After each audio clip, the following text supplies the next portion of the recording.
What makes you damn proud of Oregon State? I am damn proud of how happy most people are to be here. So I'm damn proud about the women basketball team. They really played good this year. A great baseball team. How we're built, not bought. What makes me damn proud is to work at the Basic Needs Center, where we support students' basic needs. Yay! Yay! The passion that the students have on campus for what they do and for what the university represents makes me damn proud. I'd say the amount of kindness that I see from everyone here. I guess the community, it's very inclusive. You can kind of do whatever you want, be who you are, and you kind of feel safe no matter what. I think the school pride and the way that there's a Beaver community on campus. The community. The community and the love that everyone has for each other and the everlasting growth that everyone has to become a better person. Pretty much the community here. I've met some of the greatest people in my life, and everyone I've met has been so incredibly kind. The really great baristas at Java.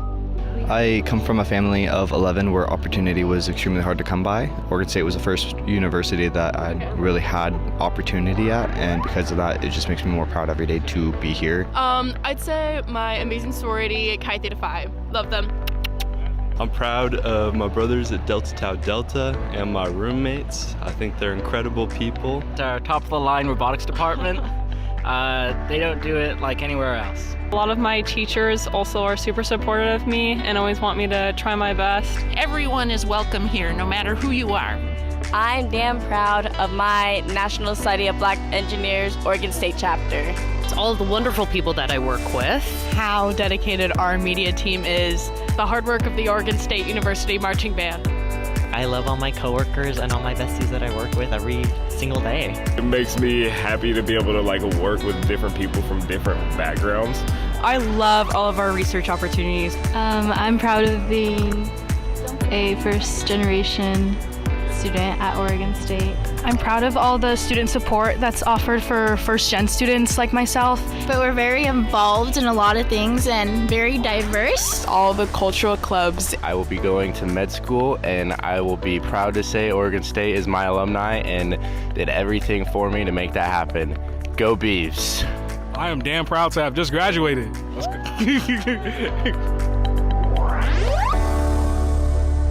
We're damn proud.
Maybe I could change how I saw the world by seeing the world. These are extraordinary times for Oregon State. Dangerous dreams matter. Dreams that scare us matter. The whole world is changing right in front of you. New technology, new capabilities, new instruments, and new ways to learn. Students are the heart of our university. They are why we are here. We must dream on behalf of our students. And let's roll up our sleeves and make these dreams a reality. No one player can win a game alone. It takes everyone. I truly believe that our purpose lies not only in what we do for ourselves, but in what we do and how we are to the people around us. Sometimes that involves sacrifice. Sometimes that means persisting through pain.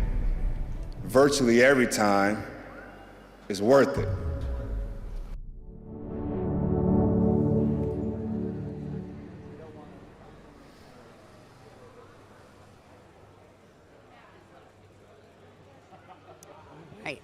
This is going to be fun.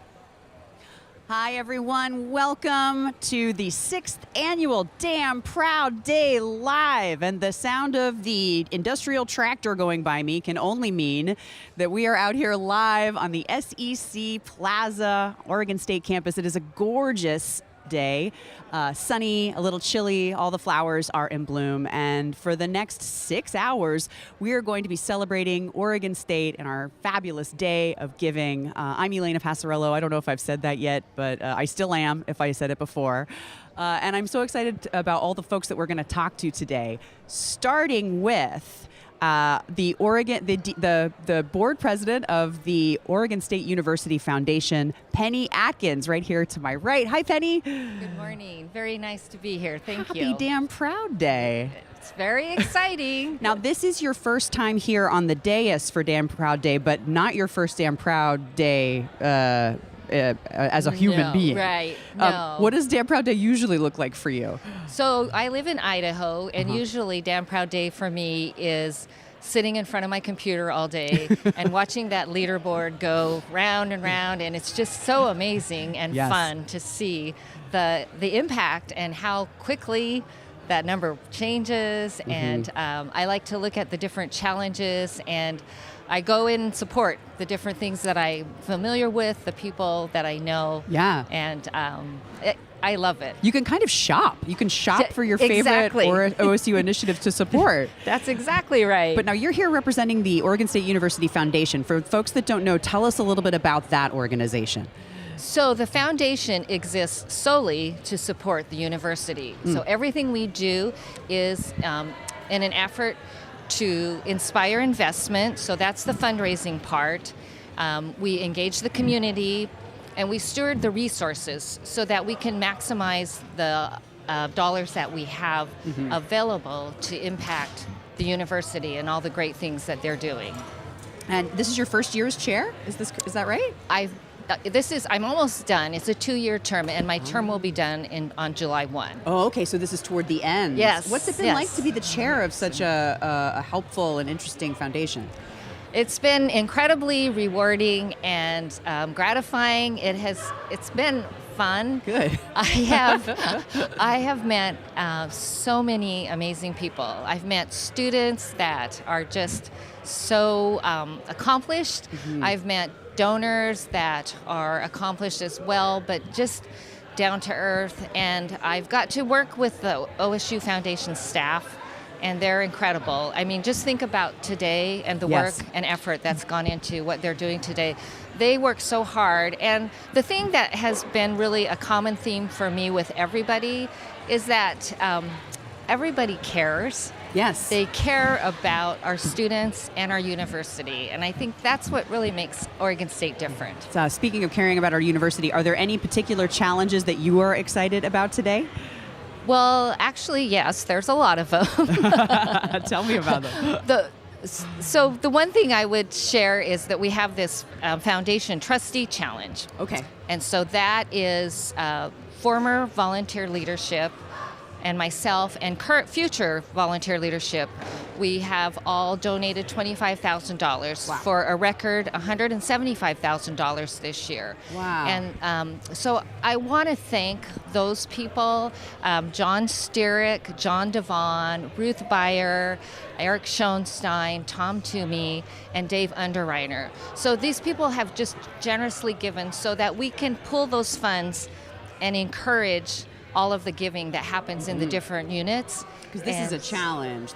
These incredibly generous donors have set this challenge for the rest of us to come and match. Exactly. 125,000? 175,000. Pardonnez moi, Yeah. 175,000, even better. Yeah. Great. So like I think the biggest challenge gift will be to the unit that raises the most dollars. They'll get an additional $25,000. Wow. And then there's another one, I think it's for athletics, and that would be for the sport that has the most donors. And that's important because today is not just about the dollars we raise, but it's about the number of people that we engage. That's right. Yeah, we want as many Beavers as possible, as many members of Beaver Nation as possible to take part in this really fun event, and say that they participated no matter how much they could give, they could be kind of like a part of this team. Exactly. Part of this army of Beavers. Exactly. So a sport like, let's say, women's golf or rowing, if they get a ton of donors, they could win that challenge grant just for sheer numbers. Exactly. And I think, I don't know if it's women's or men's rowing, but I think that they have been really good at. Yes. Is that right? The rowing team is the team to beat when it comes to support and donation. But yeah, anything could happen. We're right at the top of Damn Proud Day, so any sport. I don't know if there's like a OSU Quidditch team, but now's your chance to win that challenge grant that has made possible by the OSU Foundation. Penny, it was so nice to talk to you. I know that you are a first-generation Beaver and a first-generation college student, and so you're really what this day is all about. And I hope you have a great Damn Proud Day. Thank you. Thank you so much for having me. And I thank everybody who participates and makes this just the best day ever to be a Beaver. That's right. That's what today's going to be. Okay. Thank you. Thank you. Okay. And now let's bring up hello, time for another bird. I don't know. Okay,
welcome back to Damn Proud Day Live. I am here with one of my favorite Beavers, Stacy Simonich, the Dean of the College of Ag Sciences and the first woman Dean of that college, if I'm not mistaken. That's right. You're a champion for that reason, but you're also a champion because last year Ag Sciences won $15,000 in the OSU Foundation Trustee Challenge because you were the college that received the most gifts of any college in the university.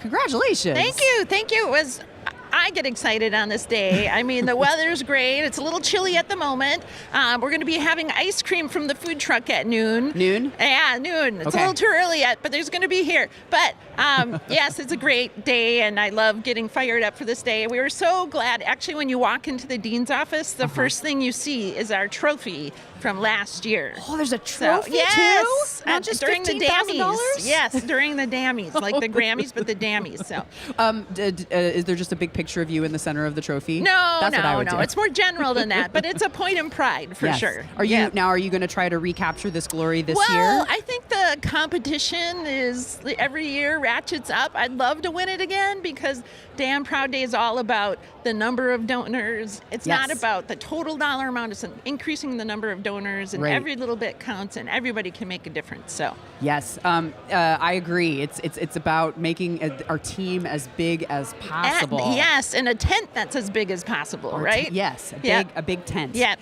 Now, okay, so we've got ice cream coming at noon, which is right when my shift is over. I'm very excited about that.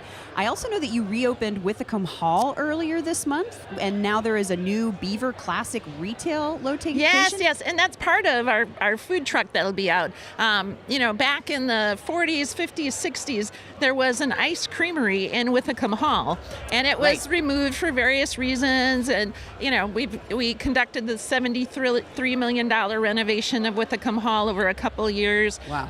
Tillamook County Creamery Association was one of the lead donors, other donors. So now we have this incredible Beaver Classic Creamery storefront where you can get student-made ice cream, student-made cheese, student-made products. We have the new ERATH Family Foundation Winery. Fabulous. We have the Tillamook Dairy Innovation Center. So it was the best grand reopening of a building I've ever seen. We had like 1,500 students lined up for free ice cream. We had the marching band there. It was a blast. So it's a big deal, and it's a lot of fun for not only the college, but for all of OSU. It's such a great and appropriate way to celebrate OSU, to come onto campus, to get some student-made products, maybe to enjoy them outside in this beautiful space. Yes, absolutely. I really think it's just such a signature of who we are as a tent. Yeah, and the students get that real experiential learning. What is it like to make new flavors and, market it and, hopefully break even at least. So they're learning all new skills, which is great. Do you have a favorite product from the creamery? Oh, well, in terms of ice cream, we have a Jayati chai tea ice cream, which is really good. But I also like our Thai tea ice cream. It's very much like Thai tea that you would drink at a Thai restaurant, but it's ice cream. It's fabulous. That's on tap this it's very good. afternoon. It's one of my favorites. Now, are there any other challenges happening as a part of Damn Proud Day that you're particularly stoked about? Absolutely. So, there's quite a few from the college. There's like 20 different ones. So no matter what your interest, you can find a match. Some of the top ones maybe is my challenge, the Dean's Challenge. Faculty and staff, the first 10 to give will unlock my challenge for Finish in 4 for students. Yes.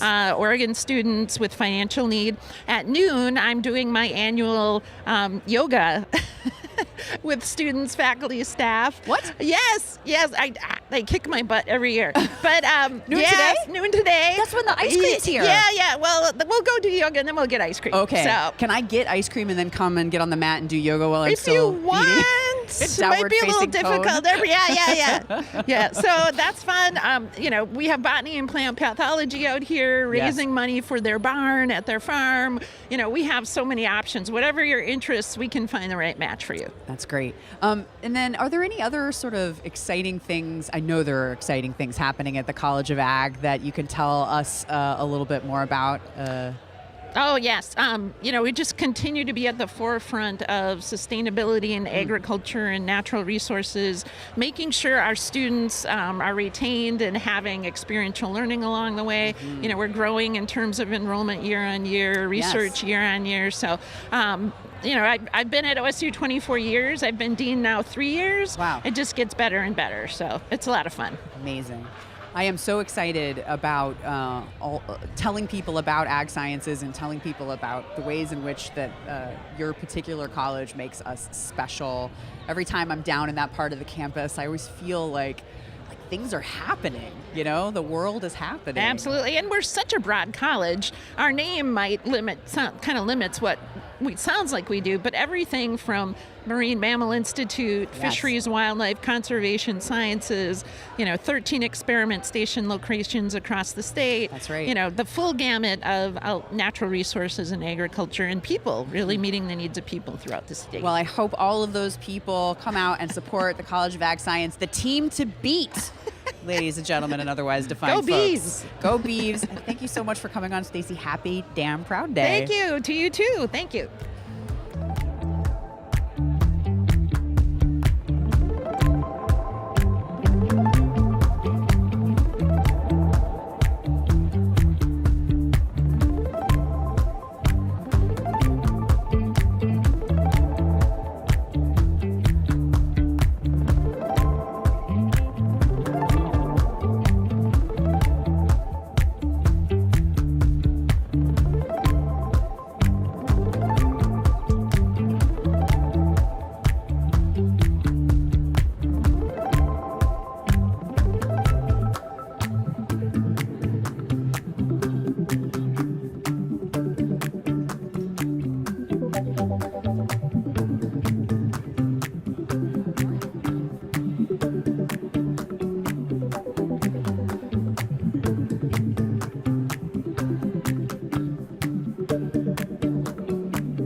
Everybody, I am here with Dean Tuba Oskan-Haller from CEOAS, also known as the College of Earth, Oceanographic, and Atmospheric Sciences. Yeah, how'd I do? Okay. Yeah, you did. You did. Earth, Ocean, Atmospheric Sciences.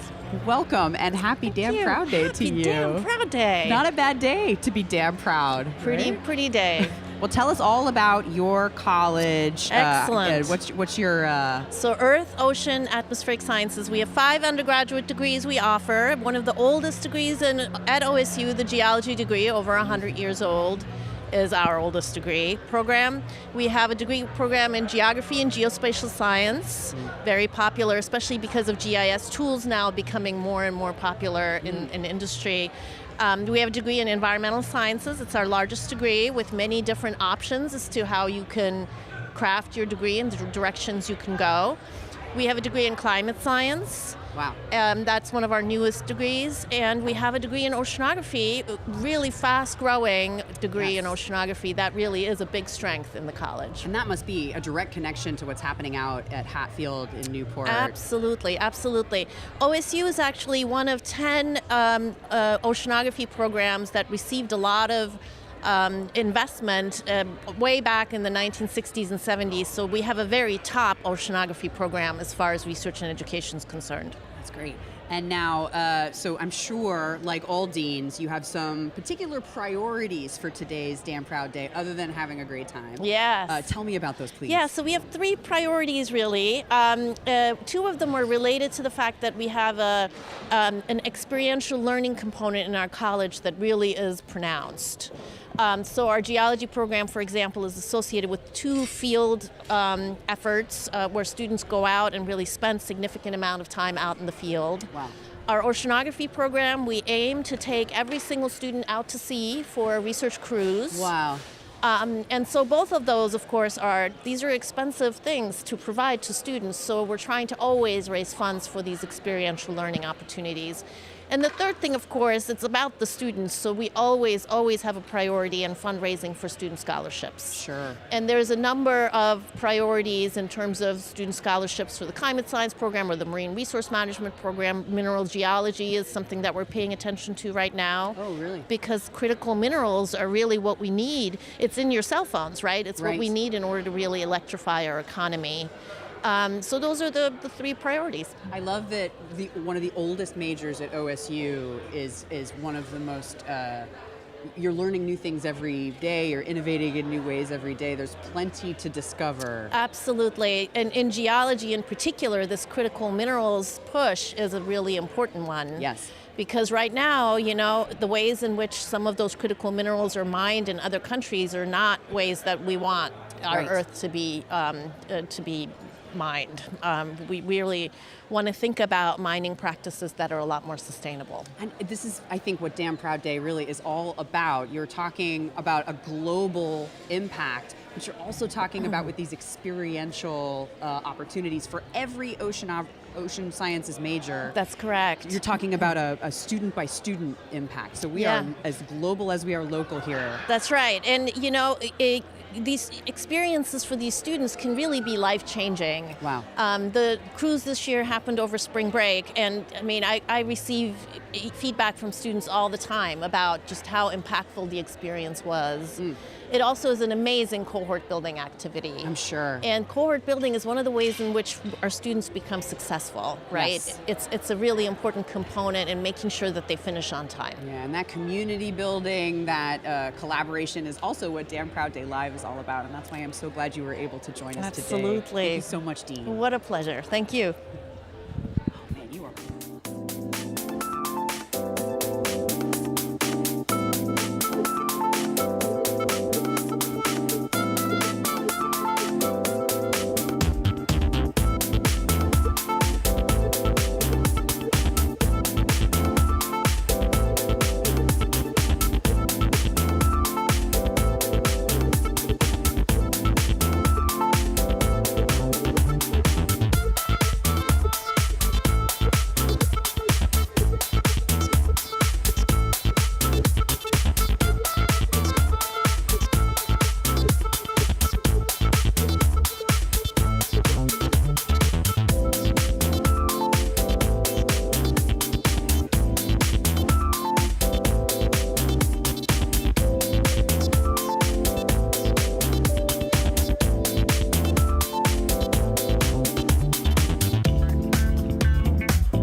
Hi, everybody. Back again. Elena Passarello here, this time with Michael Eichler from the Women's Rowing Program. Michael, what is your position in women's rowing? Thanks for having me, Elena. I am the head coach of women's rowing here at Oregon State. Cool.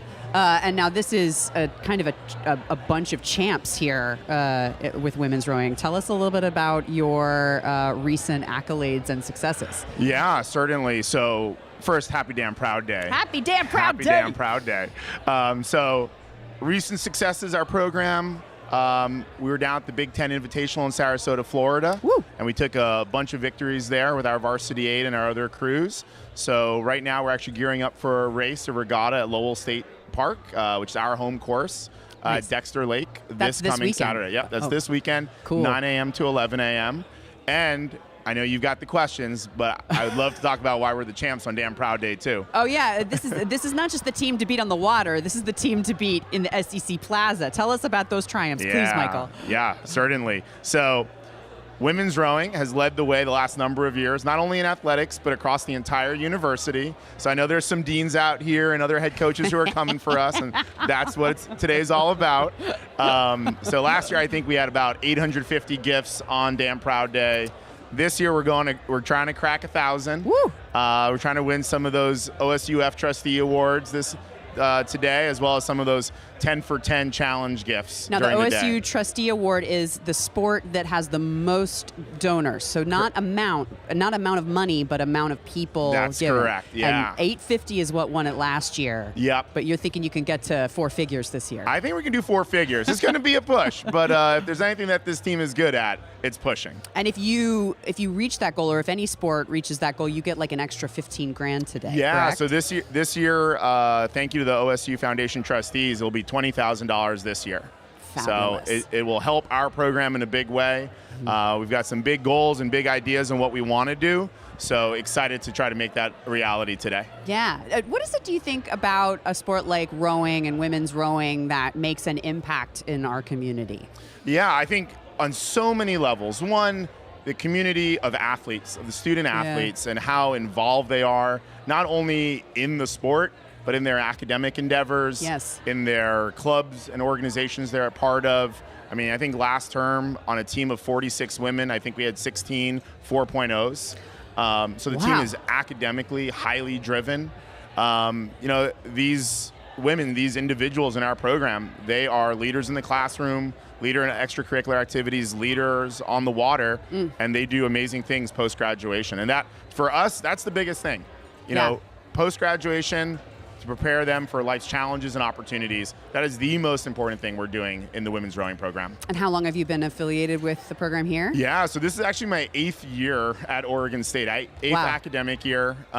It's been awesome. I was 7 years an assistant, an associate head, and now since July, this is my first year as the head coach. So you must be seeing some of these former students become alumni, and now they're giving back to the program, to OSU. You've been able to see that trajectory. Yeah, definitely. And one big thing that we really press for in our program with our athletes is for them to start giving back early. Even if it's $5, right? Damn Proud Day, $5.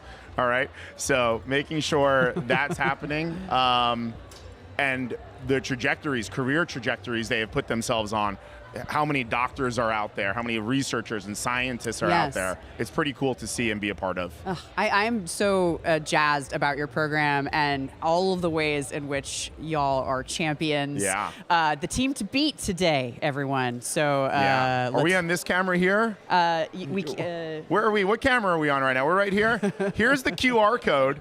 Let's get this zoomed in here. All right, so women's rowing. Let's get this QR code zoomed in. I think we got some oars behind me too. All right, we're live. All right, zoom in on there on that Instagram live. Let's make it happen, Beaver Nation. All right, Beaver women's rowing coming at you. Okay, well, that's why they're the champs. Thank you so much, Michael. Thank you. And good luck on Saturday. Thank you. Go Beavs. Go Beavs.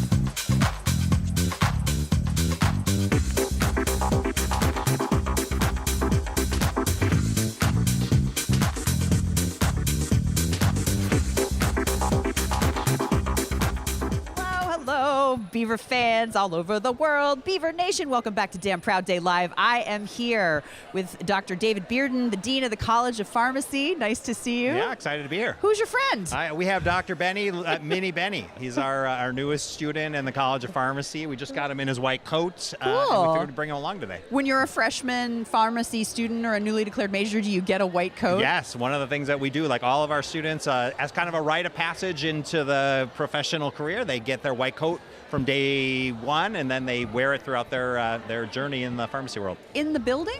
And when they're taking classes? Well, no, they don't have to. We will let them. We'll let them take it off sometimes, and they can wash it once in a while if they like. And I think maybe Benny would probably would leave his on the whole time because he's just so damn right, proud. Look at him. He's looking good with it, right? So can you tell us a little bit about what makes you damn proud as the Dean of the College of Pharmacy? Yeah, I really think one of the things I love about the College of Pharmacy is really this community of pharmacy. And the majority of pharmacists in the state are Beaver graduates, and I feel like that broader community expands out from the College of Pharmacy. So our students do amazing things while they're here. Yes. We have amazing faculty that really help them figure out how to be great clinicians, how to use the science to help people. And then when they go out into the world, they just keep spreading the health around the world, but also the ideas on what it means to be OSU College of Pharmacy grad.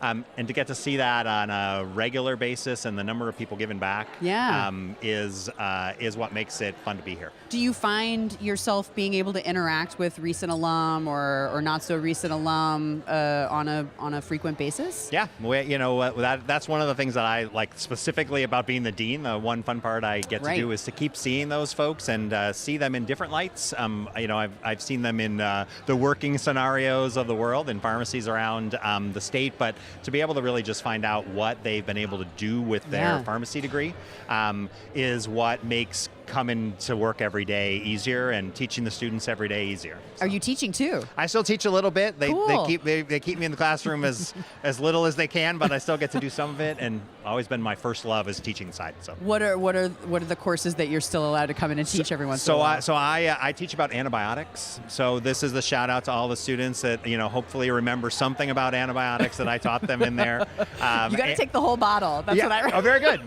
Very good. I saw a pharmacist hopefully told you that at one point. Yeah. So. Well, it is. I mean, pharmacists, it seems, are the most public-facing members of the medical field. I interact with my pharmacist so much more than any other medical professional, I think, in my health profile. Yeah. So it really is a community field. Yeah, and I'll say, again, like I'm happy to hear that piece, because that is the data backs it up. Like, we're the most accessible healthcare professionals, and so we've got folks in community spaces, which is where most people have those interactions, and then we've got a lot of pharmacists that work in different spaces as well. Work behind what would be behind the scenes in clinics or in hospital settings, who maybe don't have that same one-on-one contact with folks while they're well and walking about. Right. But both of those career paths really are important for making sure that people are using complex medications well. So. Yes. And then is there a challenge or an initiative on Damn Proud Day that you're particularly excited about? Yeah, so we're raising money today for the Dean's Fund for Excellence, which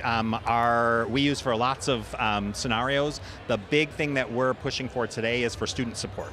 So, these are students that are coming to us doing amazing things, but are going to spend 4 more years with us in the College of Pharmacy, and making sure that we can support them in 2 ways. One, with scholarship dollars, and the second is so that while they're here, they can be more involved in the community. So we have folks that our students will be out at health fairs or doing screenings for blood pressure, and really being those patient care frontline workers. And some of our funds help them get into these spaces and do the good work they can do in the community. Fabulous. Service and scholarship. What a great way to support Oregon State University today by giving to the College of Pharmacy and the Dean's Challenge. Thank you so much, Dean. It was lovely to talk to you. You as well. Thanks for having us. Go Beavs. Go Beavs. How many times did I go say?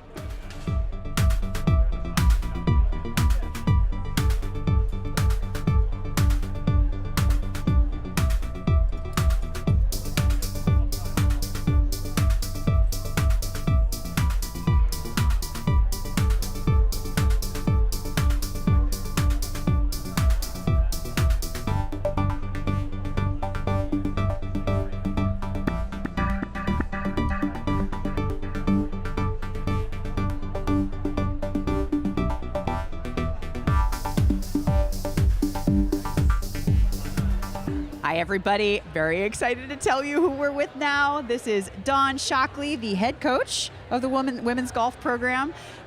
We've got some announcements to make about this fine sports team. Dawn has led the OSU women's golf program to the most success in program history over the past 9 seasons. Just last week, it was announced that they'll be heading to the NCAA Regionals for the 8th consecutive time, because they are the winners of the West Coast Conference Championship. Congratulations. Thank you. And welcome to Damn Proud Day, Yeah, Dawn. happy to be here. Excited to chat with you. Can you tell us a little bit about what you think has led to these successes on behalf of your players? Yeah, I think it's ultimately building relationships with our athletes and figuring out, what makes them tick, and how do you create an environment that they're competitive, they work hard, they're disciplined, but it starts with relationships, right?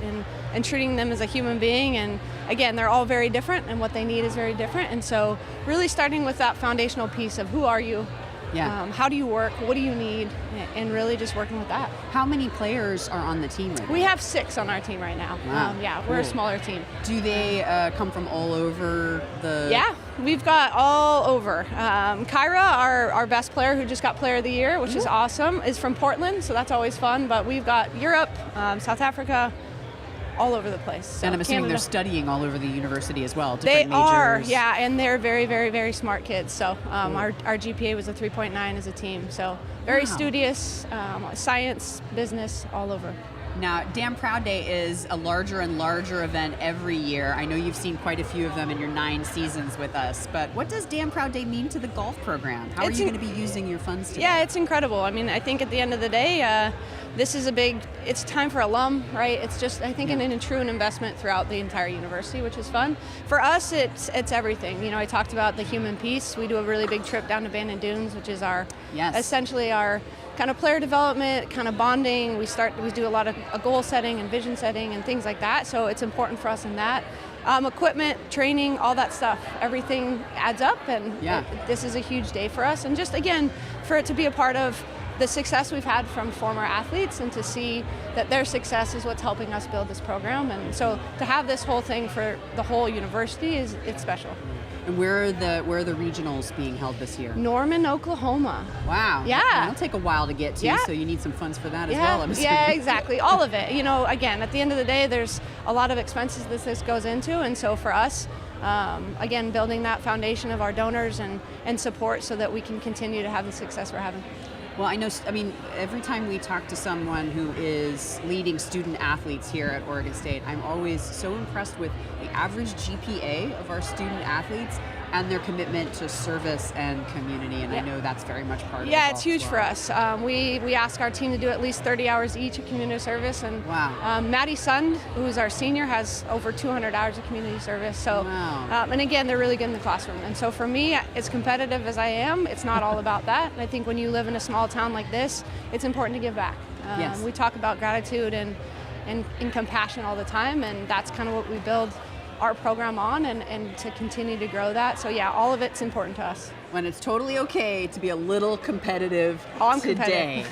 Today we're gonna unleash the beast of funding for this amazing golf program. I'm so excited about all of your successes. Congratulations. Thank you very much. And happy Damn Proud Day. Appreciate it. Go Beavs. Go Beavs.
Everybody, I'm back with Doris Cancel Tirado from Oregon State University's College of Health. What is your position there in the College of Health? Hello, Elena. Pleasure to be here. I am the Associate Dean of Student Services and Wellbeing. Cool.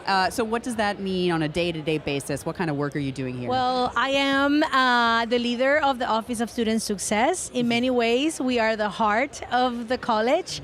We provide services such as academic advising, career development, scholarships, experiential learning. So we are the ones really taking care of our students. You're the engine. The engine there. I love that, yes. I know if you can get an advisor that can help guide you through your time at Oregon State, it becomes such a much more intentional and maybe less anxiety-producing experience. Totally, and help to develop this culture of belonging that we want to develop in our college. That's great. And then if you're studying in the College of Health, what might your major be?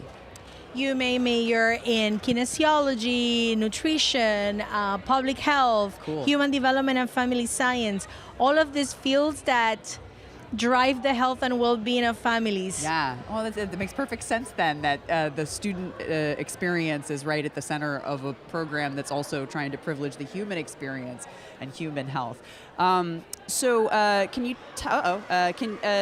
give me some examples of what makes you damn proud? Absolutely. First, I am damn proud of being an alumna of the college. Oh, really? I am a product of the college. I don't think my story will be the same without the college. So I'm damn proud of that, and to give back to the college in a day like today. Yes. I am damn proud of our students who are hardworking, passionate. They are wonderful and work so hard to make this world a better world. Yes. And I'm also damn proud of the alumni that I'm counting and helping us continue this wonderful work and the wonderful work that they are doing in our communities, in our nation. I know that there are many, many alumni from the College of Health, period, but also watching today, so they must be very excited. When did you graduate yourself? I graduated 2011.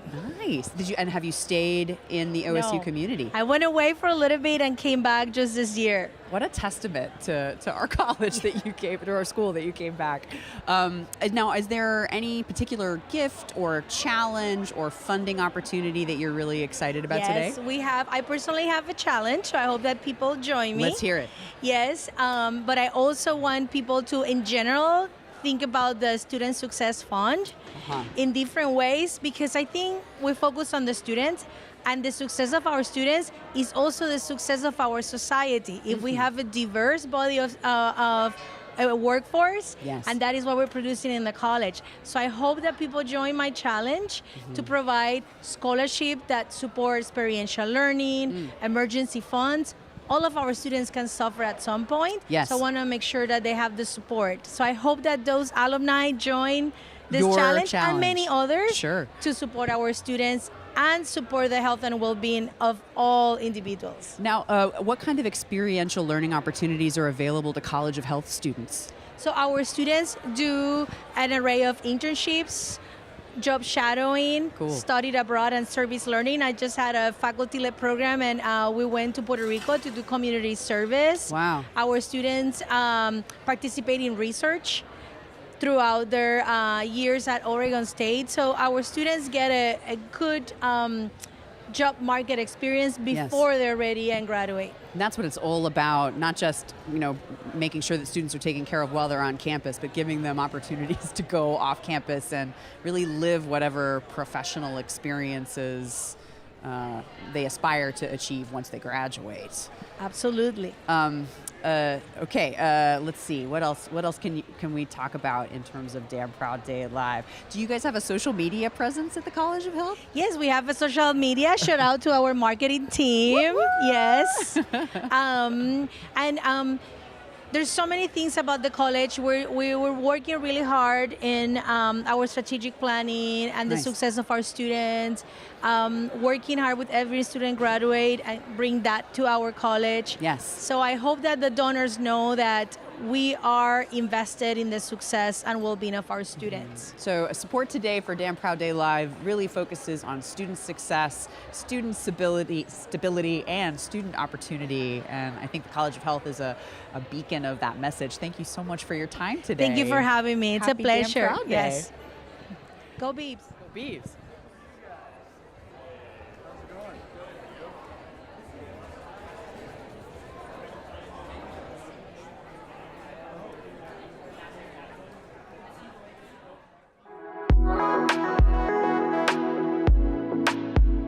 At the Center for Advocacy, Prevention, and Education, we give a damn about preventing gender-based violence in our communities.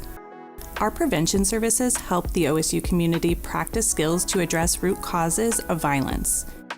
We provide learning and engagement opportunities on how to support survivors and how to be an active bystander to help keep our communities safe. We work on doing healthy sex ed education and gender-based violence prevention. We're just here to share our feelings, share our experiences, and learn from each other and just really enjoy that interaction. At CAPE, we are really proud that our sexual health education is embedded into our prevention efforts. After all, sexual health education is violence prevention. Not only do we provide free safer sex supplies through 2 different programs and reproductive health information, but our sexual health programming also includes healthy relationship education and how to create a culture of consent on our campus. We are in a unique position because we are students within this school, and so we can kind of better navigate those conversations, create a little bit more of a safe, accessible space to talk to people about safer sex, bystander intervention, and just general gender-based violence prevention. During those tabling, when people can ask real personal questions, I think that's been the most rewarding thing, is when I can offer them something or give them the resources they need to find answers that to questions they've had. It is our goal to help the OSU community see themselves as a part of the solution to preventing gender-based violence. Offering things that are preventative, like safer sex education, or the workshops that we do on sexual health topics, can help someone kind of build that basis of knowledge. We just want to make sure that everybody has the opportunity to explore these opportunities safely, and we don't want there to be any barriers to that. People want to be safe, they want to be healthy, and they just want to have happy, loving relationships just like I do. Thank you for considering making a donation to the Center for Advocacy, Prevention, and Education as part of your Damn Proud Day giving. Beavers give a damn about preventing gender-based violence, and making a donation is one way to show you give a damn too.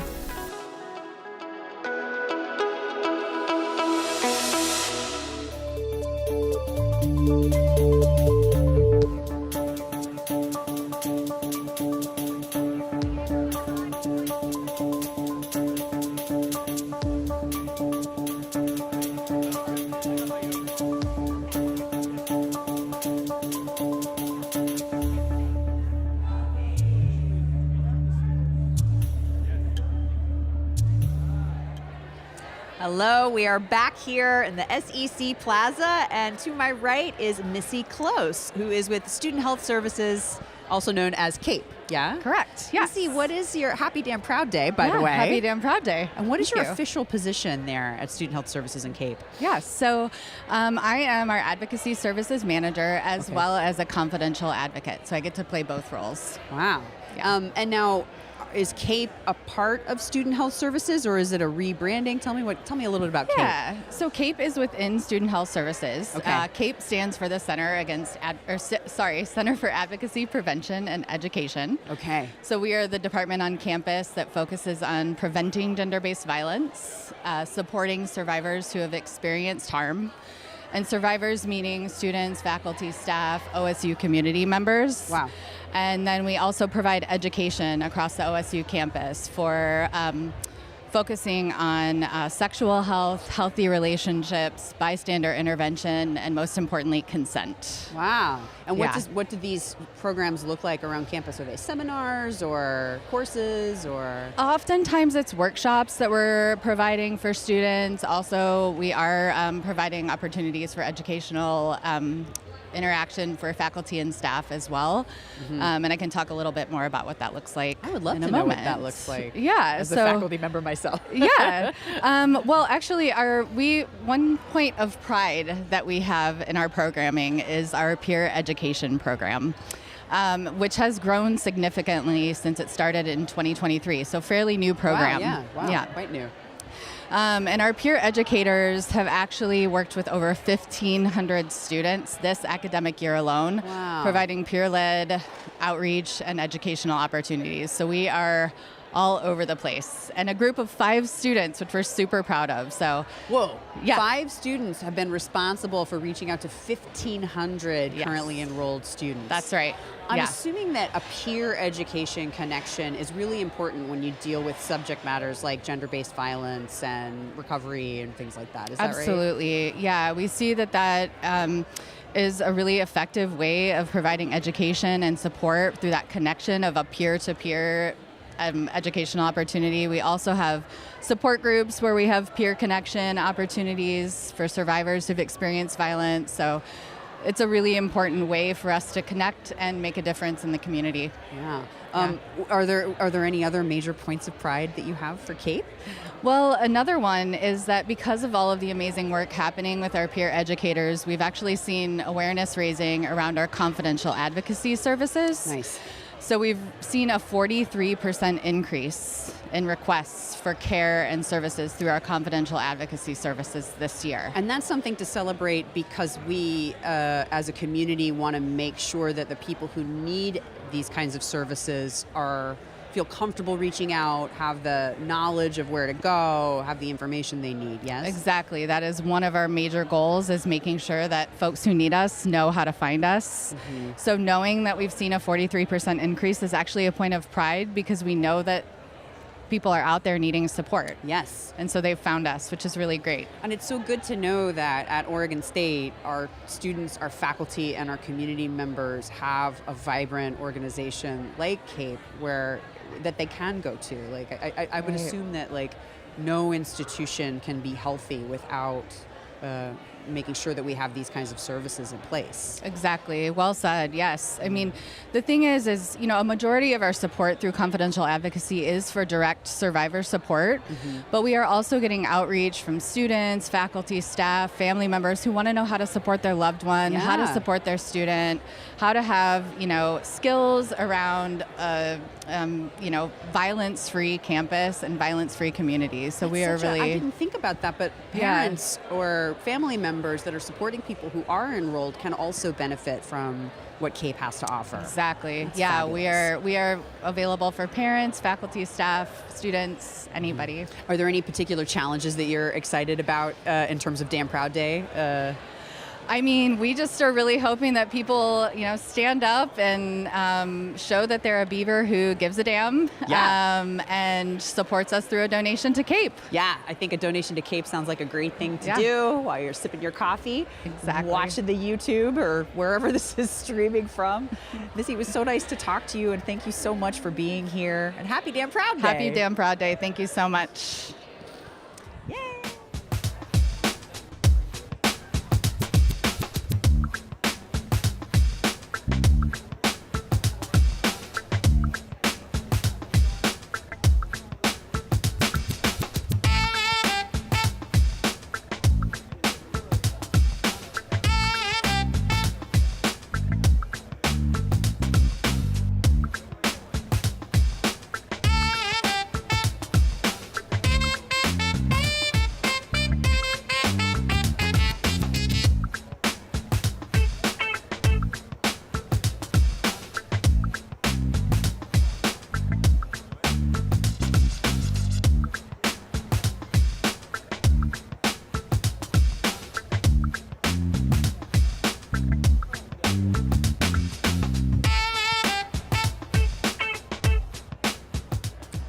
Everybody. Right now I am here with Amy Frazier, who is from Student Health Services Recovery Program. Amy, happy Damn Proud Day. Happy Damn Proud Day. Thank you. Well, for our audience members who may not be familiar, can you tell us about the Collegiate Recovery Program and also why it's important to have a resource like this on campus? Yeah.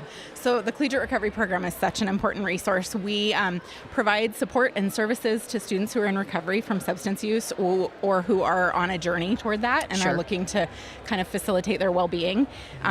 College is sometimes not a super hospitable environment to sobriety and collegiate recovery, and so this program really gives students an opportunity to build community and make connections with other students who are navigating recovery, and we are able to provide them with recovery meetings and peer support, and they can do one-on-one check-ins with our Collegiate Recovery Program Coordinator, amongst other events and things, then offerings that we provide that are substance-free. So there are, in Student Health Services, there are meetings that students can attend, but there are also opportunities for a kind of counsel that's more of a one-on-one. Exactly, yep. So the Collegiate Recovery Program, which is run through Student Health Services as a part of our offerings, provides meetings for students every week that they can come to as recovery meetings. And then it also offers the opportunity for them to connect with their peers, and they can do check-ins with peer mentors who have been in recovery and have that support system. And they can also check in with our Collegiate Recovery Program Coordinator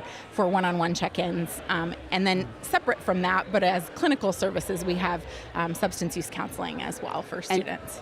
So there's like professional counseling, but there's also a peer leadership initiative as well. Wow. That's really how, and if people have any context for recovery communities, that's a big part of that, right, is that kind of connection with peers and that recovery support through others who are navigating their own recovery. So how does somebody who's interested in becoming a peer like how would a student? In what ways do they get involved, or how does? So the Collegiate Recovery community is a thing that you can get involved in. Any student that's interested in recovery, cool. And they basically can connect with us. We actually have a great table here at Damn Proud Day today. Oh, right over there. and they can reach out. You can find information on our Student Health Services website about collegiate recovery as well. And then really the peer mentorship comes through students that are part of the collegiate recovery community, kind of offering that. And we have a student employee as well who helps with that. That's exciting. Yeah. Is there anything that you're particularly excited about this Damn Proud Day Live? There's a lot we're particularly excited about. Tell me. Let's hear it. I think that one of the first things that we're really proud of is that the collegiate recovery program is growing tremendously. So we have more students coming in every term. We have over 70 students that are part of the program and growing. Cool. So I think that that's something just to know, that there are a lot of students who are either in recovery or interested in recovery. Right. That it's not a stigmatizing thing. It's a thing that we want to create opportunities for students to engage. Absolutely. And with that growth, we have more offerings. So all of the Damn Proud Day donation dollars go to student scholarships. So we now have student scholarships, tuition-based scholarships for students that are in the Collegiate Recovery Program. Wow. They can apply for those and receive aid, financial tuition assistance in the form of scholarship, which is really exciting when we think about wanting to support student success at OSU. Yeah. And being part of this program offers that. And then some of the other money that we have into the program, donation dollars, goes to substance-free events and activities. Students go hiking and camping and fishing and have movie nights and do all kinds of fun things together. And it allows kind of the opportunity for a lot of that, so that they know there's fun, engaging things to do that don't include substance use. So there's outdoor activities and social activities, and then the opportunity to get tuition support as a member of the recovery program, because it seems like it's all about student success. The recovery program is about student success. Absolutely. In this context. Yes, we want students to have the best access to their own well-being so that they can be as successful as possible. And we have our amazing students who are doing so much in their academic programs because of the program and support that they, I think, receive from Collegiate Recovery. That's great. Yeah. What a wonderful way to support the OSU community through this program, which is now almost 100 students strong, sounds like? Yes. And probably and growing, and the more access we can give to our community, the stronger our community will be. Yeah. It was so nice to talk to you. It was so nice to talk to you too. Thanks Happy for Damn highlighting Proud Day. Collegiate Recovery. Happy Damn Proud Day. All right, go Beavs. When I arrived at OSU for graduate school, I didn't realize I had any substance use issues. They had all been chalked up to the undergraduate work hard, play hard experience. I found relief in drinking, an escape, a way to melt the stress of life away. The first time my doctor told me I may have a substance use problem, I was in complete shock and denial that this thing, this addiction that plagued my family, could possibly catch up to me too. I became a shell of myself. I was a bright-eyed girl who had been accepted into her dream program, whose light became so dim that I couldn't see a way through it. It was then that I discovered the Collegiate Recovery Program. It was in this community support that I grew the strength to transform my life into one with power and potential. The Collegiate Recovery Program became my light on the darkest of days, my motivation to stay sober hour by hour, day by day, and week by week. It wasn't until the cloud of substance use was lifted that I was able to actually see my future. I am now a capable scientist, student, leader, and a community member, with a clear mind and a bright future. The Collegiate Recovery Program transformed my life in ways beyond what words can say. For the first time, I can confidently say that I am proud of who I am, and my future has never been brighter. Thank you for considering making a donation to support the Collegiate Recovery Program on Damn Proud Day.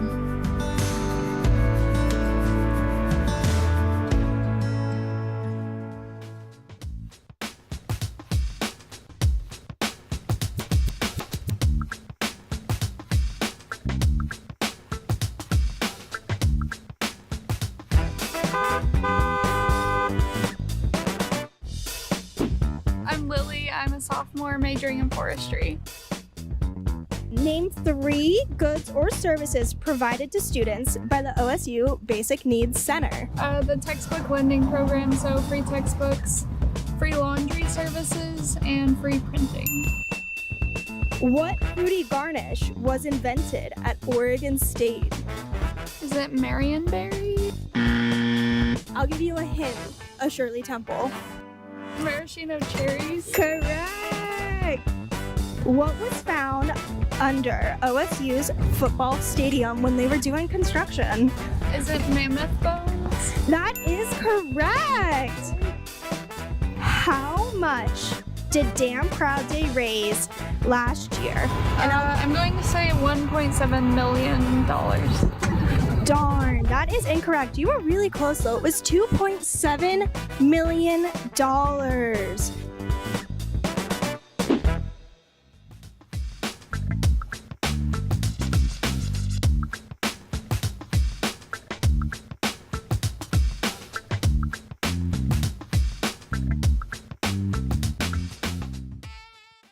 If you come to Oregon State, you get to become the person that you feel like you could be, and for someone who's pre-med, become the doctor that you'd like to be. The College of Science is great for pre-med for some very logistical reasons. We have a really strong and robust science program, which will really allow students to have that basic fundamental knowledge that prepares them for the MCAT. On average, 60 to 70% of OSU students are accepted to medical school in a cycle.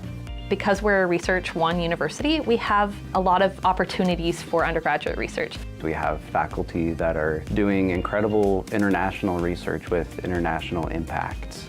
We work as a team to provide intensive support structures for our students in all of the majors. There's so many opportunities to get involved in clubs and extracurriculars. All of these connections through OSU have really helped me as a pre-med here. In the College of Science, we're really looking to promote each other and just create the best scientific community that we can evolve into. As the land-grant institution, our mission is to train students to serve Oregon, and it's really important that we're preparing healthcare providers to meet the needs of Oregon and the nation and our different communities.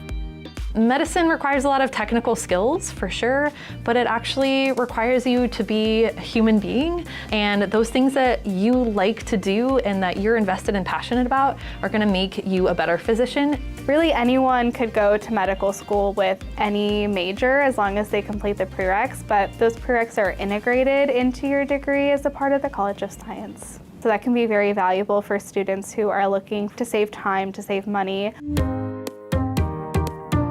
The advising here at Oregon State is top-notch.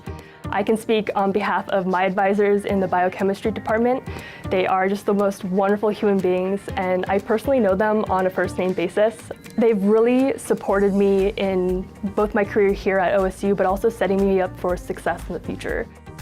We allow students to kind of explore what they're interested in undergrad, but we always keep that long-term lens. We host seminars and workshops to help students start to think about what the application actually entails. And then we meet them one-on-one later on to help them build as strong of an application as they possibly can. We work really intensely with our students to help them think holistically about their applications, making sure that they have not only the coursework preparation, but they've also thought about those extracurricular activities that are allowing them to have a strong application. The shadowing experience is something that I can put on my medical school application and something that will definitely help me stand out. I've actually done 2 internships here at Oregon State. They flew me out to Tokyo, Japan to do research at the University of Tokyo. And I studied the movement of mitochondria moving down neuron axons. And then last year, I actually spent 4 months at the Jet Propulsion Lab down in California. And I studied bacteria and yeast and fungi that were collected from the International Space Station. Both were super awesome experiences. I'm also president of the Minority Association of Pre-Medical Students Club.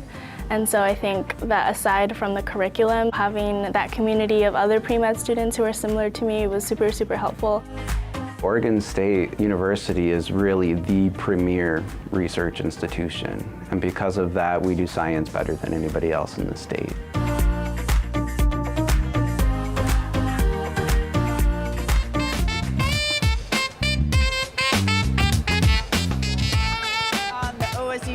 Plaza, SEC Plaza. And look who is to my right. It's the president of Oregon State University, Jayati Murthy. Hello and welcome. Hi. Wonderful to be here. Are you the one responsible for this beautiful blue sky on Damn Proud Day? Yes, I made a couple of phone calls. Yeah. I had to give my firstborn child, but my firstborn child is a cat, so it's fine. No, isn't it a beautiful day for I know. Damn Proud Day? You have more clout than I do. Thanks for arranging. Well, we're so excited to talk to you today. I know that you have some favorite things about Damn Proud Day. What are those? Well, first of all, look at this crowd. Yeah, look at this enormous excitement and everybody coming together. Yes. That's the thing that amazes me about Damn Proud Day is it really brings Beaver Nation together. It reaffirms our pride in our wonderful institution, and it's a chance for everybody to show their pride in this wonderful place that we have. We're trying to do some really difficult things here at OSU. We're very good at the things we do, and we want to do them better. We've got big goals, big ambitions on the research front. We've got big ambitions on the student success front. Yes. We want to be engines for economic development and success all across the state. And all of this needs commitment, and all of this needs all of us to pull together, and Damn Proud Day is a way of doing this. I'll tell you one more thing about Damn Proud Day that I like. Please do. And I love this about being at OSU is you can say damn a lot and nobody will ever call you out on it. So, all right, let's be damn proud. It's true. It's like we've revoked any bad word implications to damn here in Corvallis and in Beaver Nation. So damn away, everybody. Yes, hot damn, as they say. Now, I know that we have some challenge gifts that you are going to tell us a little bit about today. Yeah. What are those? Yeah. All right. So I know there's a lot of challenge gifts around. Yes. I believe we've got $1.2 million of challenge gifts already committed. So I know these are challenging times, but I do like this kind of challenge. Yes. Yeah. So for me, really honestly, the first thing I would say is everybody go give to any project that you are passionate about on Damn Proud Day. So all giving is good giving. Yes. Now, my husband Sanjay and I have been thinking a lot about what we want to give to. And so what we are saying is this. So when the overall gift total, the number of gifts, reaches 4,000, the two of us will add a $20,000 gift to the Finish in 4 fund. Wow. Right. So 4,000 donors unleashes this challenge from you. And we don't care what the size of the gift is or the amount or the designation. Give to anything you want at whatever level you're comfortable with, and that counts, all right? And so when we hit the number 4,000, that releases $20,000 of a challenge gift that my husband Sanjay and I will do. Wonderful. Right. Now, there's another one. Okay. Right. And the second one really has to do with student clubs. All right. So when we reach 200 gifts of the same kind, that support student clubs particularly, right? Sanjay and I will add another $5,000 to the Finish in 4 fund. All right, so we're trying to push Finish in 4. It's incredibly important. Just tell us a little bit more about. I know Finish in 4 because I work here. But for those of us that are streaming along at home, what is Finish in 4? So Finish in 4 really is tied to our strategic plan goal that every student graduates. All right, so we're making a commitment that when a student comes to OSU, we're going to do everything we can to make sure that that student is successful and that the student graduates. And we all know that one of the big issues for our students is really the cost of higher ed. Yes. So what we're trying to make sure is nobody's held back because of money, all right? So we want to be pushing very hard to provide financial support to our students so that our students graduate with little or no debt, and that they can go on to productive lives and successful lives where they find, success and happiness. And that's really our goal. And that's what Finish in 4 is all about. And Finish in 4, it's a fund with lots of different avenues for support, right? It will support the students in lots of different ways through their journey. Yeah, that's correct. I mean, it is tied to money and scholarships. But that money is going to be used in all kinds of ways. It is certainly used to give scholarship support to students. It could be used for emergency funds. I mean, you need, you know, a little bit of money to just, you know, graduate, and there'll be money for that. Great. You know, so all kinds of money. But it is really support for students. And it's so exciting that you also have this challenge for the student clubs, because there are 50 student-run organizations who are participating in Damn Proud Day. I think for the first time that we've had that large amount of clubs and students. Yeah, so let me say why I think clubs are important. Sure. All right. So you know that we've been really working on experiential learning for our students. And Yes. we believe the classroom's important. Of course, the classroom's important. But what's at least as important is people learning, our students learning the skills that they need when they go out into the workplace, all right? And this has to do with, you know, working with other people, managing organizations, Yes. you know, working with budgets, you know, creating projects, seeing them to completion. These are the things that students learn in clubs, you know. So I was recently, Sanjay and I were, you know, doing this, interview and a show with KBVER, you know, so we were talking about the music that we loved, and we played, Really? a bunch of our music. Yeah. What did you play, if you don't mind me interrupting? It was all West African music, which we both love. Cool. And so we pulled up a whole bunch of music, and, you know, we've been traveling in West Africa, listening to music for many, many years now. Oh, great. So we played all of that. But I'll tell you, I mean, the thing that I learned from it is how passionate these young people are that run KBVR, right? Yes. And boy, they're learning all kinds of things. I mean, they're learning how to run a radio station. They're learning how to communicate. They're talking about the things that they're most passionate about. And, Yes. you know, what a way to learn. I mean, what a way to learn. So you learn wonderful things in the classroom, but you learn a lot of stuff this way. And I mean, I would go so far as to say they bring it back into the classroom. I've taught classes where students that have worked together on student-run publications or at the radio station, they come back to the creative writing classes that I teach, and they can organize like nobody's business. Yeah. They're very ambitious in the projects that they get assigned to. They know more about technology than their dear professor. Yeah. So the things that they make are more exciting in the classroom thanks to the work that they've done in these student clubs. Yeah, I mean, this is the way you discover yourself as a young person. Yes. You know, and so I'm so glad that we're able to do this through Damn Proud Day. Were you ever a part of student clubs when you were an undergraduate? You know, so I grew up in India, so yeah, we had a lot of student activity, and I don't know that we called them clubs, we called them something else. Sure. But I was just telling people, I mean, my big passions were, I mean, I always loved art, so all things to do with art were big for me. I was into, theater and drama, and so we did a bunch of that. Cool. And I was just telling our KBVR friends the other day that I used to be a part of a closed-circuit TV thing that we had going on campus. So we used to produce shows. I'm sure they were horribly bad, but we had a lot of fun doing it. And for all the reasons that our students do these things. That's why you're crushing it here today, is that work as an undergraduate in the closed-circuit TV network. Undergrad is wonderful. I could go back to being an undergrad pretty much any time. Well, especially here, like this beautiful day. There's, I don't know, nobody who's watching us at home can see that behind us there's booth after booth after booth. There's festive T-shirts. The ice cream truck is coming at noon. Oh, is it? Yes. So if you want to come back and do another interview. Nobody told me that. I mean, so how come? No, I'm not doing an interview at noon. I'm doing ice cream at noon. Did you hear about the ice cream that was named for me? This morning, the dean of Ag came and talked, and she told us about your, what's it called again, Murti? It's called Chai Tea Murti because it's a chai thing. Right. Yeah. And is it your favorite of the OSU flavors? Yeah, so far. But I'll tell you something, all right? I love my ice cream.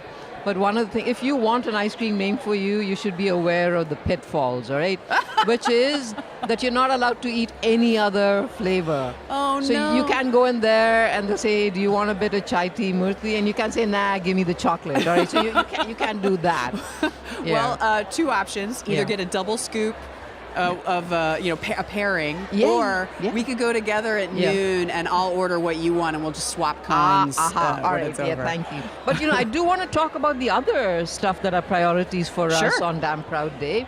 So Finish in 4 is an absolute priority for all the reasons that we talked about. Yes. But I do want to talk about our OSU Athletics Fund for Excellence, all right? You know, all the drama around athletics that's played out these last few years. I want to say how grateful I am for the community that supported us. I mean, our students, our faculty, our staff, our alums, our donors. I mean, they've been so amazing as we've found our way through this. It's coming to a close. There's good stuff coming up. But really, conference realignment, all the stuff that's playing out in the athletics universe with NCAA and, you know, house settlements and all this complexity means that we do have to reaffirm our faith and our connection to OSU athletics. And one way of doing that is through this fun challenge this week. Yeah, and you know, this supports students. This supports our student athletes, and we've got to show them how much they mean to us. Yes. And this is absolutely one way of doing it. We've had a few coaches up here, rowing, golf, and they're telling us that their student athletes have 3.9, 4.0 grade point averages. They're putting in 30 hours a year of community service. They really are so supportable and so worthy of our time and dedication. What Beaver Nation is all about. Yeah, indeed. President Murthy, thank you so much for spending a little bit of time with us. I will see you at the ice cream truck in about 45 minutes. All right. Okay, I'll see you there. You know, today is my day for bad eating. I've been eating donuts and ice cream and, you know, almost everything, you know, that you want to indulge yourself with. It's Damn Proud Day. Whatever you do today, as long as it's part of celebrating the Beavers, is totally kosher and calorie free. Indeed. So go Beavs. Go Beavs. Thank you so much. Thank you.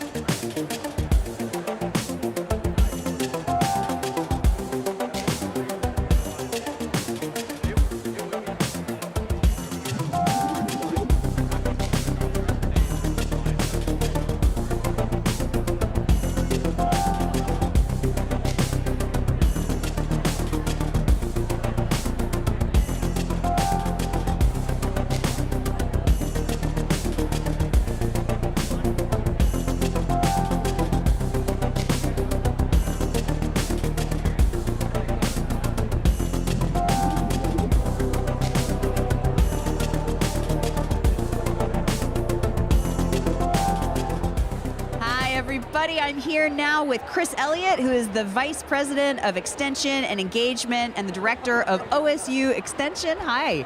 Hi. Happy what a wonderful Damn day Proud it is today. Yeah. Happy Damn Proud Day. You've got your Oregon State Extension, what would we call this? Cravat? This is a bandana, and it's one of the funds we're promoting today. It's the AgriStress Helpline. So mental health certainly is really important across Oregon, and access can be difficult in the rural parts of our state. And so this helpline is for anyone in Oregon, but particularly rural communities, farmers and ranchers, people in the forestry industry who can call and get help 24 hours a day, 365 days a year. This is just one of the many things that the Oregon State, the OSU Extension is a part of. Can we back up and you could tell me a little bit about the Extension, just kind of what it is and how it works? Yeah, it's really, really cool to think about, of course, all the great things that happen on campus, but our work primarily is focused on the learners who aren't in Corvallis or in Bend. And so every county in Oregon, all 36 counties, there's an extension presence. And we have programs ranging from youth programs like 4-H and outdoor school to programs like the Master Gardener program. Wow. Of course, forestry, our agriculture programs, our public health programs. So there are a lot of folks in the state that are directly impacted. They actually participate in extension programs. And then there are folks who benefit and they may not even know. Fire prevention, their communities are safer and they benefit from that, and they may actually be enrolled in a program. So it's really, really cool to bring the land grant mission to every corner of Oregon. Yeah. So the extension kind of makes an OSU presence in every county in Oregon, and finds things to do to support and make sure that we can sort of get our message, our mission out into these various places. And one of the ways in which that helps, I know about this helpline, there's a specific need for folks in agricultural communities to have someone that they can talk to that understands sort of their way of life. Is that correct? Absolutely. And It's been really great to work with a supportive legislature who's helped us move this along, and my colleague Allison Myers will be on later to talk more about that. Cool. Some other funds we're highlighting today, again, our youth programs are second to none across the country. So our 4-H program has a fundraiser today for summer camps, which is certainly really important and provides access to families that otherwise couldn't afford to attend. Our Kids Spirit program, another phenomenal program here on campus. Big Mama Kay will be talking about her fund, and that again allows students to attend that program, which can be costly for some families. Sure.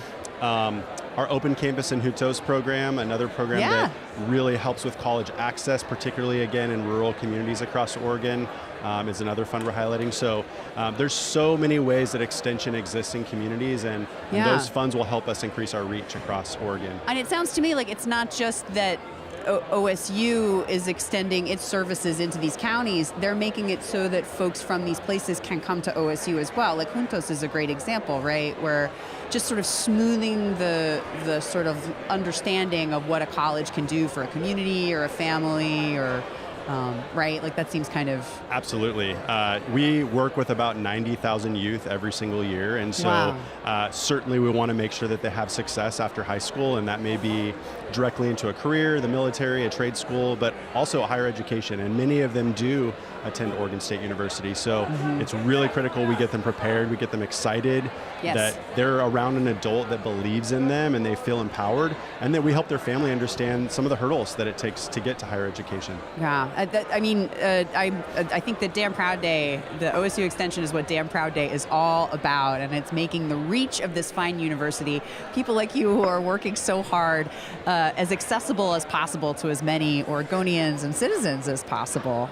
So it's great to have you with us today, and thank you for coming. Absolutely. We're really excited about all the work that we get to do.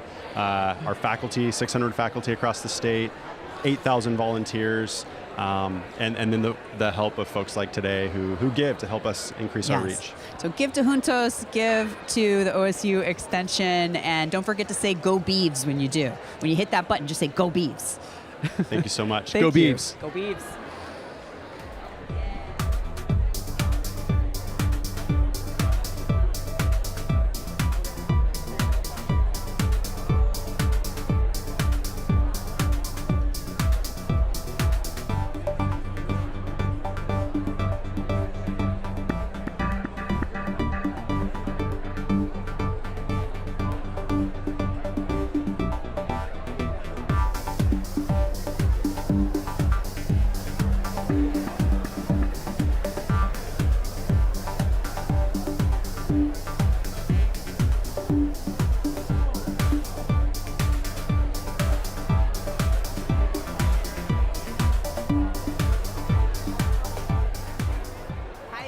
Very excited to be back with Chris Pendleton, the head coach of OSU Wrestling, yes? Yes. How long have you been in this position? I think year 5. I think this is like year 5, yeah.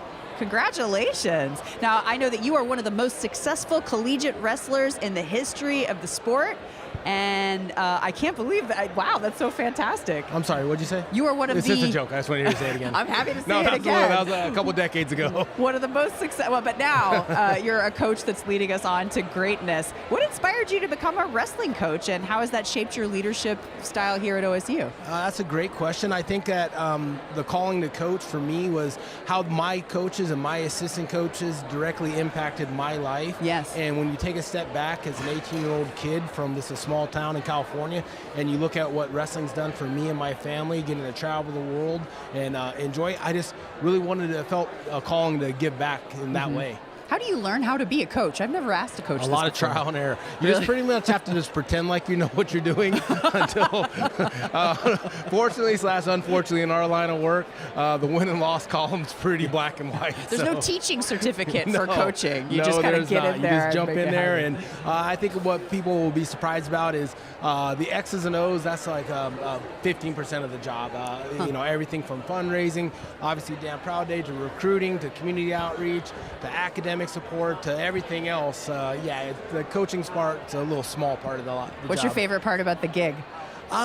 probably my absolute favorite is when I see kids just finally turn the corner as far as going from the childhood to adulthood. Their parents drop them off, and then you just kind of see that progression. And then there's just times where you're just like, yeah, he gets it. I did my job. He's ready for life, and he's ready to be a successful human being. And I know you've been with us since 2020, so it was probably hard to coach wrestling in 2020. I got hired April 6th of 2020. Whoa! Everything was online. I did my job interview from Arizona. I was wearing board shorts and flip-flops at the table. Right. Suit jacket and tie up top. We both are wearing that now underneath this table as well.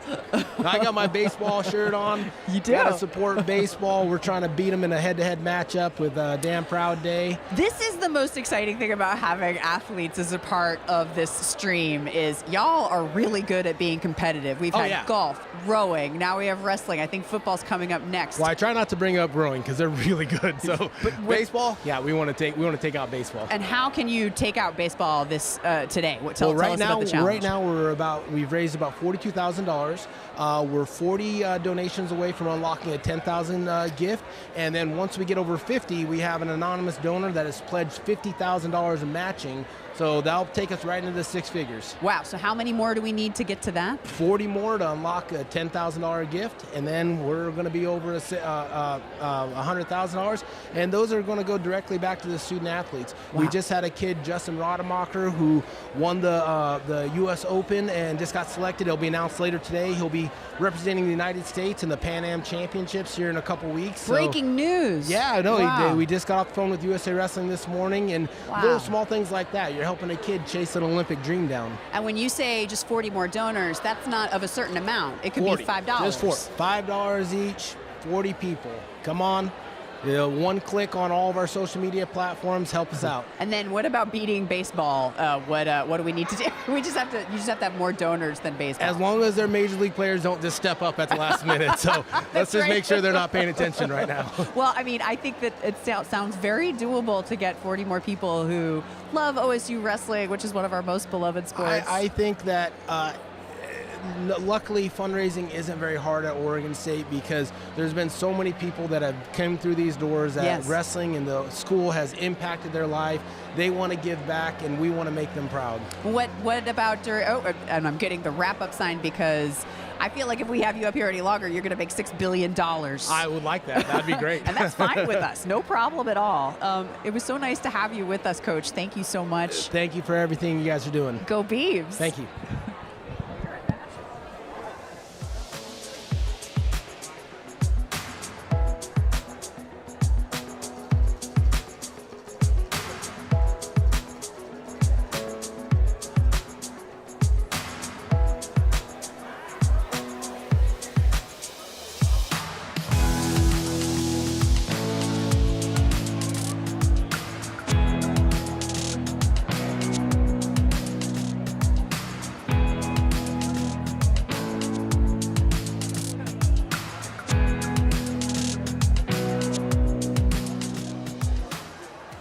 Everybody, welcome back. And look who I have sitting over here to my right. It is OSU football head coach Trent Bray. Hi, Coach Bray. How are you? I'm pretty good. How about you? Doing great. Happy Damn Proud Day. Yeah, same to you. Thanks for coming out.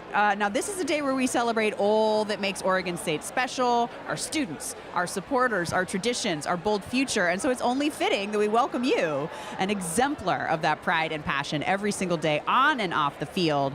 Coach Bray, you've worn the Beaver jersey as a player, and now you're the head coach. Can you talk about the way that history has shaped the way that you work now as an Oregon State Beaver? Yeah, I think not only having played here but coached here for a long time, you just get a feel for the community, both. And then when you talk about recruiting and the players you're trying to bring in, knowing what type of player, what type of person does well here. And so I think that experience really informs kind of how we recruit and who we're trying to bring here. What kind of player or what kind of person does well in our fine university? It's someone that wants to focus on what college is about, which is getting their degree and developing into the best version of themselves. And I think the way the town is, the way the university is, people that are kind of self-starters and drawn to that part of college are what we get. You want somebody who kind of is really interested in plugging into the entire OSU experience. Yes, exactly. Cool. Does that must mean recruiting a lot of people who have a sense of the Beavers, either because of a legacy or because they're Oregonians or something like that? It's a little everything. I mean, we get a lot of guys from Texas and Florida as well. I think once they get up here and they experience kind of the town and the environment and get around our players, it draws those type of guys in. And now I would be remiss if I didn't ask you about the upcoming season, what you're working on, what you're planning, what fans can look forward to. Yeah, I think it's going to be exciting. Very, very encouraged by the spring ball and the practices we had, not only from a talent standpoint, but the way they go to work. And then right now, coaches are on the road recruiting, and I'm doing exit interviews with each player. And so we're kind of just getting into that next phase, which is training and getting ready for the season. Cool. And now you were a Beaver. You studied here at Oregon State. How has the university changed since you were a student, and how has the football program changed? A lot. I mean, from just the way it looks, right? The buildings that are here. This was a parking lot, right? Exactly. Yeah. So it's cool to see the growth over a long period of time, from just campus itself to the facilities in athletics, our stadium. It's been fun to watch. Cool. And you were here all 4 years, is that right? Yes. So there must be these moments with your players now who show up in their first year where you see something happen in their brains and you remember when it happened in yours. Like something about like solidifying your major or understanding how you can contribute to the football team. That must be such a thrill to see that when you're leading these players. It is. It's fun to watch them kind of grow. And then there is a moment for every guy when the light kind of goes on. Yeah. And they know what they want to do. They know where they fit. They feel comfortable in this new place. That's cool. Okay, so now we're here in Damn Proud Day. The last time I checked, I think we were already at the $900,000 fundraising mark. But of course, we want to keep going. Can you tell me about some of the initiatives that you and OSU football are excited about this Damn Proud Day? Yeah, just really what all this stuff goes to for us is kind of going back to the players, allowing to do certain events that are team building, allows us to get the technology and the programs we need to stay on the cutting edge of college football. It also allows us to feed them and do different things to make their experience better. So that's why we're so thankful for everything that kind of our donors give to us in the community and what this day is all about. What does a team building, donor-funded team building exercise or weekend look like? Yeah, it's anything from going paintballing as a team and working as a team in different things other than football, bringing in guest speakers and people that come in and motivationally speak and talk about how to be successful. And then also we bring in speakers that talk about how to set up your bank accounts and different things like that to help them grow as people. So there's a lot of those programs that go on through this. That's great. Well, if you ever need another person to play paintball with, I'm your girl. I'm not a Proud Day. And of course, I have to say, go Beavs. Absolutely. Thank you. Thank you.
Are back with Gina Galaviz-Yap and Emily Henry from Extension and Engagement. They're here to talk about Open Campus and Juntos. Welcome and happy Damn Proud Day. Thank you. Now, can you tell us a little bit about what OSU Juntos and the OSU Open Campus programs are? Maybe we could start with you, Gina. Absolutely. Absolutely. So the OSU Juntos program is out of the Division of Extension and Engagement, and we partner with schools and school districts across the state, and we're a college and career access program.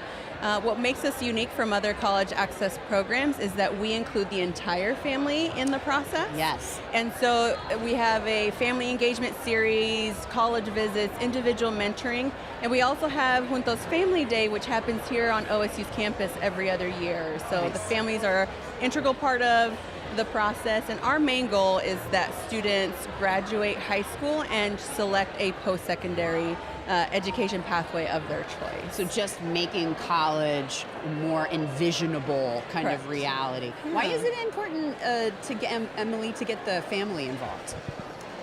Really for the support. So the whole family's on the same page and all engaged and all have the same information that best supports the students on their pathways to whatever is next after high school. And now is Family Day, is this a year for Family Day 2025? This is, yes. So when is that happening? So that is on May 17th, and it's actually going to be virtual this year. Oh, cool. Well, that makes it even more accessible. Exactly. So anybody can kind of come and, oh, that's great. And now, are there any ways, or can you specify some ways in which today, Damn Proud Day, can make a difference for Open Campus and or Juntos, Jean? Yeah, so one of our big things is our Extension and Engagement Director, Chris Elliott, has provided a challenge. So we need 16 more donations to get a $1,000 donation match from Chris. Cool. So that is super exciting.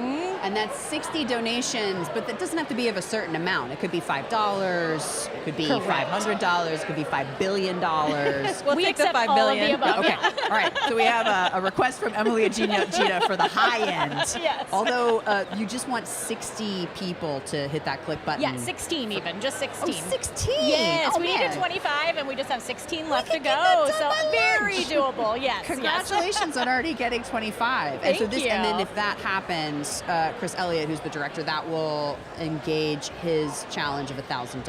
Yes, Oh, yeah, that's cool. and that will go directly to support students, and Gina can talk kind of about the array of different donations and what those provide, but it's directly to go to support students around the state. Yeah, and what ways will that money be used? So a donation of $10 will be able to provide programming materials for a student. $50 will be able to provide a college visit for a student. Wow. And $250 will provide individualized mentoring for a rural student for a year. For a year.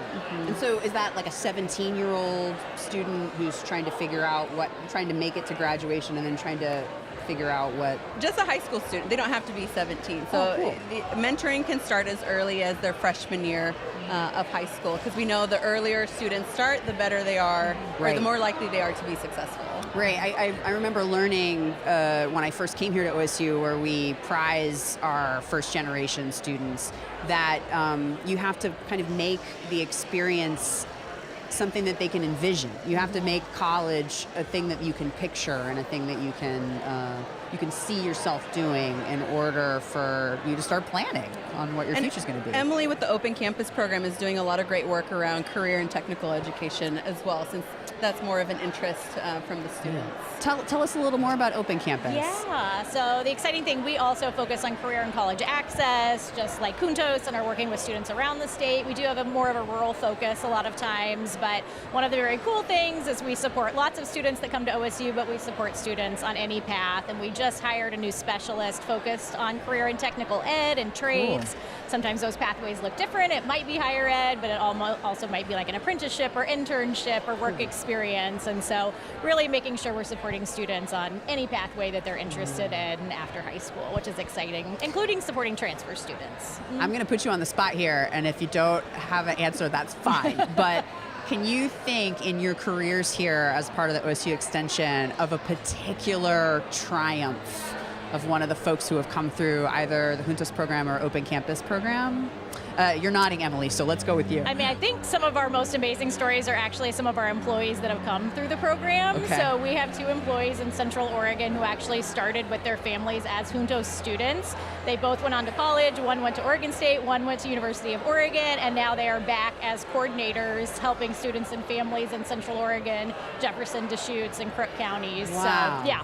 Now that is what Damn Proud Day is all about, is that cycle, that circle, the folks who have benefited from what OSU can offer in all 30 counties in Oregon, coming back and then becoming the benefit themselves, I guess, is one way to think exactly, about it. yeah. But you, Gina, do you have any triumphs that you'd like to share? I mean, because of I think the way we're designed, where it includes the family, we really hone in on providing support and access to students.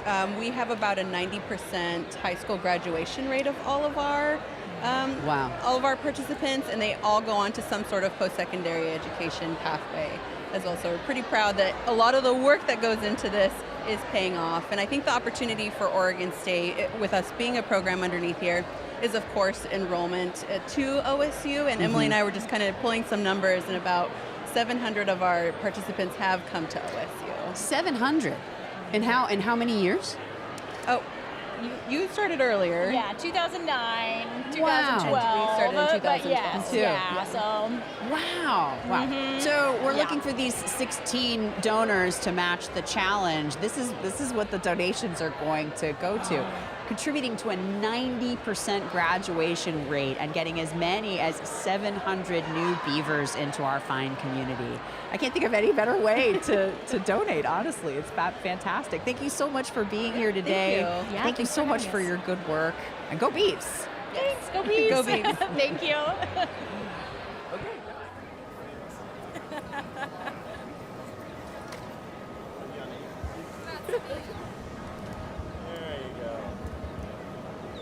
That's funny. Perfect.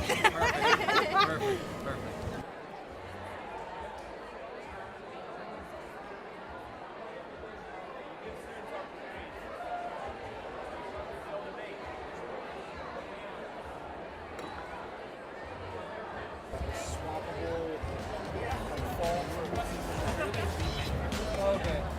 That's what we got to explore. Yeah.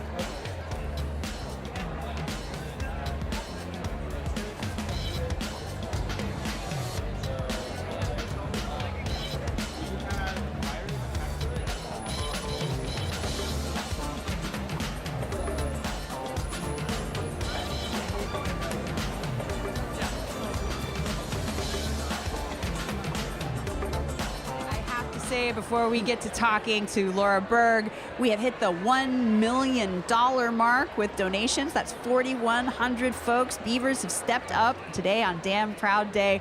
Yee! Congratulations. Awesome. Go Beavs. I feel like if you are the person that I'm talking to when we hit the $1 million mark, you should get balloons or something. I know, right? Where's like the cheerleaders and the band and all that right now? You are getting ice cream in 20 minutes if you can stick fantastic. around. I love ice cream. Honestly, that's even better than a balloon. Everybody, this is Laura Berg, the head coach of OSU softball. She's in her 13th season at Oregon State and is joining us after one of the most decorated playing careers in USA team history. Thank you so much for joining us Thank today. you for having me. What is the next opportunity that we have to see your team play in Corvallis? Yeah, that'll be May 9th and 10th. Okay. It is the last home game, Senior Day on Saturday. So come out, watch us play. Is Senior Day like senior year or senior like 55 and over? Senior year, but we'll have balloons for you if you'd like. Thank you. And is there anything specific you're hoping to see from the team, either at the end of this season or looking toward the next season? Yeah, well, season hasn't gone quite as well as I had hoped for at the beginning, and so we've gotten kind of punched in the gut a little bit, and so I'm looking forward to seeing how they react to that. Yeah. And so go out. We need more consistency at the plate and more consistency of taking care of the ball on defense. Is that, and what does the summer look like when you set those kinds of goals? The summer or the off season, I guess. The summer they will have to work out on their own. I'm not allowed to know, so that's all up to them. Really? Yeah. And then during the fall, we're going to hit the ground running when they come back. So they're going to have a test that they have to pass conditioning wise, and they'll hit the weight room and hopefully hit the cages a lot. Seems like a lot in addition to being a student. In what ways are you seeing your players balancing school, training, travel, etc.? Yeah, they do a really good job. They know about time management. They know they need to take care of their schooling first because they're a student athlete first. You know, they really work on having balance. We preach balance. You know, you're not just an athlete. You're a human being. You're a person. They have the opportunity to take mental health days if they need to, and so they get one of those per term, and they do a really good job of knowing what they need and doing what they need to do to be able to take care of school, take care of their athletics. And now I know this is Damn Proud Day. We're all about the support and finding ways to support all of these different things that we have happening at Oregon State. In what ways can the folks watching on the live stream use their support for the softball program? Yeah, it's all about technology these days with these young ones. You know, they get all these cool things that I didn't get to have when I played, but you know, we have Blast, we have Rapsodo, we have what are these things Hit now? Tracks. They're all devices that they can connect to their bat, so we can see swing plane. Are they swinging in the right sequences? We've got real-time information during games, data with Synergy, and we're looking right now to get TrackMan, which is real-time information from a game of exit velocity, launch angle, how far they hit it, all this kind of real-time information. Are they swinging as hard as they possibly can? We can even get evaluations on the umpires. Does this umpire have a wide strike zone? Does this umpire have... Yeah, it's incredible information of spin rate of the ball from a pitcher, where in the zone is it breaking, as a hitter, where are they strongest in the zone when they hit the ball. So it's all cool information. And this is all stuff that can happen while the game is being played, not in reviewing tape back at the field house or whatever. Yes, it's all real-time information. And then that affects the way you coach, I'm assuming. Yes, on things that, information we get on things that we need to work on, where our weaknesses are and where our strengths are. Fantastic. And do you ever think about what it would have been like if you would have had this stuff when you were a college athlete? It's pretty amazing. You know, even the information we have that we get on opposing batters and pitchers, the information we get, their hot zones and their cold zones. And yeah, I would have really loved to have this stuff when I played. Well, you can have it now, and our students can have it now, our student athletes. And today, Damn Proud Day Live is the time to facilitate that. Thank you so much, Coach, for coming on. Thank you so much for having me here. Thank you for those that have already donated, and you haven't yet. Go Beavs, let's get it done. Go Beavs, let's go.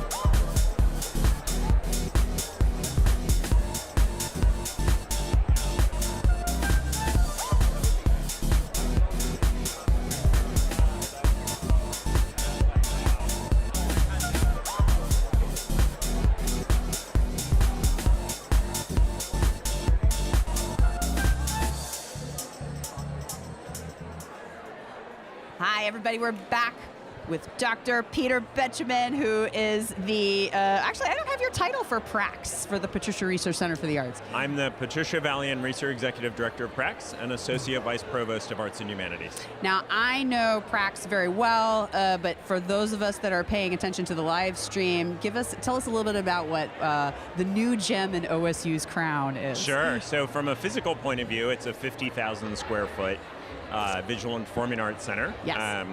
We have had an astonishingly exciting first year. We've done 160 events. Really? Yep. And just, yeah, I know. Thank you for gasping a little there. Yeah, my heart stopped. We gasp a little as well. The staff gasp, everybody gasps. But it's a mixture of concert performances, student art seasons. Yes. We have 3 of those a year where we showcase our student ensembles and groups. Theater, of course, yes. and then art exhibition. So But we could talk about ways in which Prax is much more than a building, which is part of our mission. I think that there are a lot of buildings like this in universities around the country, but there's an initiative for Prax that feels very OSU Correct. to me. Maybe you could tell us a little more about that. Yeah, for sure. So our goal is nothing less than to perfuse campus with the arts and humanities. And so what that means is making cross-disciplinary connections between those areas and the sciences, whether it's marine science and oceanography, with engineering, et cetera. And so some of the ways we do that, for example, we co-present various concerts. I'll give you just one example. Bring it on. So in the fall, we brought Huang Yi Dance Studio from Taiwan. So it's a dance company in which one of the members of the dance company is a giant industrial robot. And so they've choreographed, just works of astonishing beauty that really relate to the interface between human bodies and machines. And that was co-presented with the College of Engineering. We've done other kinds of co-presents with the other colleges. So it's a network more than a building is what I would say. And every year Prax has a theme that sort of speaks to this network. It speaks to sort of the connections that can be made between our different disciplines. Do we know what the theme is going to be for next year? We do, and I'm going to tell you. Is this breaking news? It is a little bit breaking news. We announce our season tonight officially at 8 p.m. We're so excited. We're having a launch party in Prax. Nice. So this year the theme was water. The coming year, the theme is a small topic of some importance, AI. Never heard of it. You will. And you will have the opportunity next year to explore AI's relationship to creative practice. Sure. Across the various performances that we're bringing. And so we have a 3-performance Arts and AI series. Cool. We have a 3-lecture series, bringing humanities perspectives to AI. And then we have a very, very famous science fiction writer coming as sort of the cherry on top. All told, across the series, we'll have had multiple folks who are on the Time Magazine Top 100 Thinkers in AI list. But you're so not really giving me excited. any names right now? I gotta wait another 8 hours? Are you kidding me? I mean, we're good friends, Elena, but yeah, you gotta wait the eight more hours. Yep. Okay, well, I'll be thinking of all of the science fiction writers. But before we let you go, Peter, tell us a little bit about how Damn Proud Day can make a difference for Prax today. For sure. Well, like all arts organizations in the country, we rely upon philanthropic funding, and that's more true now than ever.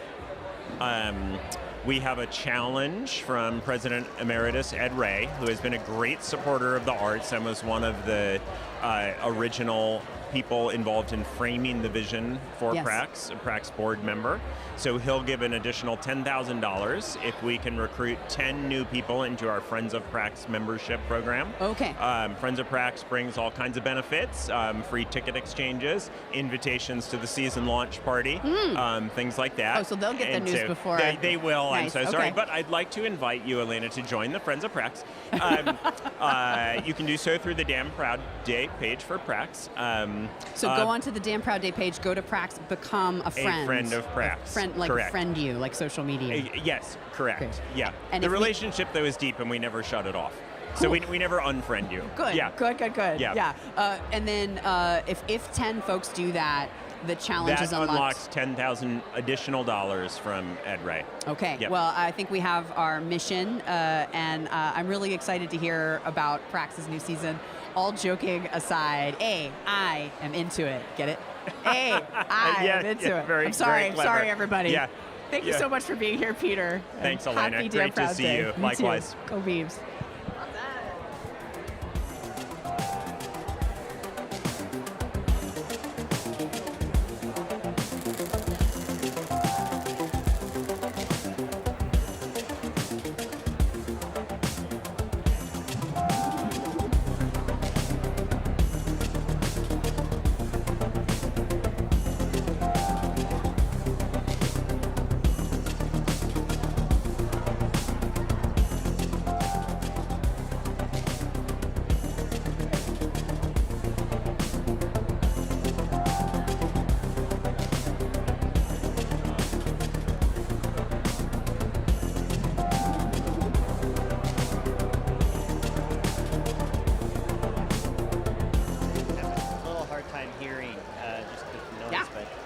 Well, don't worry. Hi, everybody. It is hustling and bustling here at the SEC Plaza. It feels a little bit like the Macy's Thanksgiving Day Parade, where we're kind of having to speak very loudly so that we can be heard. But you're really going to want to hear our next guest, Dan Larson, the VP of Student Affairs here at Oregon State, the Vice Provost of Student Affairs. Can you tell me, Dan, what's your favorite part of Damn Proud Day? Yeah, well, I mean, I'll first say that any opportunity to celebrate the many things that we're doing here at OSU, and particularly those that serve students, is a great day. And but I'll also say that what I really appreciate about Damn Proud Day is how it makes philanthropy accessible. It's just everybody can get in, no matter what you're comfortable giving. And there's just so many things that highlight impactful programs that anybody can really start their journey in philanthropy. Yeah, that's why these challenges are so exciting, because they're about getting as many people involved as possible. So maybe if a lower amount is comfortable for you, you can still participate in something huge, an initiative worth tens of thousands of dollars. Right, that really has a high impact because of the generosity of our matching gift donors. Mm-hmm. And the students are really what it's all about here at Damn Proud Day, and I know you are a perfect person to talk to about the way that students move through the university. I know that OSU has a goal to increase its graduation rate by 10%. It's already at 70%, but we want to get to 80% by 2030. Can you give us a few examples of how we're trying to achieve that? Yeah, it takes a lot of different programs and services, everything coming together to help students in their progression. What I'll highlight, and you'll see it on the Damn Proud Day site, is our Finish in 4 initiative. Finish in 4. Yeah, what we're really recognizing is that for some, and actually for many, there's a significant financial barrier for the highest need Oregonians. And so we've started this Finish in 4 program, recognizing the financial barrier that exists even after their Pell Grant has been issued, their Oregon Opportunity Grant. And so we want to give a commitment to as many students as possible that you come to OSU, you have high financial need, we're committed to you for 4 years of your education. That goes along with cohort programming, opportunities to start their program a little bit earlier in a bridge program, get academic counseling, academic support, and we're just really excited about it. These are the types of programs that we know work. Finish in 4 is, we talked to President Murthy about it too, is kind of one of our main driving initiatives today, because it's that important and also has the potential to do that much for so many Oregon State students. Right, and in Finish in 4, we have our cohort program, right, that serves a population every fall. A new cohort starts. Cool. But Finish in 4 is also an umbrella program that has opportunities for other need-based scholarships, persistence scholarships. A program that we're going to be launching is a last mile scholarship for trying to get people to come back that have just maybe a couple of credits that they need to finish. Let's remove that financial barrier. Let's get you to your degree. So all of that is part of helping students finish their degree in a timely on a timely schedule. Yeah, and that's a part of the student population that it's really important to highlight. The folks who are just a couple credits away and just need to make it over the finish come line. back, let's remove those barriers for you and get you your education. And now I would be remiss if I let you go without asking you if there are any particular funding challenges or priorities, special things that are happening today that you're really excited about for Damn Proud Day. Well, I'll say that if you go to the Student Affairs Striving Together, you'll see a number of different programs we're really excited about. Most, if not all, have matching gifts that will open up once we hit certain levels. So please, whatever you're comfortable giving, take a look at those programs. We have programs that support survivors at OSU, getting them the resources that they need. Programs that support Black and Indigenous students at OSU through our programs. Basic Needs Center. There's really a connection point for everybody as they see our programs, and what made a difference for them, Yes. they can give to those programs to make a difference for others. So you can give personally. You can find something that really speaks to you in terms of who you are as a member of Beaver Nation. That's right, and if you don't find something, there's the a general account, student affairs, and what we use that for is where there's an opportunity that doesn't fall within a program. Let's say sponsoring a student to go to a conference. Yeah. Come to Student Affairs, come talk with us. If that's a meaningful opportunity, let's get you funded. So Wow. even if you don't see a program, giving to Student Affairs is giving directly to students. That's what I would like to do myself. Is like the necessary, the unknown unknown, or Yeah. the known unknown. Yeah. Because you know that if you want to make your own way through the university as a student, you might come up with something that maybe there isn't necessarily a pot for, and then you That's can right. That's contribute right. to Well, it. I'll send you a link. Awesome. Yeah. All right. Well, I know what I'm doing. Thank you so much for You your bet. time. All right. Thank Go you. Beavs. Go Beavs.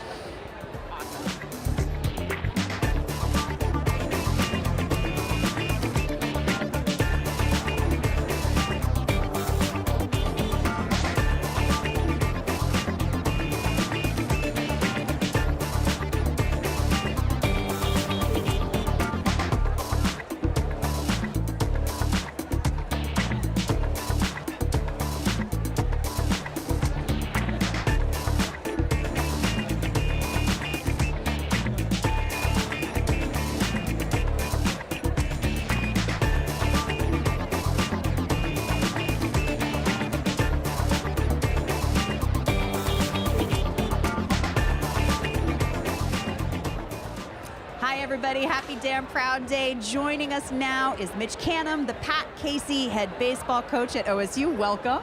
Thank you for having me. It looks like a lot of excitement here on campus, and I was just about to go tell our guys to make sure they run around lunchtime and see what's going on. Good. Oh, I thought you were going to say make sure our guys go to the ice cream truck. That's what I'm going to be texting my students about immediately. Now, I have to ask you if your ears are burning, because we had the head coach of the wrestling team here a few back. He had on an OSU baseball shirt. He did. But apparently we've got a little bit friendly competition going on Damn Proud Day. Yeah, Chris is not afraid to compete. Actually, when I was walking up here right now, he was banging on the locker room door looking for me. Wanted to call me out and get the competition rolling even more. I have a lot of wrestling gear at home as well, and Chris comes by and gets some baseball gear. We're just huge advocates for one another, Beaver athletics in general, and I love what Chris and his staff and his student athletes are doing. Well, tell us a little bit about your student athletes, what they're up to. You've got a great team this year. We do. We have a great group of guys. They're busting their butts right now. We just had a really tough weekend. I know all of Beaver Nation, wasn't excited to see what happened this last weekend, but being a top-ranked team in the country, and sometimes you're going to have some mishaps and some failures, but I love how these guys are showing up ready to get better. And we learned a lot about ourselves. We've been on the road a lot this year, which is too bad because of how beautiful Oregon State is and being home. But right now, we got a lot of talented young guys, got a lot of talented older guys, and we're about to hit the road tomorrow at 4 a.m. Getting on the bus to Hawaii. Yeah. Well, I mean, that bus better have some fins and flippers. We won't be driving across the Pacific. Okay. We're catching that early bird, but we're going there for 4 games, come home for a quick day, and then we're out to Iowa for another 3 games. So life on the road, we're learning a little more about it. When's the next time, do you know, that you'll be back here? We are going to play 1 game when we return next week against Portland. And then after going to Iowa, we're going to return, play Long Beach State here for our last series of the year. Sweet. There's nothing better than an April or a May day at Beaver Stadium watching our baseball. I would agree. It is the best place to have an office, and being over at Goss each and every day and soaking it all in. We're actually about to head over for practice. We have a classroom breakdown session of film review, and then we're going to jump into practice. But what a beautiful day to be a Beaver. What a beautiful day all around to get out and explore. Well, let's make this more beautiful day for OSU baseball. What kinds of things can we do to support OSU baseball today on Damn Proud Day? Well, first off, everyone who shows up to our games and is tuning in means the world to us, and that's why we do what we do, is for Beaver Nation. Cool. Right now we're working on our facility enhancements, kind of revamping our training room area. And we always have a need for equipment, and our facilities continue to stay up with the times. So right now everything that's being donated to today from Damn Proud Day is going to be going towards helping update our stuff and getting our equipment to make sure that our guys have the best tools necessary to go out and train and stay healthy and compete at the highest level. I've heard that the advancements in technology are really significant in your particular sport. Like things that can be, yeah. like a Fitbit for baseball, basically. Like there's anything and everything you're looking for. We have our center field training facility. We have a hit tracks machine that measures every pitch coming in, every ball going out. We have auto feeders. We have training equipment that when you're lifting weights, it tells you how fast you're moving it, if you're doing it correctly, how many reps you're doing.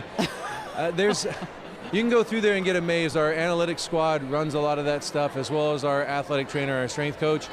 And it can be overwhelming at times with all that stuff, even a force plate mount for our pitchers to use to make sure they're using the ground appropriately. Whoa. But really, a lot of times you got to simplify it and keep the right things in mind when you're going about the day. You know, you can get overwhelmed with a lot of stuff going on, but the most important thing right now is having a conversation with you and sharing with Beaver Nation. Well, anything we can do technology-wise, food-wise, cool facilities-wise, bus-wise to help our baseball Beavers is definitely something that would make a big difference today. Yes. I hope you have a great practice this afternoon. Thanks for stopping by beforehand. We're going to get after it. Thanks for having me, and go Beavs. Yeah, good luck in Hawaii. Go Beavs. Hi, I'm Gabe Winkler, the head coach of Oregon State men's rowing, and this is my 18th year here. Can't believe it. My 11th as the head coach, and this is my 6th Damn Proud Day, and each one has gotten a little bit better than the last. We've gained a lot of momentum, a lot of dollars over the years, and we're looking to do the same this year. This year, the priorities, we're getting a couple new boats, trying to enhance our fleet to get some new equipment, but also just to have great experiences for the guys, to have the guys all of the team travel, the full team travel to all of our races, and just to have the great experiences for the team overall. I'm really in awe a lot of how active our alumni are and how great the support has been through the years, and I can't say thank you enough to how great it has been. It's been so active and so good with everybody doing this. Last year we raised over $70,000. This year we want to eclipse that by even a little bit more. It's a big number, but I think with all the alums that we have been giving, I think we can hit it. We are always at the top of the athletic department. That's always our goal too. And to show that rowing is a big team sport and everybody is active with it. With all the new things happening in the college athletics, we actually had a really good opportunity to create a new league, and it's called the Mountain Pacific Sports Federation. And we combined all the Pac-12 teams with the West Coast Conference teams to make one championship in May. That's happening down at Lake Natoba on May 18th and May 19th, and it's going to be an 8-boat championship race, which is something very new to us and unique, and it's a great opportunity that came through all of this. So it is a huge benefit for us, and through that, we are going to get our qualifications to the IRA National Championship. We're sitting in a pretty good place with that, but even though the world is crazy with all the conference realignment, we had a big benefit in the end, and it's turned out pretty well. So my goal is to have anybody and everybody that was ever associated with Oregon State men's rowing to give to the program. If you had any ties to the program, just feel free to hit the donate now button, and we will be at the top of the list once again, and go Beavs.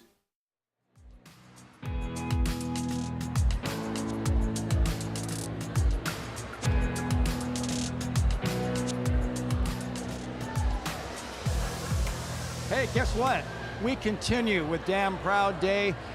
The noon hour is here. I'm Ron Callan with the Beavers Sports Network. And get this, let's update you on what's happened with the number of gifts. 4,425 gifts adding up to $1.1 million already. And we're just getting started here, folks.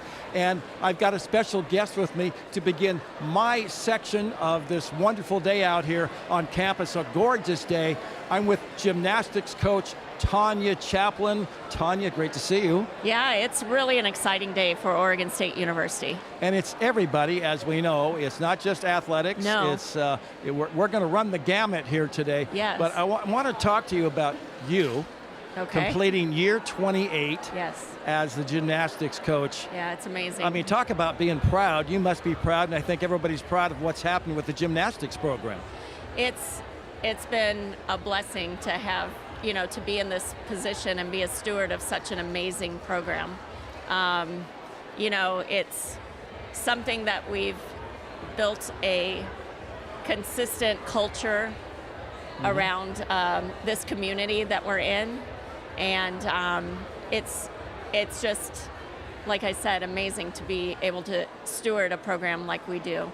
And work with athletes. We're fortunate. We work with student athletes that are hardworking. They're driven in the classroom and in the gym.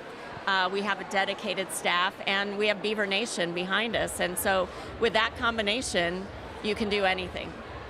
This past August, I had the opportunity to host the homecoming parade for one Jade Carey. Yes. I mean, talk about the influence that she's had on the program, and just watching, going to the Olympics and watching her pick up the gold again. Yeah, Jade is not just an Olympic champion and a world-class athlete. She is an incredible leader. She's driven, and she's just an amazing human being. And that drive and that leadership that we see every day really helps elevate the rest of our student athletes. And so it's been just a privilege to be able to coach a student athlete like Jade Carey. How's she influenced the rest of the student athletes on your gymnastics roster? Yeah, I think that, just the things she had to do in order to be able to maintain that elite level athletics, go to school, balance the college season.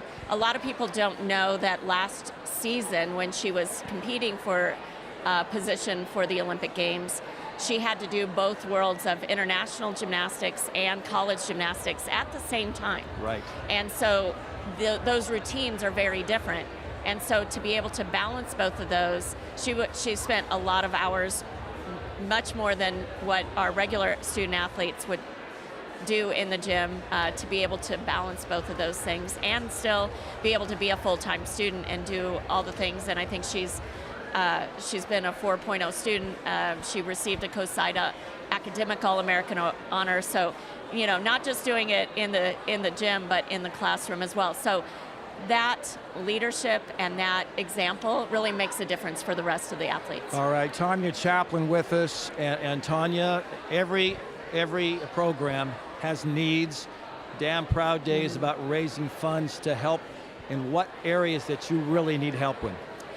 Yeah, the support from our community and from Beaver Nation is vital. And we have 3 things that we're really pushing this year.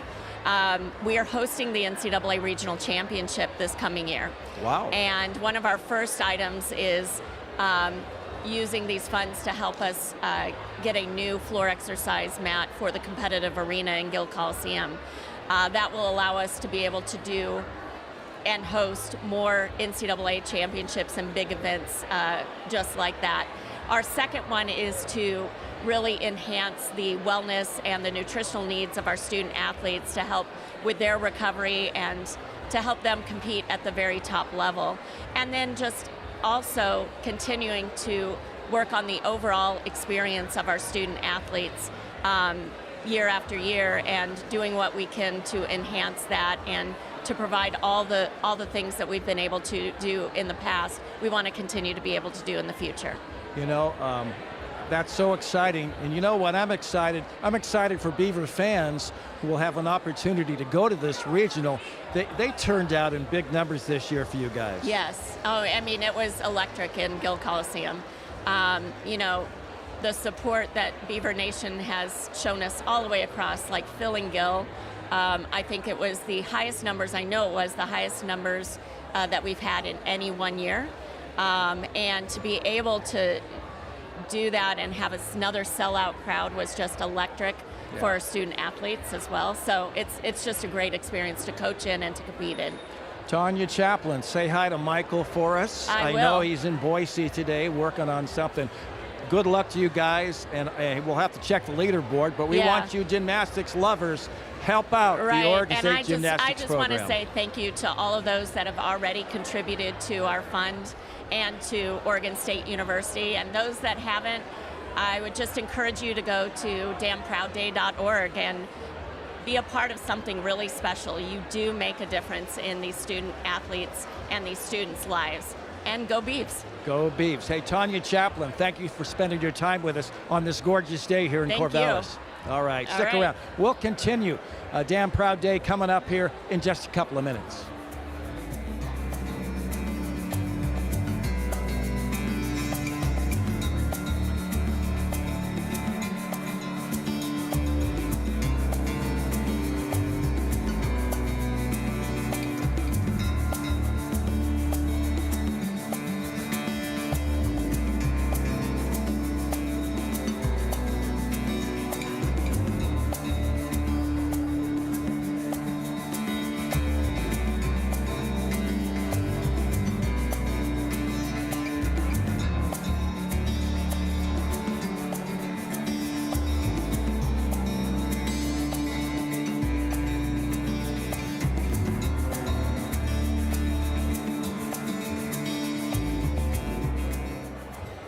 Got good news. The ice cream truck is open.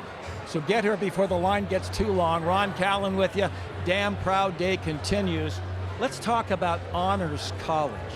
To be an Honors College, I think you have to have your act together. Let's welcome in two members of Honors College. That's Adam Gross and Anna Tracy. Guys, thanks for being here. And Anna, tell us all about where you're from, what you're studying, and what Honors College has done for you. Yeah, of course. Thank you. I'm from Beaverton, Oregon. I'm studying biochemistry and molecular biology. I'm in my third year. And the Honors College has done so much for me. It's given me a community, for one thing. I think that's really incredibly important. As an Honors College scholarship recipient, I've gotten to meet with the dean and other Honors College scholarship recipients every term. So I really had that sense of belonging right from the get-go. And a lot of great connections. Adam Gross, same question. Yeah, I'm from Southern Oregon originally. Where? And Southern Oregon, Grants Pass, Medford area. I was there day before yesterday on the Rogue River with my cousin. Were you actually? I should have known. I could have said hi to your family. You should have. They would have liked to see you. It's a beautiful area. It really is. And I'm studying management and international business, mostly, so I'm college of business. For me, the Honors College, I would say similar to Anna. I think it's a sense of community. It's really being involved with your school, meeting other people, meeting people. And then also, similarly, I'm a scholarship recipient as well. So for me, improving the access and making sure everyone has that access to the honors education is super important as well. So Anna, let's talk a little bit about, you mentioned your major. Let's go big picture. Honors College may help people notice you because of your success here in Corvallis. Where would you like to be working on what you're majoring in? Yeah, that's a great question. My goal is hopefully to become a physician and also do some work in public health advocacy and youth outreach with health education. And so the Honors College has given me some great connections. For example, as an Honors College student writer, I've been able to practice those outreach skills and writing skills that I think will be really important for my future in health practice and also authorship. Adam, same question. Yeah, big picture, what do you want to get into after you get your degree and you're ready to go make some dough? Yeah, well, for me, that's coming up. I'm graduating senior, so I gotta have it figured out, right? And so for me, that looks like a project manager position, so kind of working on that management side of my major back east in Madison. Long term, who knows? Still kind of figuring it out, but that's at least the starting point now as I graduate in a few weeks here. It's coming up fast. Real quick, Adam, does being a member of Honors College make you really proud to be an Oregon State Beaver? Oh, absolutely. Yeah, I'm damn proud to be an Oregon State Beaver and the Honors College, absolutely. Same question. Oh yes, absolutely. And what's it like? I mean, how many students are in the Honors College at one time? Is there any set number? Is it just depends on who qualifies? I know that we're growing. I can tell you that. Oh, okay. I know that we've grown with each year since I've been admitted. I believe my class admitting in 2022 was a record-breaking size, and I know we've expanded our services because it's such a valuable experience and we want to offer it to as many people as possible. You know, it's interesting, Adam. I mean, this whole Damn Proud Day, this is huge this year. Not that it was small last year, but it's definitely growing, just like the Honors College. That's got to be pretty cool to be part of something special that people love. Yeah, I think people really do love the Honors College, and we can see it in our numbers. I think we're going to have close to 400 honors graduates this year, so we've really seen that number increase every year, which is awesome to be a part of that community. Adam Gross, thank you. Anna Tracy, anything you want to add before you move on and enjoy the sunshine here today? Say hi to your parents or something? Yeah, I would say absolutely just will. encourage donors to give as much as they there can you go. to help support scholarships. I think it really makes access possible. Yeah, I would echo that. My participation in the Honors College specifically has been made possible by scholarships, so Hey guys, we appreciate all your support. great job. Appreciate you being up here. We'll take a break. Damn Proud Day continues. A sunny Wednesday afternoon here in the city of Corvallis, and the money, keep it rolling in. We'll be right back.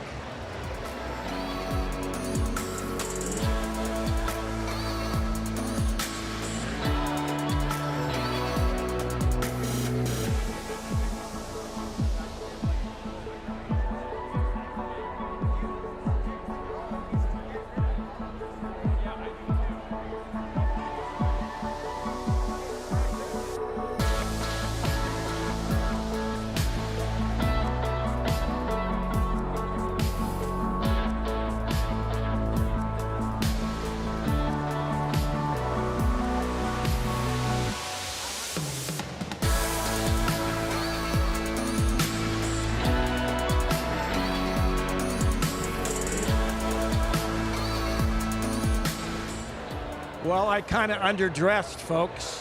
When you see our next guest, Susan Gardner, she's with the College of Education here. And who's your friend? This is my friend, the Beaver. Is it Benny, or is it one of his cousins, or? This is a young Beaver. You know, we're educating all kinds of future Beavers in the College of Education. Well, I love the hair. Thank I you. love the dress. Thank you. Tell us what makes the Department of Education special here in Corvallis. The College of Education is special, and we stand out from other colleges of education because we are training, teaching, preparing the next generation of teachers, counselors, and higher education leaders who are going to go out and change the world. You are the what? You are the head dude. You are the dean. That's right. I'm the You're dean. the dean. Dean What's it like Dazzle. to be a dean? When growing up, did you say, I want to be a dean? No, no one ever says that. No one ever says that. How I explain it to my 10-year-old is I help the helpers. I help the faculty and our staff, who are amazing, do what they need to do for our students. I'm there to support them, to make sure they have the resources they need, and to kind of be the head cheerleader. Susan Gardner's with us. She is a dean at the College of Education right here. What does Damn Proud Day mean to you and your compatriots in the College of Education? I will admit it is one of my favorite days, not just because I get to dress up and look ridiculous, but because to me it shows what Beaver pride and the Beaver spirit of Beaver Nation is all about. You just look around and you see all of the energy, all of the excitement. And I think for us in the College of Education, it's a day where we get to remember how to support our students. I spent 3.5 hours yesterday helping to dole out scholarships. We gave 74 of our students scholarships yesterday. I would love to be able to give out another 74 next year because of everything that people do to help. You got a great challenge gift going on. You guys are really throwing, blood, sweat, and tears into this whole day. That's got to be, and it's so much fun to do. It is fun. It is fun. And I think in particular for us right now too, understanding how important education is, how important public education is, both higher education and K-12. Just yesterday we found out that a $2 million grant from the U.S. Department of Education was removed. And it's an opportunity that we've lost to educate 30 more school counselors in the middle of the state. And this is where we need our support to help to get folks into our schools, whether that's teachers, counselors, or leaders. So talk a little bit about some of the other important things you guys do to make a difference in education, because, I mean, you know, I have grandkids who are like in second and third grade. COVID really took a toll on they're behind, but they're catching up.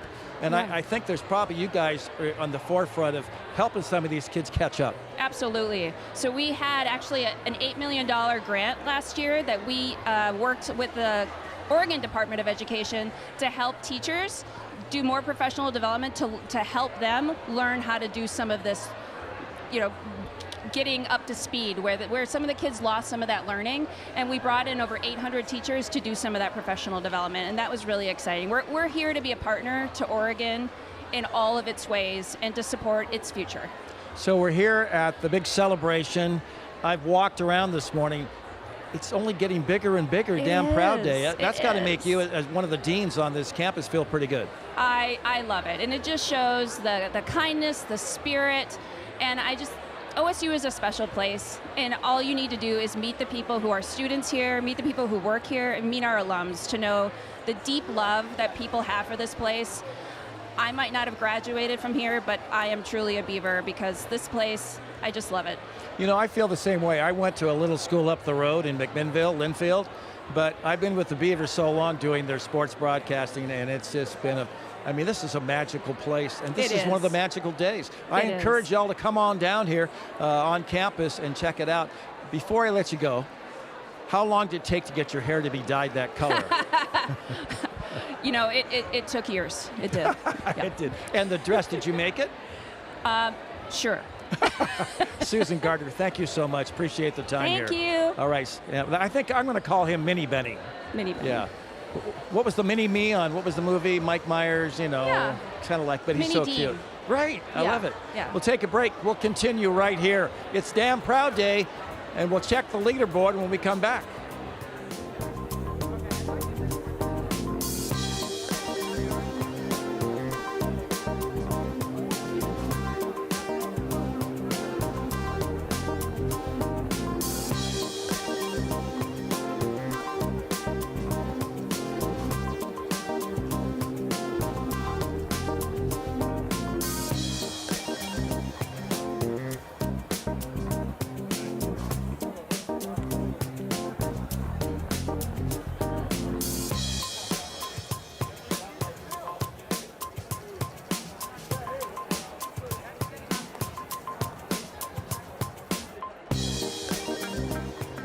We're back. It's Damn Proud Day. Sam Johnson joins me. Sam, you are part of the College of Health.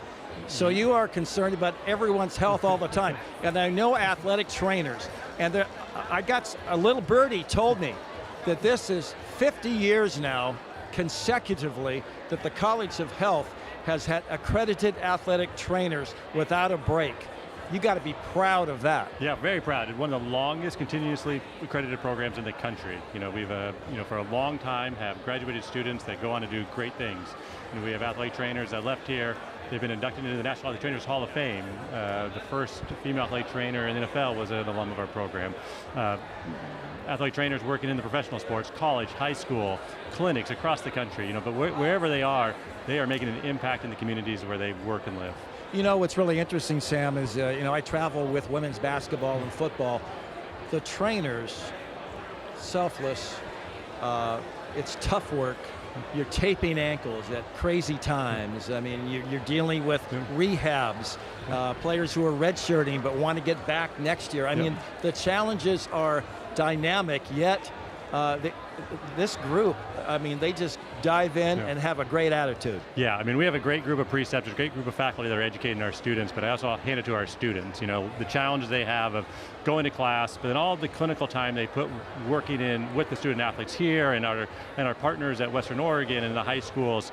You know, they're putting in long hours. As you just mentioned, the athletic trainers are there before the athletes. They're there longer than they leave, after they leave, and they're still working, and oftentimes our students are still there. And so it's a really challenging program. We really push them, but we really do it to make them as strong athletic trainers when they graduate. I like the orange shirt. Yeah. It's an important day.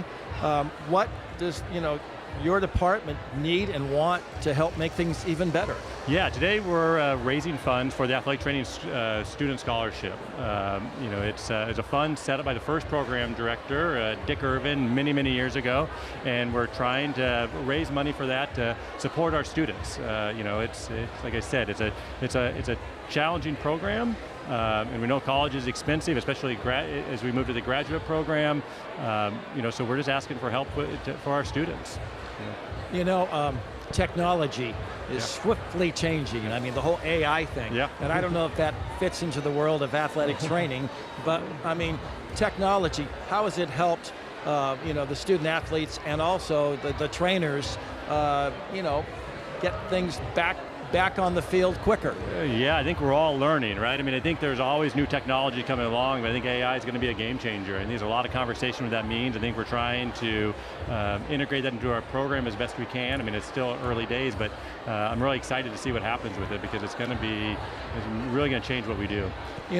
Graduation's coming up. What's the typical number of trainer? Because there's a lot of kids who say, well, I want to go into kinesiology, or I want to do this, or I want to do sports medicine. Yeah. I mean, this avenue might be one of the most critical because a good athletic trainer can make a huge difference for any program. Yeah, well, obviously I'm biased as an athletic trainer. I think we are critical, behind the scenes, kind of go unseen, unheard, and that's just the way we are. Size-wise, we have about 15 students that we graduate a year in our program, so about 30 total students a year, or over the 2 years, because it's a 2-year program. When we look historically, I mean, we have hundreds of graduates of the program, and that's, so we're really proud of what they've done. Sam, we've got about 2 minutes left. Okay. Maybe talk to the fans out there. What are things that you'd like to see happen with your program to get it to be, well, it's already highly regarded around the country, and you've got the 50 years of accreditation. Yeah. Talk about just your thoughts about your program and what you want and what you need. Yeah, so we've been accredited for 50 years. For the first 40 or so, they were at undergraduate level. And then we moved to the graduate level, and we did that before most other programs in the country did that. So we were kind of ahead of the curve. And now all programs have to be at the master's level. And so I think we've always tried to be at the forefront of where athletic training education is going. And we keep trying to push, we keep trying to innovate, we keep trying to adapt. You mentioned technology, but other things. We don't just sit back and say, oh, we've been doing this for 50 years, we got this figured out. No, right. We are continually taking feedback from our preceptors, our stakeholders, our students, our faculty, and trying to reinvent the program to make sure it's current. I think what we're looking for is, what's going to be over the next 50 years? That's where we're trying to grow. So I think today, by supporting that scholarship fund, you're helping the students today, but you're helping us grow over the next 50 years, and that's what I'm really excited about. Sam, thank you so much for spending time with us. Sam Johnson, College of Health, Damn Proud Day. I think you should get in line for some ice cream. Thank you for being with us. Thank you, and thanks to everyone that supported us. So go Beavs. All right, stick around. We'll continue Damn Proud Day live right here on campus after this break.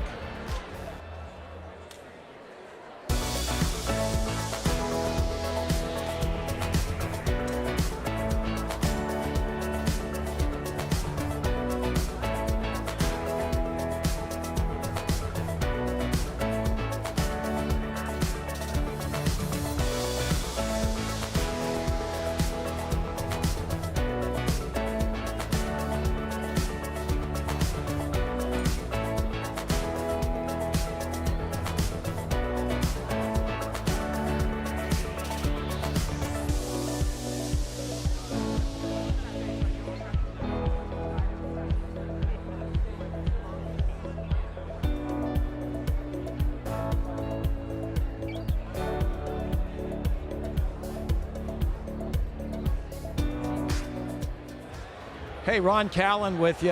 Gorgeous day here. Come on down and go online to damnproudday.org and make donations. It's over $1.1 million, and the numbers are moving. Now, the College of Health has what's called the OSU Extension Department, which it means a lot. This is Allison Myers. Hi, everyone. She knows a heck of a lot more about it than I do, but I've heard about OSU Extension for years. So tell us about what you call the AgriStress line. AgriStress Helpline. Sure. Okay. Hi, everyone. Happy Damn Proud Day. It's beautiful out. I'm really glad to be here. I have the incredible privilege of really being in two places. in the College of Health at Oregon State University, and also in the Division of Extension and Engagement. So we work together, there's 100 of us or more statewide, and we do a lot of things to promote health and well-being in the state, and one of them, and why I'm here today, is the AgriStress Helpline for Oregon. So I hope you'll ask me to tell you what that is. Okay, I'm involved in agriculture, I'm stressed out. Why do I call you, and what do I get from calling you? Well, it's a great question. And you know, just this morning I was listening to some of the agriculture conversation about wolves in the state of Oregon, and that's just one stressor, right? There are so many unknowns in ag and natural resource communities, weather, pricing, right, fluctuations. And what we know is that those folks experience really high suicide rates. And already in Oregon, we have quite high suicide rates. And what we did as a college and as an extension service with partners across the state was to launch the AgriStress Helpline. These telephone lines work when they're tailored. We know that they're an effective strategy to give some support to folks. And we've been open about a year and 3/4, something like that. And we know we're saving lives. We're getting calls from all over the state. You know, let's say I'm a potato farmer in Klamath Falls, and you know, there's a big storm that rolls through, and you know, it damages some of the crop. I mean, I'm upset. I can call an expert and maybe get some reassurance or get some information on how to you know, maybe get financial help, that kind of stuff? All of that and more. We say that it's a crisis line and a referral line. We also tell folks to never hesitate to call the number, mostly because we can offer exactly what you're saying. It's not just emotional support. It's not just how to support a friend or loved one, a husband, right, who could be at risk, a father, an uncle, a brother. But you can also get referrals to, sometimes it's the Extension Service, right? Or other places for financial assistance, anything from health services to natural resource services. The AgriStress Helpline is there for folks. All right, Allison Myers, this is Damn Proud Day. It's a chance to get more resources to help your department. What do you need, and what would you like to see happen from today? What I really want potential supporters to know is that it's a really hard to remember number, so hard to remember that I hope they'll put it on the screen because I don't want to mess it up. And we've been really successful in getting the word out to rural and remote areas in the state, but we need folks to know more, right? You can't call a support number, and we can't undo the stigma around mental health and stress in this community unless we're able to continue having these conversations. So the donations that we received today go into a growing endowment that lets us pay our phone bill, lets us pay our people and our experts in communication, for example, our experts in health behavior change, our experts in suicide prevention.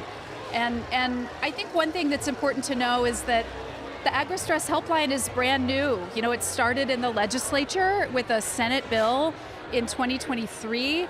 It's still a labor of love. Right. We cobble resources between College of Ag Science, College of Health, Division of Extension and Engagement, other Roundhouse Foundation, right? Health system partners, Ag West, you name it. We're around with our tin cup, so to speak. Making sure that we can keep this resource available to our producers because we're here for them. Do you want to name that number off? You must have it memorized. Or do you have it with you? It's on my bandana. Oh, it is? Yeah. Okay. How much more time do we have? We have about 30 seconds, 45 seconds. So we might as well give it out. Well, this isn't planned.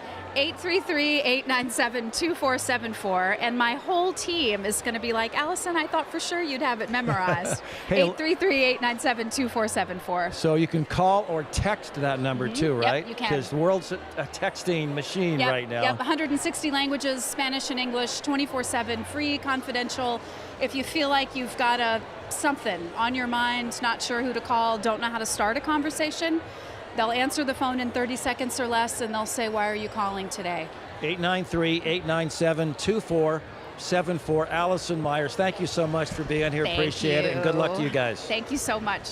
Hey, we'll continue Damn Proud Day right here on the Oregon State campus. Ron Callan with you. I'll get you that leaderboard situation. Let's see who's raking in the most money and who needs help. We'll be right back.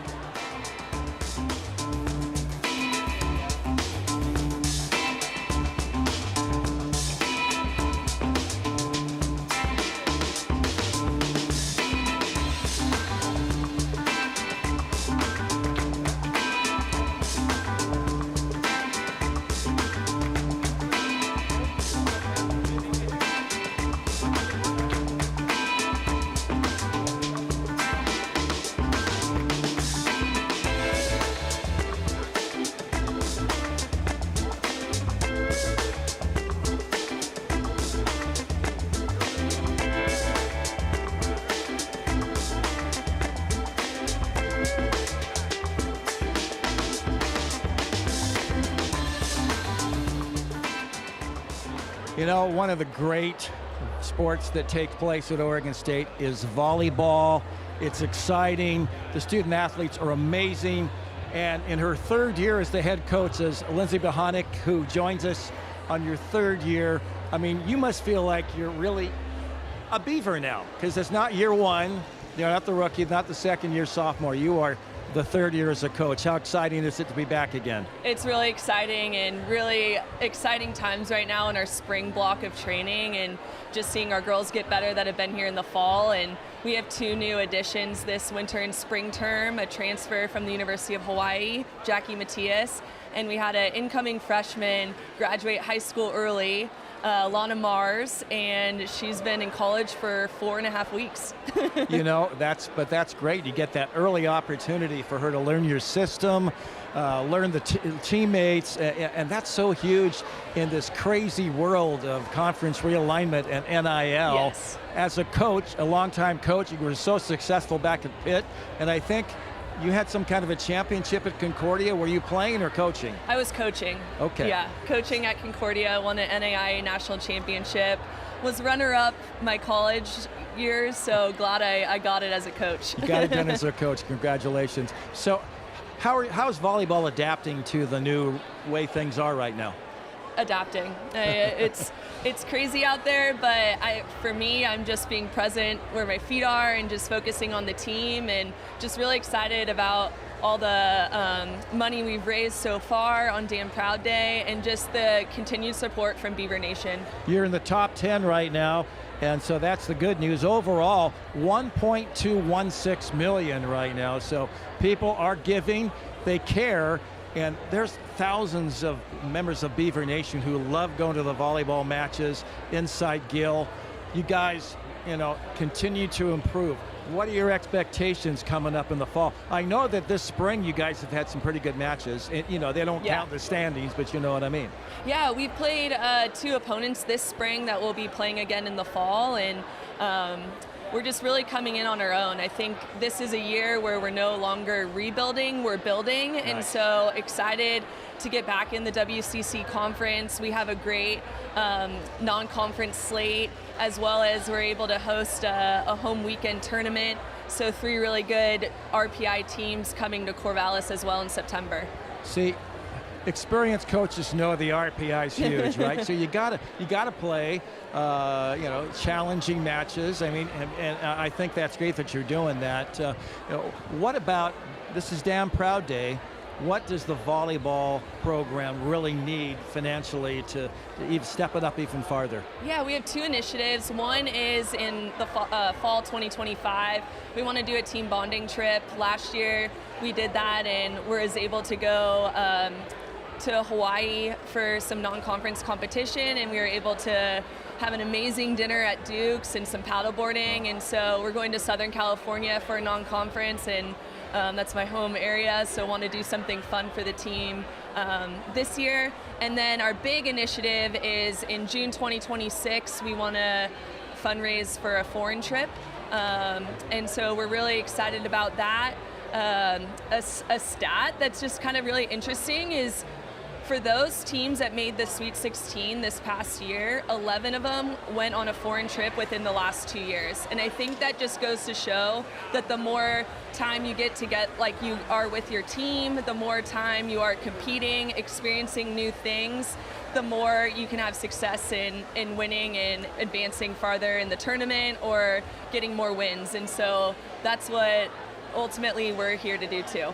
We got about 30 seconds. Just tell us about your kids and what's going on with them. I mean, obviously they're getting bigger, I'm assuming. Yeah, my son Miles is 5 and starting kindergarten in the fall, which is going to be another dynamic. And then my youngest is going to be 3 in 2 weeks. So not only am I a busy coach and mom and wife, but I am like so grateful for the support of my family, and my kids love the volleyball team. So they love playing too? I mean, are they out there knocking the volleyball around? They're into t-ball right now. We just started, so. Are you coaching that too? No, no. Lindsay Bohonic, thank you so much Thank you for having me. Jumping on with us here. Enjoy Damn Proud Day, and good luck to you guys. Will do, thank you. All right, Lindsay Bohonic.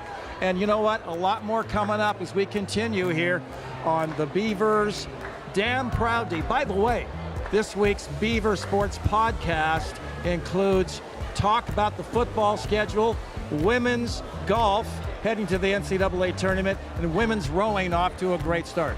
We'll be right back with more Damn Proud Day.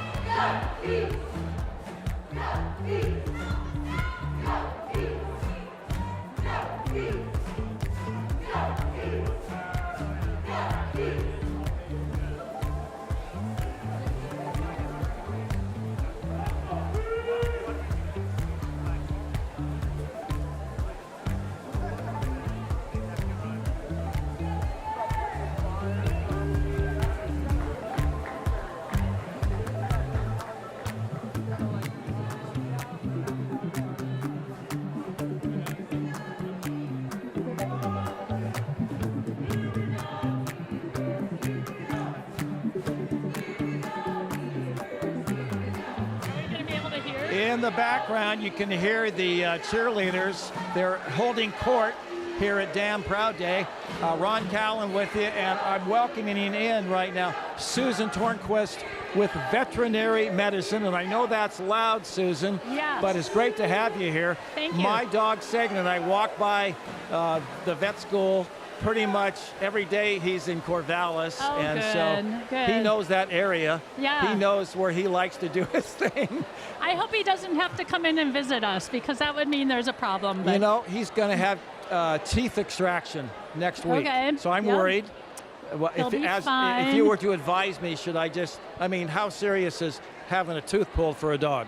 Well, they have to have it done under general anesthesia. Right. So there's always a little bit of risk, but it means it's painless, it's easy for it to be done, and he'll be happier if he has teeth that needs to be pulled. He'll be happier with them gone. Exactly. So good for you. You're a good pet owner. Well, hey, we're going to take care of me. It's not as cheap as it used to be. No, but that's it's the not. world. It's any Nothing department. is as cheap as it used to be. So how are things at the vet school, and what are things that Damn Proud Day can help increase what you guys need? Right. So things are great at the vet school. We are training the next generation of veterinarians. So if you have a pet, if you have other animals, if you eat animals or use animal products, or if you have a fondness for wildlife or zoo animals, we need trained veterinarians to take care of them, and that's what we do at the Carlson College of Veterinary Medicine. We also, so I'm very proud of that. Yes. We're training great veterinarians for the future. We also help human health. So our diagnostic lab does all the testing for the state of Oregon for diseases like avian influenza, which you've heard of, rabies, chronic wasting disease. Measles in some states. We is an don't. issue. Yeah, we don't do the testing for measles, that's but we good. do test for many infectious diseases. And so, in addition to assuring animal health, we're assuring people health as well. So we're very proud of that. And support for the Carlson College of Veterinary Medicine on Damn Proud Day can help with all those efforts. Animal health, people health, you name it. Well, I think it's great that you're reaching out to Beaver Nation to help. Yeah. And the leaderboard looks like, we've over 1.2 million so far, and it's only It's halfway great. through. So I think It's that's great. awesome. Now, Yeah. you are holding Toby. Tell This us all is- about Toby. Hold him up. This is Toby. Toby is modeled on a real dog, 165-pound St. Bernard, who would go to children's hospitals and provide entertainment and comfort for the children. And so animals do all kinds of things in our life, including making that human-animal bond, making us all healthier and more stress-free, and helping sick kids as well. So. Well, Toby, now you're pretty strong, 160 pounds. I mean, look what you're able to pick it up. Yeah, So I am strong.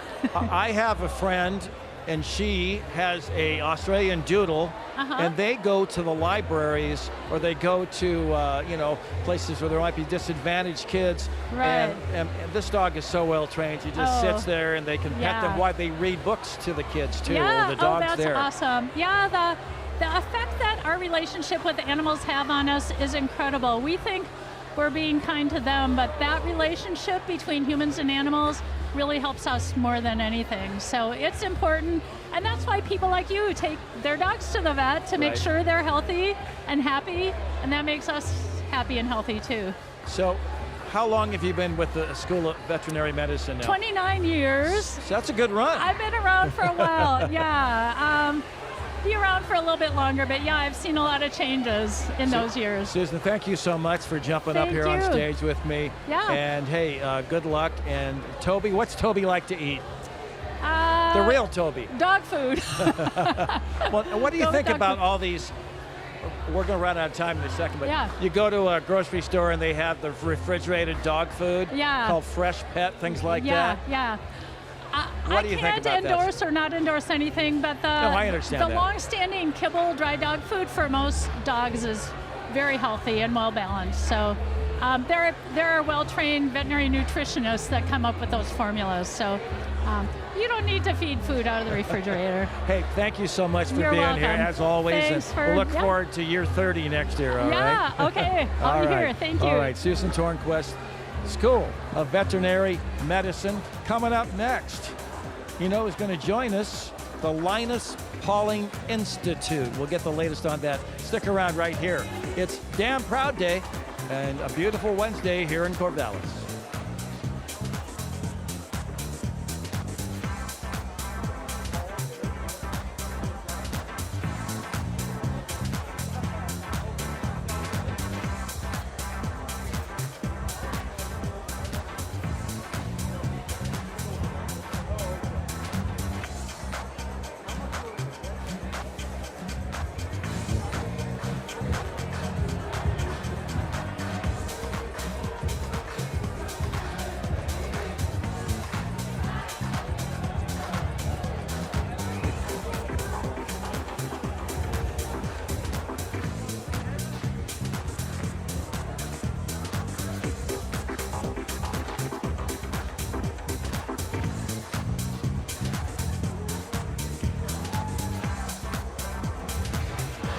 Just a huge crowd here on campus. It's Damn Proud Day. I'm looking just wall-to-wall people behind me. There's booths around where you can taste some of the food from the food division. But I want to talk about the Linus Pauling Institute with Emily Ho, who's a member of that. Tell everybody about the Linus Pauling Institute. Yeah, the Linus Pauling Institute is a research institute here at OSU. Some people may not know, but Linus Pauling is a Beav. So, really? Yeah. So the Research Institute is in his honor, studies and discovers how to help people live better longer. Yeah, what's the key? It's simple, but not so simple. It's really taking care of yourself. And one thing that we really focus on is the foods that you eat really, really make a difference. You know, everybody says you got to eat healthy, you got to exercise, and you got to have balance in your life. Do you talk about the mental health side of it as well? Yeah, absolutely. It's all weaved in together, but we strongly believe what you eat is a big cornerstone of all of that. You know, I study cancer. It's estimated that 25% of all cancers could be prevented just by eating well. That's close to 500,000 people that could be saved just by a healthy diet. Healthy diet is so huge. You've been here 22 years. Damn Proud Day started, in like 2019? It continues to grow. Yep. What does the Linus Pauling Institute want to get the money for to improve your institute? Well, Linus Pauling is the only person to have gotten 2 Nobel Prizes. One's in science and the other's in peace. So we really embrace both sides of the coin. We want to make new discoveries to help people live better longer. But we also want to make sure that all of our research gets out to the people as well and is actionable. So we have a huge commitment to training the next generation of Linus Pauling leaders and also getting the information out to the people. We have this web resource called the Micronutrient Information Center. That's a free resource for anybody. I like to call it, anytime I talk to a student, I say, if they're going to Google something, I say stop. Or actually, now I have to say, don't chat GPT it. Go to the Micronutrient Information Center. That's where the evidence-based, accurate information is going to be. Let's say there's parents watching this presentation today, or maybe a student who's thinking about Oregon State. To have the cachet of the Linus Pauling Institute here, how big a deal is that? Oh, it's huge. You know, Linus Pauling made his start right here on this campus and set him on the path to winning the Nobel Prize. We can do that. Yeah. Now, how did you get involved? I got involved. I love nutrition. I love just trying to understand how things work. So nutrition for me was just an amazing field to be in, where I could be the geek in terms of trying to understand all the processes, but everyone eats. So it's just a great way to apply that science to real life and really help save lives. Are you a chef of sorts? I do like to cook. So give me a healthy meal that, a bunch of us are coming over to your place for dinner. What are you going to put together? Well, people who know me as the broccoli lady on campus. Oh. So almost 100% of the time coming to my house, there's going to be a cruciferous vegetable, broccoli-like something, either a salad or stir fry that you serve. I know when I'm shopping here in town, almost everyone can validate. Here she comes, the broccoli person. There's always broccoli in my grocery cart. That is so cool. And, I think that's one of the great things to me about eating healthier is to cook at home. I mean, you can go out to restaurants, don't get me wrong, but cooking at home and knowing what kind of oil you're using. Absolutely. I've read horror stories about certain kinds of oils that things are cooked in. Yeah. And a lot of it's just knowing what to look for as well. There's so much misinformation out there. It's really hard for the average person to really know what is. So that's one thing that we're trying to do. Again, provide the science, but also provide you with the right information to help you and your family do better or just do well in terms of what you eat. Graduation in June. If I'd gone through as a student the Linus Pauling Institute, I mean, what do students say when they're saying, hey, thank you, and thank you for what? What would they say? What do they say? So one thing that's really special about the Institute is that we have so many different fields. So we have nutrition folks, pharmacy, food science, agriculture, vet med, and it's really a great way to see how different walks of life can work together to solve big problems. And that's what our students really get working with us. Emily Ho, Linus Pauling Institute. What a treat to have you here today. We appreciate you being here, and good luck to your program. I think it's awesome. Yeah, eat your broccoli. Eat your broccoli. Stick around. I'm going to go find some broccoli. I'll be right back. It's Damn Proud Day here in Corvallis.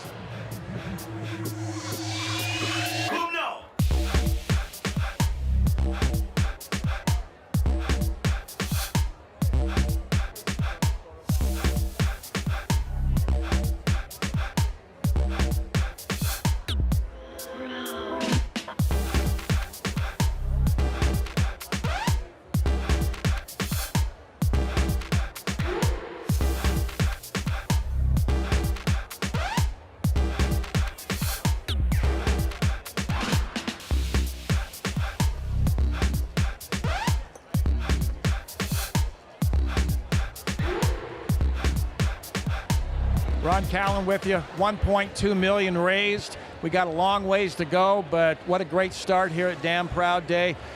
Gorgeous afternoon.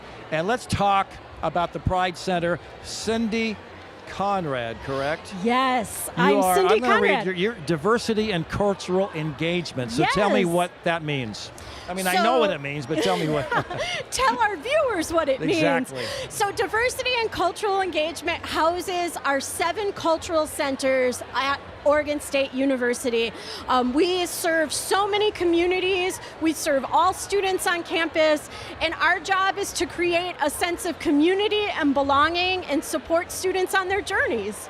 Well, I'll tell you what, to have support from some freshman who doesn't know anybody, all of a sudden they're on campus. Yes. They could be from, somewhere halfway around the world, or they could be from Monmouth. Still, it's a huge change to come here and feel comfortable and feel included and feeling that you're at home. Absolutely, yeah. It means so much to helping students weather the day-to-day stresses of being a student and learning and growing and understanding who they are and learning about each other too. Well, tell us about the Pride Center. What are some things that go on there? Oh, well, we just had our building grand opening. We underwent a building renovation for the last couple years, and we got to move in our new building in fall. And we just had our grand opening celebration on Friday, which was amazing. So we're really living into that new space, having extra space for programming and support and connection, and that's been super exciting. We're also coming up on Lavender Celebration on, which is our graduation and awards ceremony for the Pride Center community. And it honors students' journey through the university and really also provides like motivation and excitement for students who are almost to that point to get to walk across the stage at Lavender graduation. It's coming up. Now let's talk about, this is Damn Proud Day and the money that is raised. What would you like to have, donations to help you with? Yeah, so we have 3 things that we're raising funds for Damn Proud Day. The first is our Gender Euphoria Project, and this is a project to buy supplies that are affirming and joyful for students who are in need.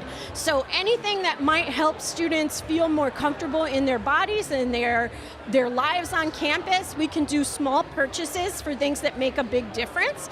So that's one of the things.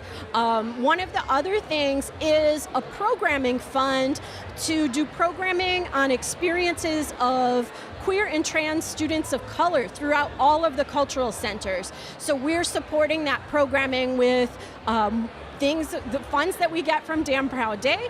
And then we're also just building a general programming fund because it's challenging times for the LGBT community, and we want to be ready to weather any rainy days that we have coming up. It's just good to be at OSU where we have that strong support. All right, Cindy, so let's talk about the fact that, you've been here how long now, and what got you involved in this whole Pride Center? I've been here almost 10 years. I'll celebrate 10 years as a Beav in September, so I'm really excited about that.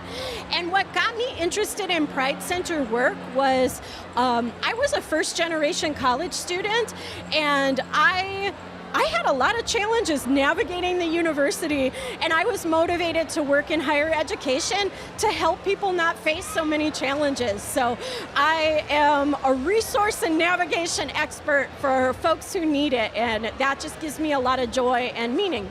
Would you say that you build a comfort zone for those maybe in need to feel accepted for who they are and make them blossom? Yes, absolutely. We hear from students all the time that their participation in the Pride Center and the other cultural resource centers has been really valuable to helping them through rough times that they face and finding community and building those connections on campus.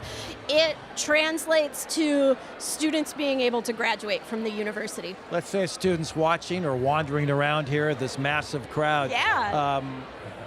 If they want to get in contact, how do they do it? Absolutely.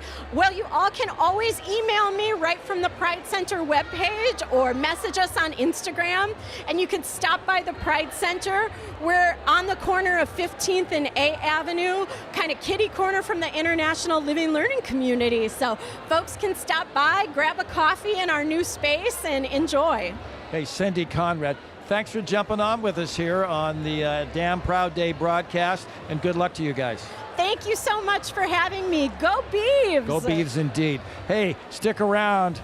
A lot to come. We'll have the women's basketball coach, Scott Ruick, coming up pretty soon, and more as we continue here live. And I'll update you. I'll get a complete leaderboard out after we take a break. Thank you. My name is Marlene Peraza. I have a passion for working with underrepresented communities. My major is human development and family sciences. I grew up in a big traditional Mexican family. I'm a first generation. My dad inspired me to go to school. He supported me and he motivated me to make change. I'm a mom. Having a family, leaving was not an option, and OSU Cascades was right here. It had the program that I wanted to go into, and it was an easy decision to come here.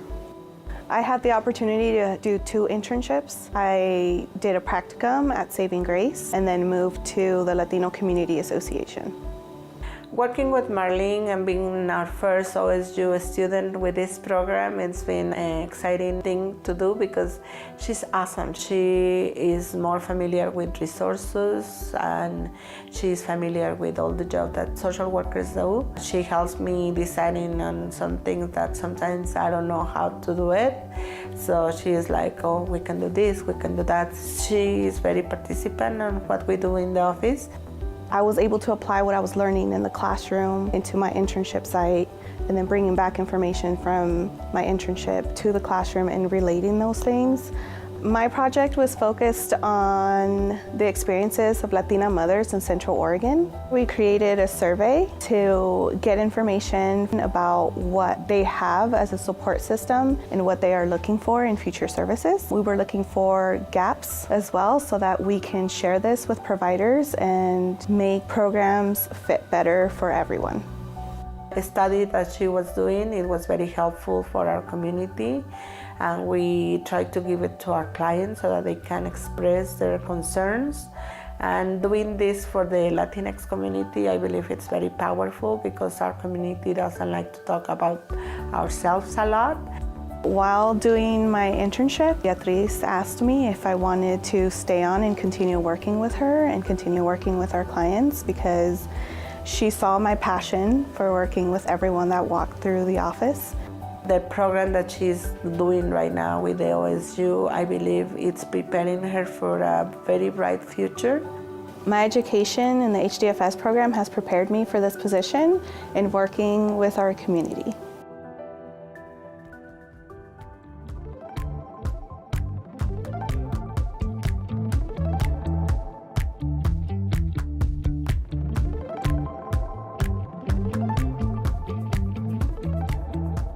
The moments leading up to 8 o'clock, you're thinking back to every moment in the campaign. Did I do everything that I could?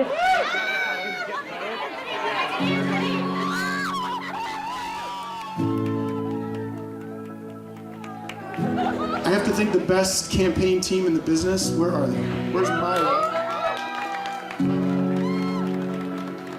Being first generation, my parents could never vote. Growing up, we never talked about politics. It wasn't really till I got to OSU Cascades that I really fell into an interest of politics and of people. It's about making people's lives better, and that's what drives me.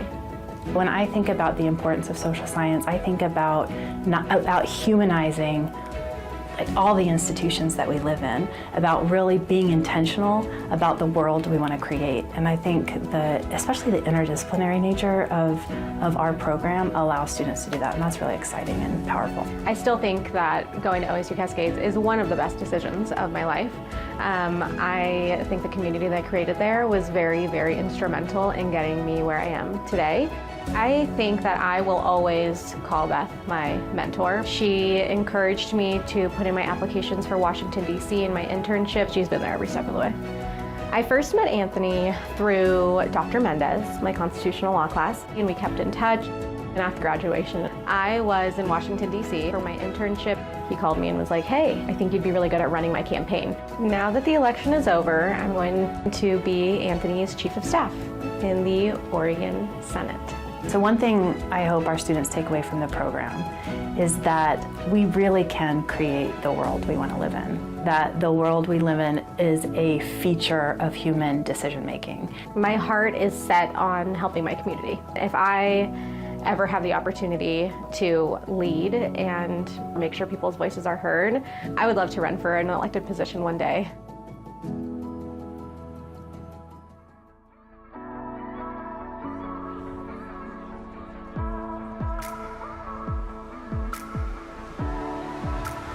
Welcome back. Damn Proud Day. Ron Callan with you. And you know, so many departments have needs. Student affairs, huge on campus. Let's talk to a guy some of you might recognize, former Oregon State football player Dorian Smith, who is involved in the EOP Griggs Center. And one of the newer programs has to deal with Black and Indigenous students, right, Dorian? And you've got a pair of them sitting right next to you. Maybe introduce us to them. Most definitely. We started the Griggs Center in about 2019 to support Black and Indigenous students and try to equalize graduation rates and retention, and we have some amazing students right here. We have Vera-Lise Rose and Eliza Porter, and I'll let them introduce themselves.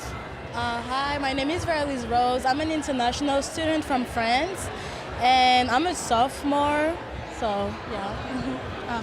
Hi, I'm Eliza Porter. I'm a fourth-year student studying environmental science here at Oregon State, and I'm about to graduate in the spring, and yeah.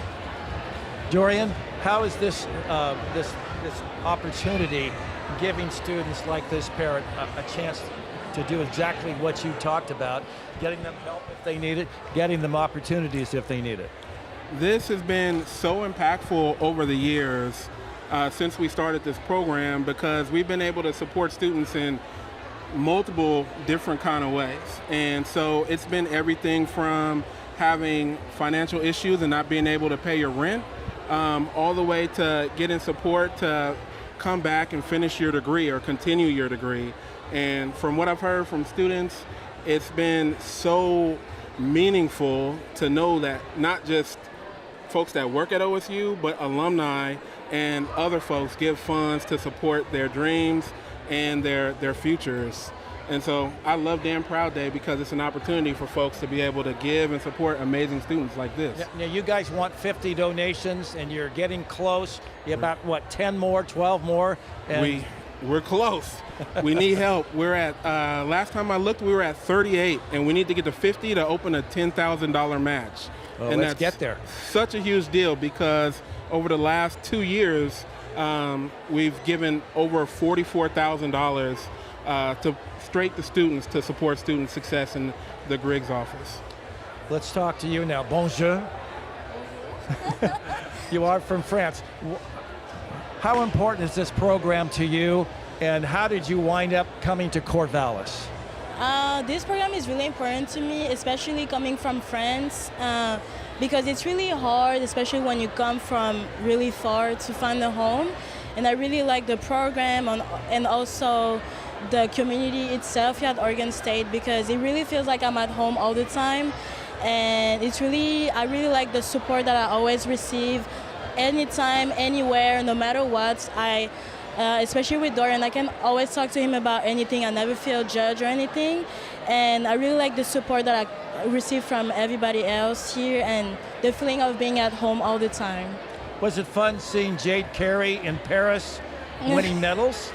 Yeah, it was crazy to me to see also like how big sport is here in the U.S. and seeing, because I used to be on the track and field team too, and so I would see Jed Carey or so many other athletes every day, and it was never weird because there's always this feeling of, oh, we all belong to Oregon State, so we're like a family, and there's not necessarily this thing where it's like, oh, this person is better or anything. It's really like family all the time. So. Hey, nice job. Now let's hear your story. How did you end up in Corvallis? And why did you come to Corvallis, and what's it like to be part of this program? I'm an in-state student from Oregon, and I came to OSU in Corvallis because of the scholarships and opportunities that they offered here. I was also drawn in by the LSAMP program, which is the Lewis Stokes Alliance for Minority Participation, and through that I was able to find out about the Griggs Center and the Living Learning Community in Poling Hall, called the Neomuskukum Living Learning Community, and being part of that really helped me find a community, because I never had really been part of a community of like a large group of people of color, and that was really important for me to finally like find my place and be more confident in pursuing my interests and just, I guess, getting out of my shell.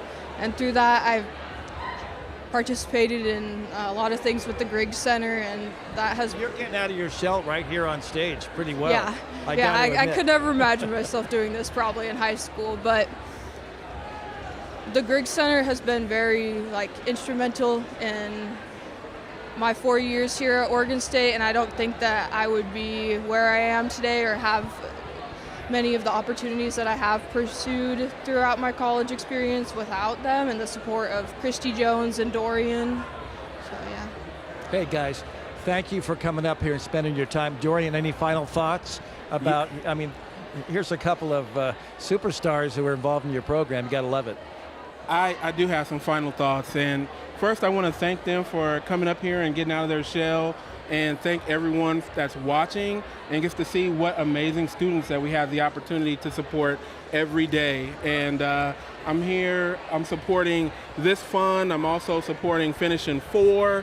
And Also, the Alumni Scholarship, because I'm an alumni. I support Finishing Four and the Educational Opportunities Program.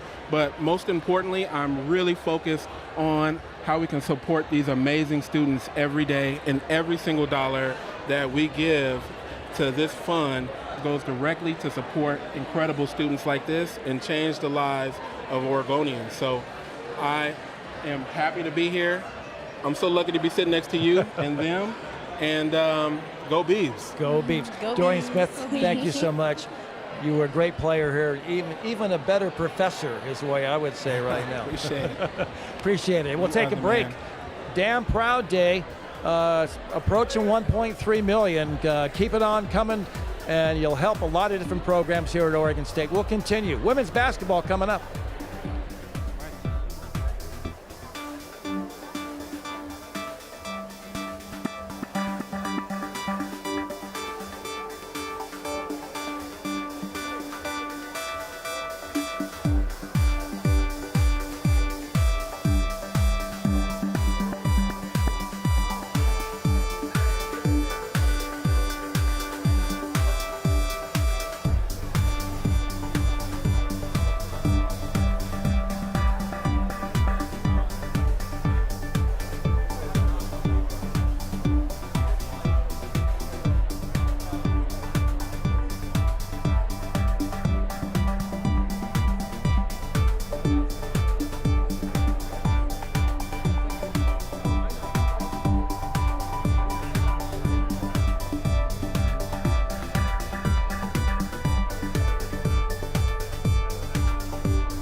Welcome back. Ron Callan with you, and a good friend of mine is sitting down to my right, and it's Scott Ruick, the women's basketball coach. Finished year 15, just a typical year.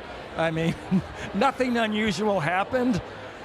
I got to say this: any year a coach cuts down a net, you got to feel pretty good about that. Feel great about that, and especially getting to do it with people like you. You know, I mean, that's what made this year so fun. A year ago, right now, you know, our world was upside down. You know, we didn't know exactly what the future would hold or what tomorrow even looked like. It was so unusual, and then to be 10 months later or something like that, you know, on the top of a ladder with scissors, is kind of surreal, a little bit beyond words, and that meant a lot of things went right. And the thing that went most right was, you know, we were just surrounded by such great people. I mean, the team was amazing, the staff was amazing, and everybody supporting us was amazing, including Beaver Nation. And so it was just it was an absolute joy. Well, you dialed up 6 overtime games, which was number 1 in the nation. You got to be number 1 somewhere, which is pretty fun. But the bottom line is, when did you know, okay, we might be more than pretty good, we might be great? Well, it took a while maybe to get to that point, because great's hard to achieve. And you know, I think looking back, one of the things that really benefited us was we had a really strong non-conference schedule. We really tested ourselves, and I knew we needed to grow a lot. I knew it would help recruiting, certainly, to you know, continue to play excellent teams across the country. And I look back to the trip to the Bahamas, you know, and you see a team on the end of the court warming up named UConn, and that gets your attention. And it was fuel in the preseason. It was fuel in the offseason to the preseason, through every practice. And then that day, our team hit a different gear, a different level. They wanted to play so well. You know, you play against a team that's that excellent, it brings out your best if you let it, and this team let it. And I was so proud of them that day for the way we competed, outscoring them in the second half, seeing our defense just come alive and this team play with, the level of intensity that championship levels have to.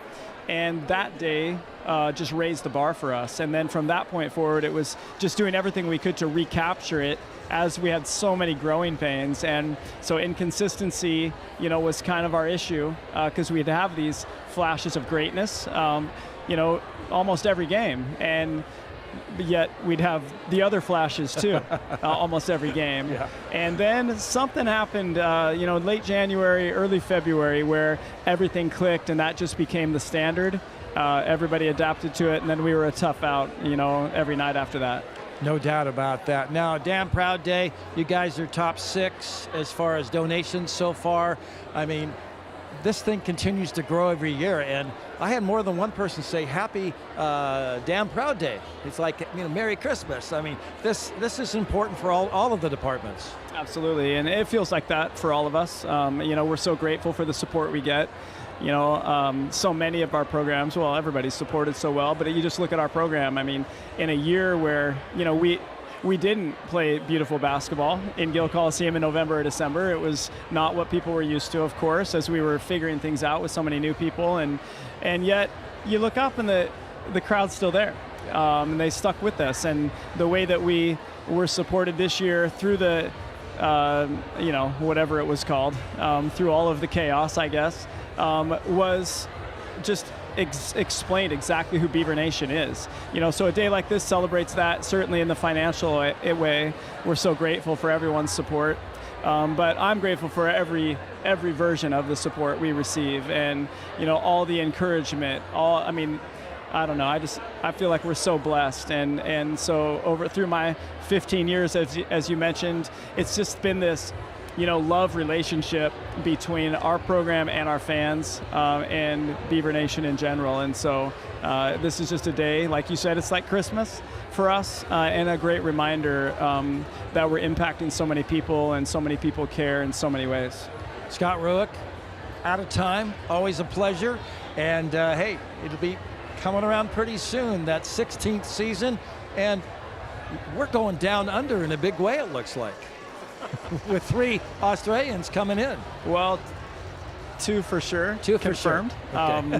That we can talk about today, but the I guess Kelsey Reese effect has been a beautiful one, and it's just the way our whole world evolves. You just kind of I don't know, you flow with it. It's very fluid, and so we are so blessed by Kelsey and her impact and contribution to our program the last 2 years. And her experience has spoken volumes, to She's some other very important people. Scott, appreciate the time. We'll continue Damn Proud Day. Over $1.23 million has been raised, and continue to make your donations. We'll be right back.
Amazing people have just sat down next to me. They are part of the OSU Foundation. I'm talking about Tyrell Warren Brunette, who's you're gonna be hosting in a little while, right? After you, I'm coming up right after you. So I'm trying to learn something a little bit. Lauren Mendoza. So you guys are with the foundation. Lauren, tell us all about it. What makes the foundation special?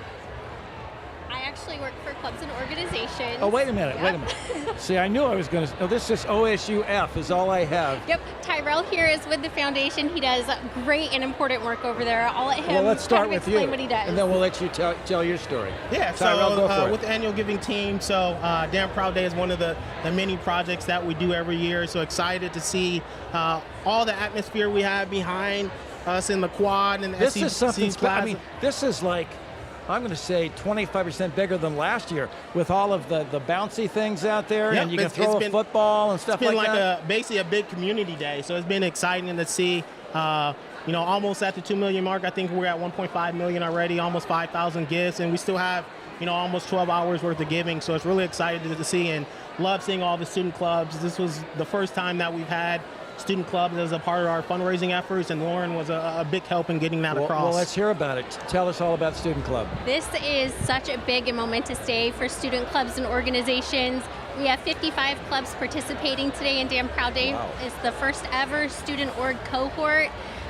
In student clubs and orgs, we have about 430 student organizations representing over 13,000 students on campus.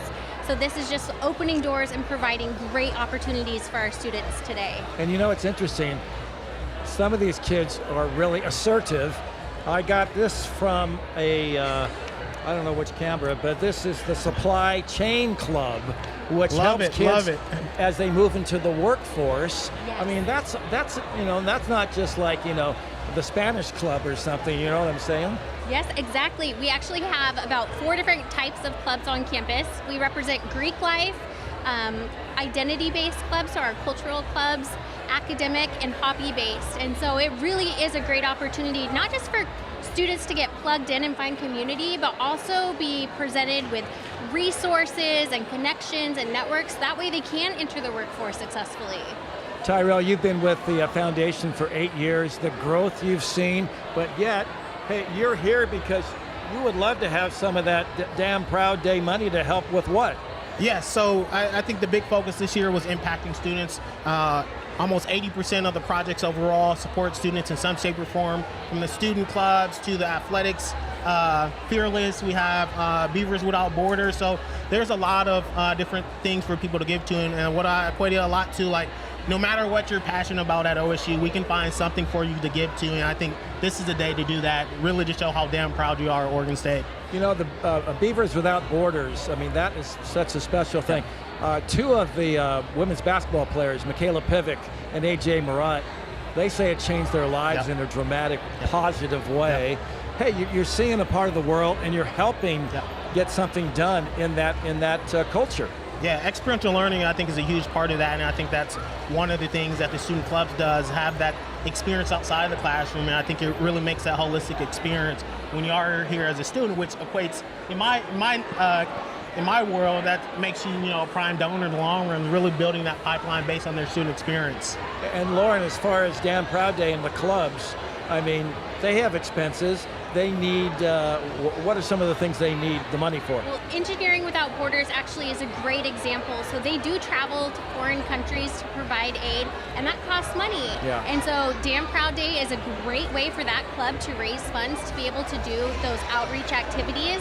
Some of the funds going to our culture-based club help with their legendary activities that they put on. So we have a week with the Hawaii Student Association, and it just opens up doors for going to conferences, for travel, even just on-campus activities that cost money. I can't say how many great things that this opportunity does for all of these organizations. Hey guys, thanks for spending time with me. Tyrell, you'll be back at a little after 1 o'clock and take over this spot? Yep, a little after 2. After 2. Yeah, that's right. I'm 12 to 2. What am I thinking? Anyway, guys, hey, thanks for jumping up here with me, and congrats to both you guys, and good luck to all the clubs and to the foundation. Thank you so much. All right, stick Go around. Beavs. We'll continue. Damn Proud Day. I'll get a grand total of what's happening so far during this break. I'll be right back.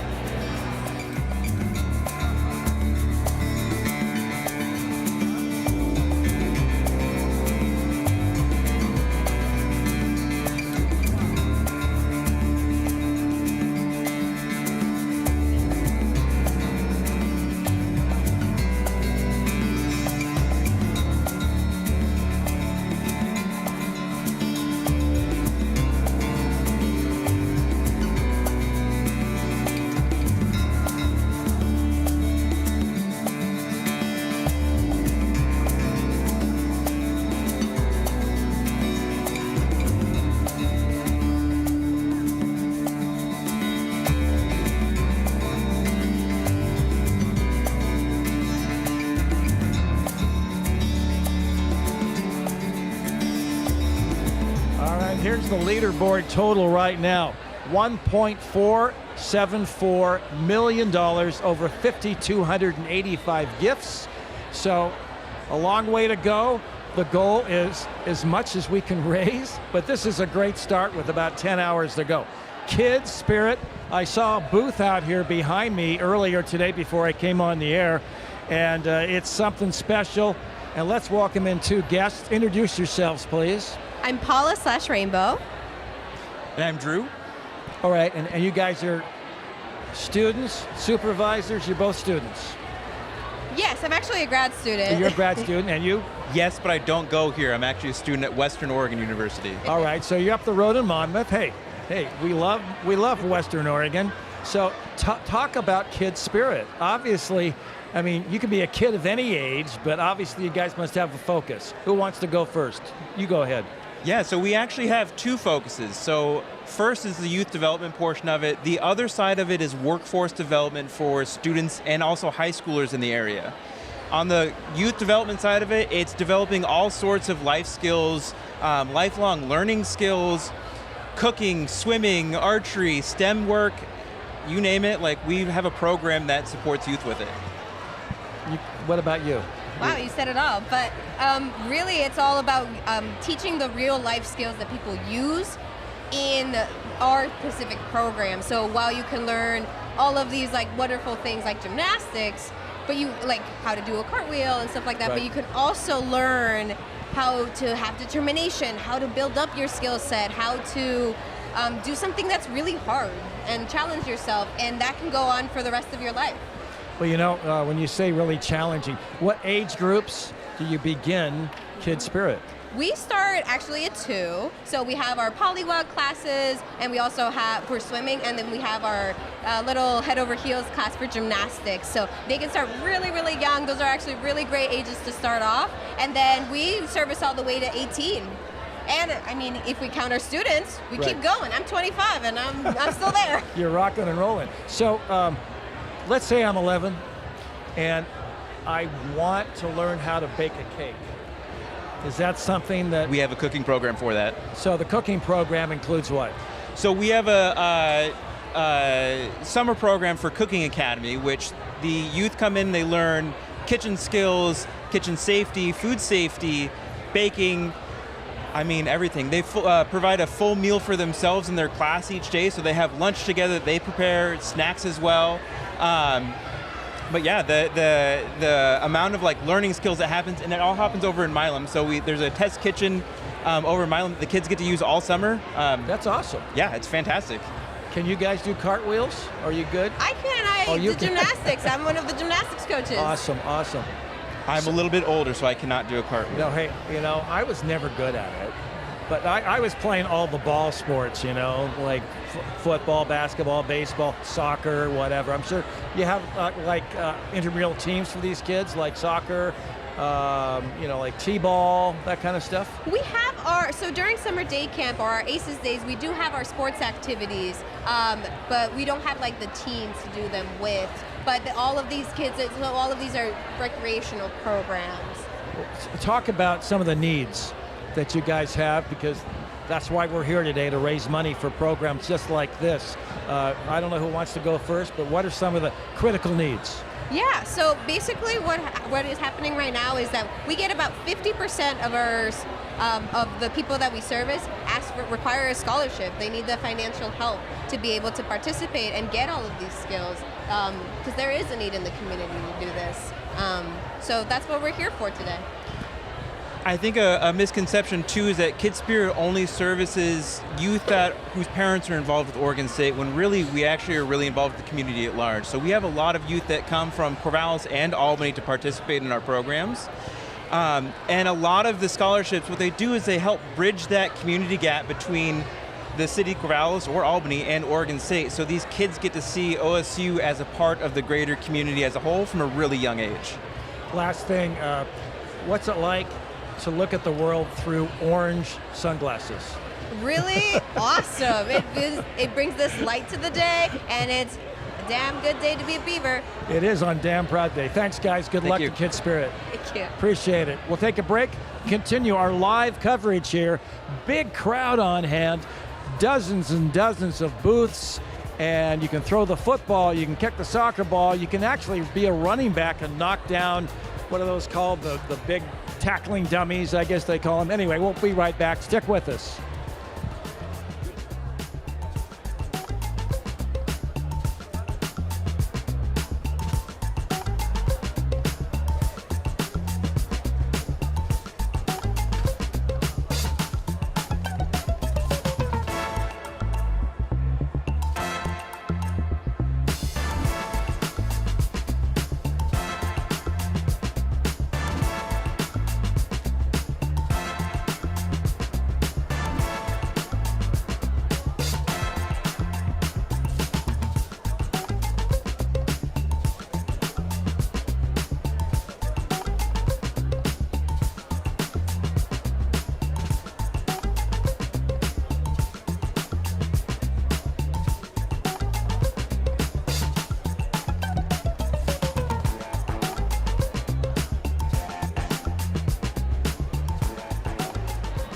Ron Callan with you. Jessica Schulte joins me. She is, well, she's in the Big Fish Lab with Ag Science, right? Yep, that's right. So tell us all about Big Fish Lab, because if you see right next to her, is that shark? What is that there? Yes, so this is our shark jaws sitting with our shark license plate. So we're a shark research lab here at Oregon State University. We're based in the College of Agricultural Sciences, and we research sharks along the Pacific coast. So we're the only shark research lab in the Pacific Northwest. We're relatively new. We started in 2019, and then the pandemic happened, so it really kicked off in 2021. And now it's really flourished. We do a ton of outreach. We do a lot of shark research itself. We look at shark movement and foraging ecology, so where they go and what they eat. And then we're also looking at shark reproduction. So we have researchers in our lab who are doing live ultrasounds of whale sharks as they swim by. So we have a really diversified lab, and we've really got a great team of PIs, graduate students, and undergrads. So does Hollywood give sharks an unfair bad name? Absolutely. We always get very excited to see sharks. And sharks are definitely misrepresented in Hollywood, and that's one of the things that we're trying to fix in our lab. You know, we try to bring out, we try to get out into the world and talk to people about sharks, because a lot of people don't even know that there are sharks here in Oregon and in the Pacific Northwest. So actually here at Damn Proud Day, we've got a shark with us. We brought a shark, a blue shark that was caught as bycatch. Wow. And so we're here showing people up close and personal sharks, and you can come up and touch the shark. We can look at the teeth, you know. We really want to de-vilify these animals because they're really beautiful and they're really important in local ecosystems. Absolutely, that whole ecosystem in the ocean, they're a key part of it. They are. So if I'm a student and I want to get involved, and what kind of a major do you guys have to be included in the Big Fish Lab? Yeah, so you don't have to have a particular major. All we require is that you have an interest in marine science and hopefully an interest in sharks. A lot of our undergrads are from a variety of different colleges and majors. So yeah, we just want people to be interested in sharks. And yeah. Well, this is Damn Proud Day, but it's also right now Damn Shark Day. Some of the money that's being raised for the Big Fish Lab, what will it go to? Yeah, so a lot of the money that's going to be raised today is going to go towards student scholarships and shark research itself. So unfortunately, shark research is quite expensive. It's just quite difficult to find them at times. You know, they don't come to the surface like whales do, and they're pretty seldom in the ocean. If you think about the African Serengeti, there's a lot less lions than there are antelope, you know? Right. And so sharks are just difficult to find, so it makes it quite difficult to study them. So a lot of the tags that we use a lot of movement trackers that will track these sharks as they move around the world, are quite expensive. You know, they require satellite transmissions, and just getting out in the field itself is quite expensive, you know, gas money to pay for the boat, for example. So a lot of the funds that will be raised today will go straight towards shark research itself, but also the variety of undergrads that we have in the lab. So to fund their work in our lab, and have their own research projects. Got about 15 seconds. out on the boat off the Oregon coast, have you seen a shark yourself? I have seen a shark myself. I've seen lots of sharks off the Oregon coast. They're out there, and they're a really important part of the ecosystem, and we're very excited to study them. I just also wanted to point out that we have a new license plate that's coming out. So this is designed by Natalie Donato in our lab. She's an undergrad here at Oregon State University. She designed that license plate, and once the license plate is up and going, all of the research funds that are raised from the license plate will go towards the lab and support shark science. Jessica Schulte, hey, appreciate you jumping up stage with us here. Of course. Good luck to you guys. I might want to come by and see that lab sometime. Is that all right? Yeah. Come see it. We're out at Newport at the Hatfield Marine Science Center. Well, then I can go. I will not eat shark. I will go have scallops. Yes, yes, exactly. All right. Hey, thanks for being here. Thank you so much. Stick around. We'll continue. Coming up pretty soon.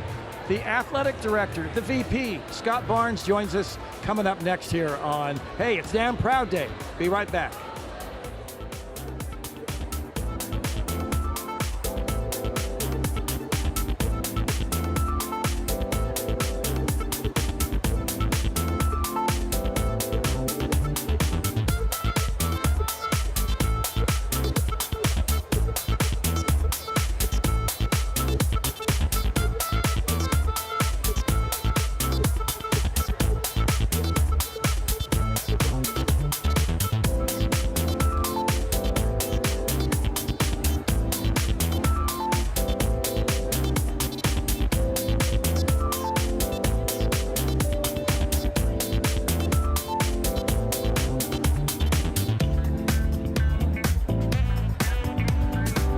Couldn't order a better day. Beautiful day. Ron Callan sitting next to the VP, Athletic Director Scott Barnes.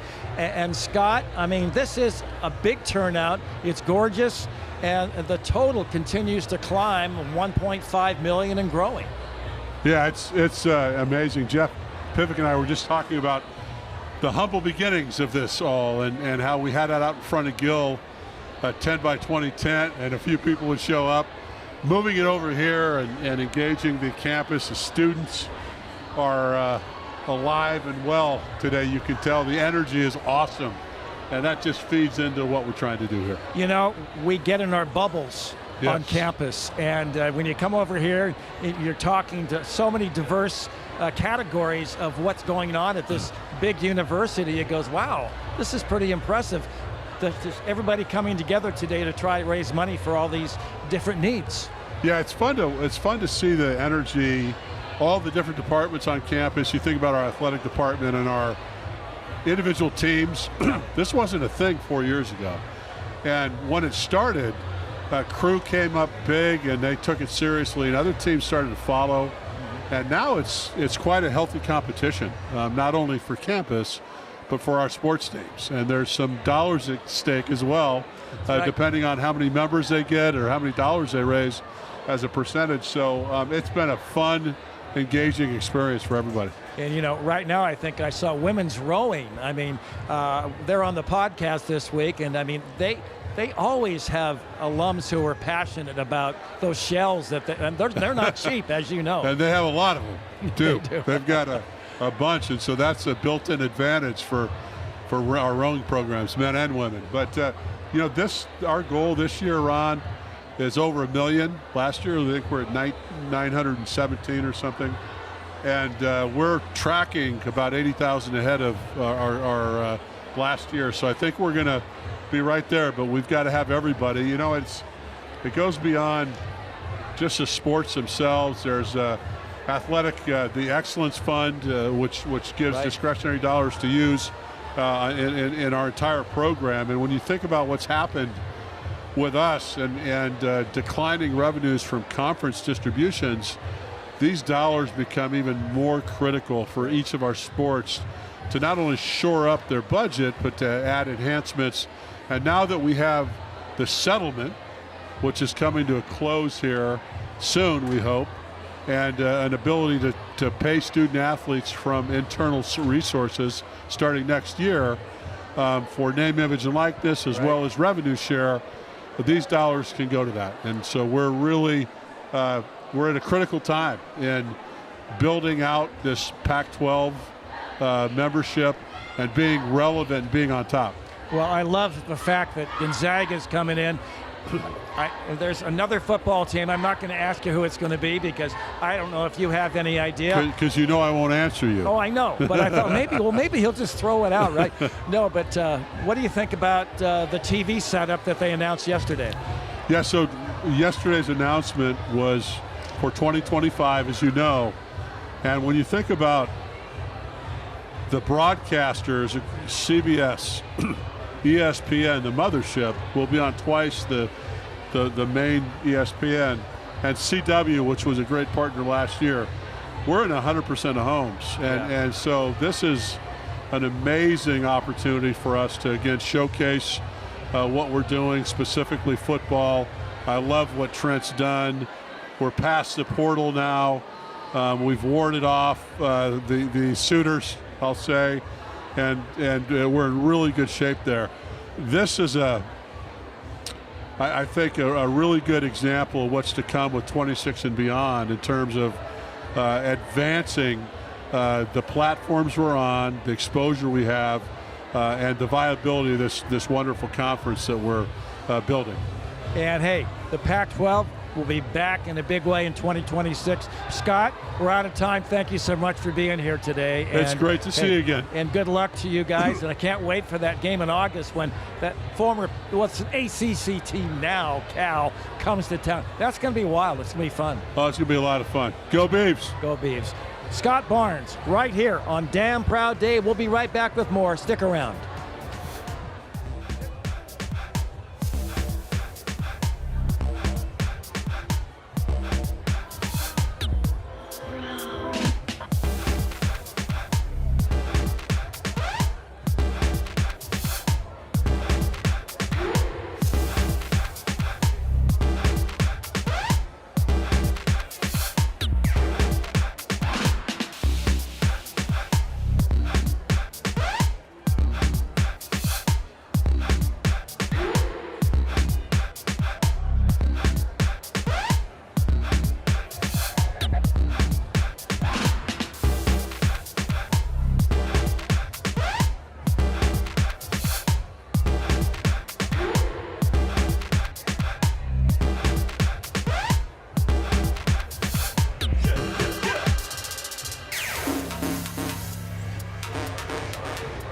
Welcome back. Gorgeous Wednesday afternoon. Ron Callan with you.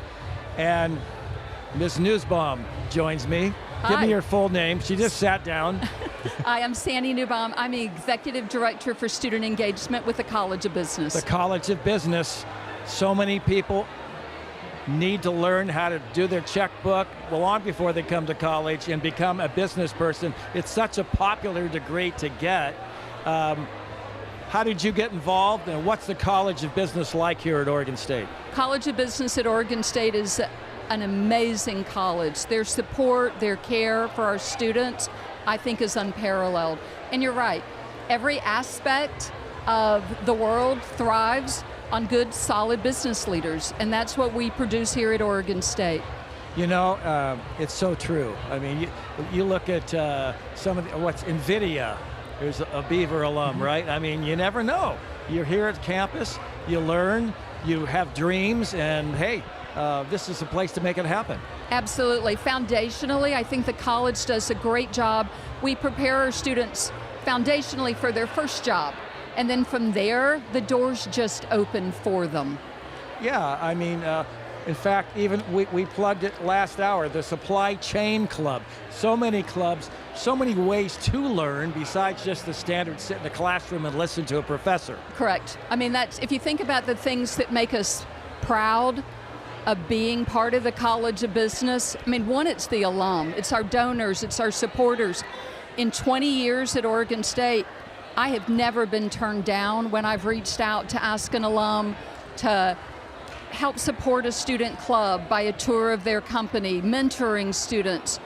They're giving back their time and their talent and their treasures in unparalleled ways.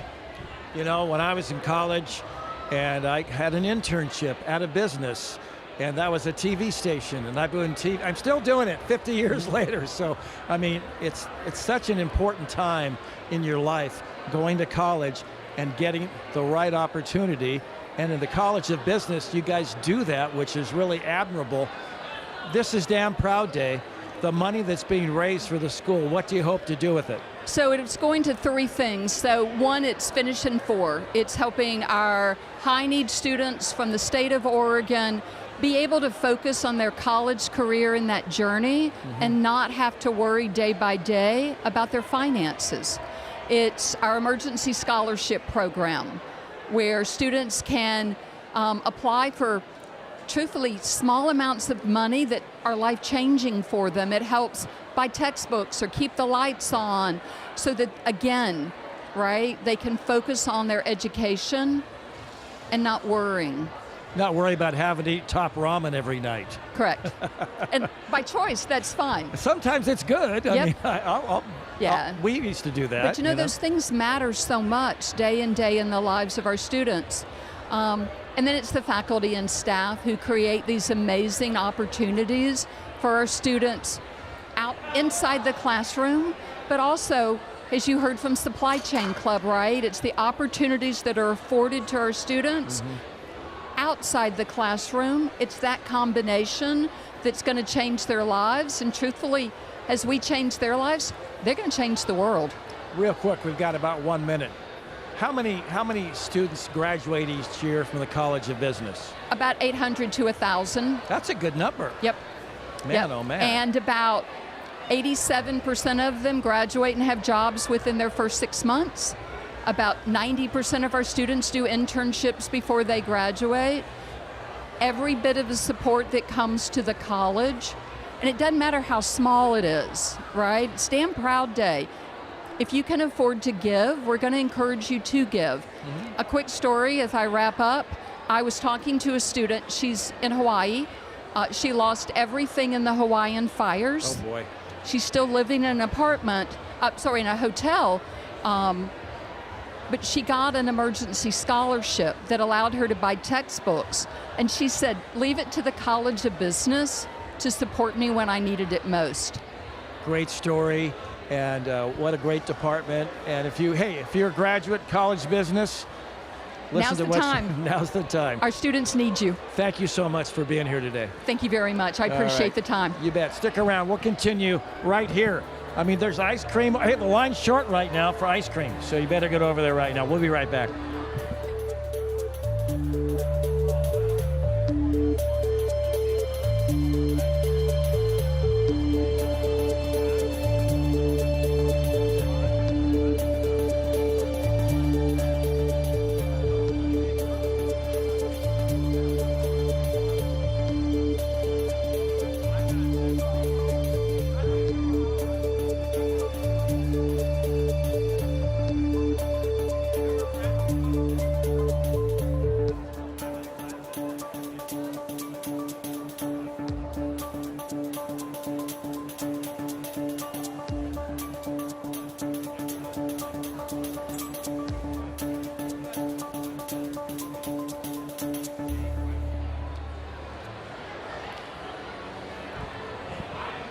Hey, welcome back. We continue Damn Proud Day. Ron Callan with you. And, you know, it's good to have spirit no matter what you're doing.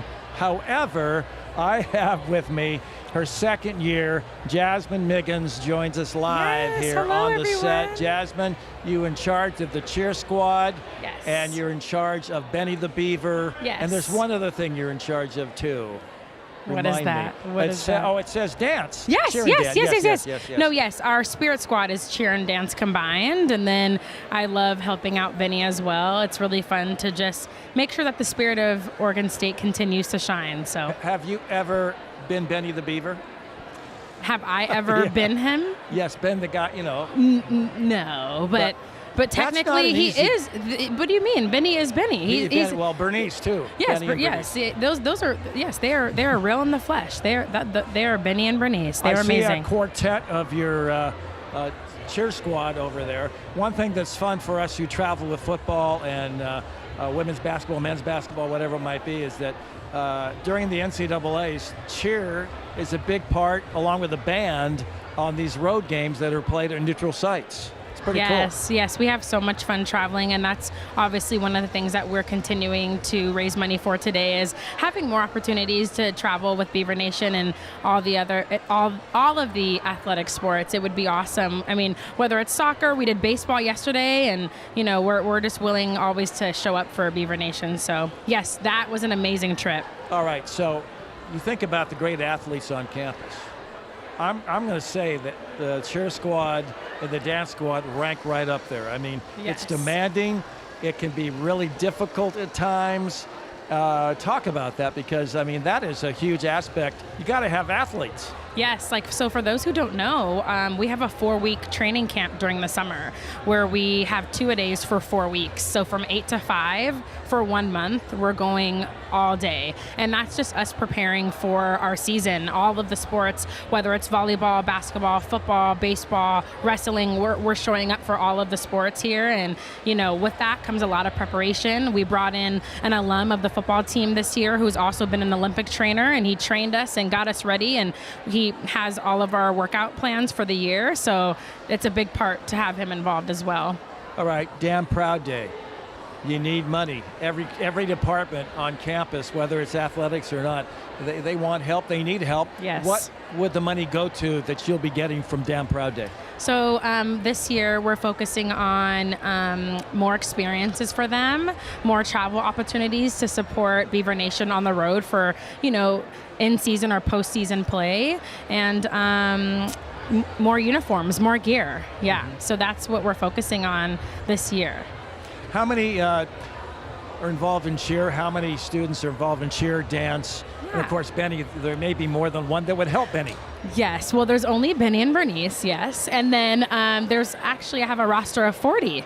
So I have 24 cheerleaders currently and 16 dancers. And we actually have tryouts this weekend for the 2025-2026 season. So we're really excited to see the new talent, and we can't wait. So all of Damn Proud Day contributes to even the future teams, right? And it carries on for year to year. So it's Real amazing.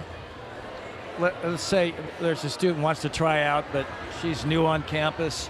What advice do you give her as a veteran and director of the program? My biggest advice would be to know what you have to offer and be confident in that. I think the biggest misconception is feeling like everyone needs to be the same. And for me, I want everyone individually to shine in what they're great at. And so always be yourself and show up with confidence.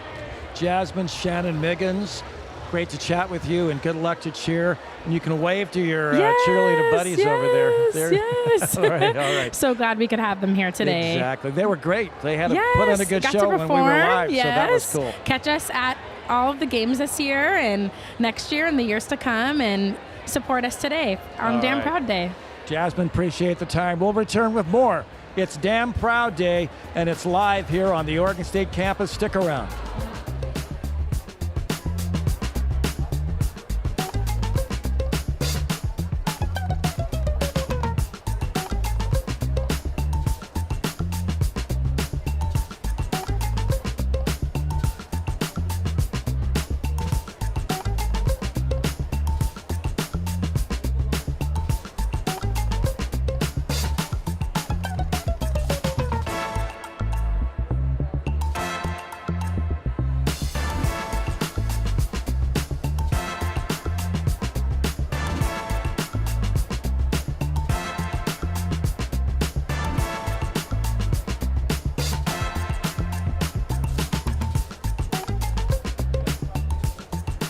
Welcome back.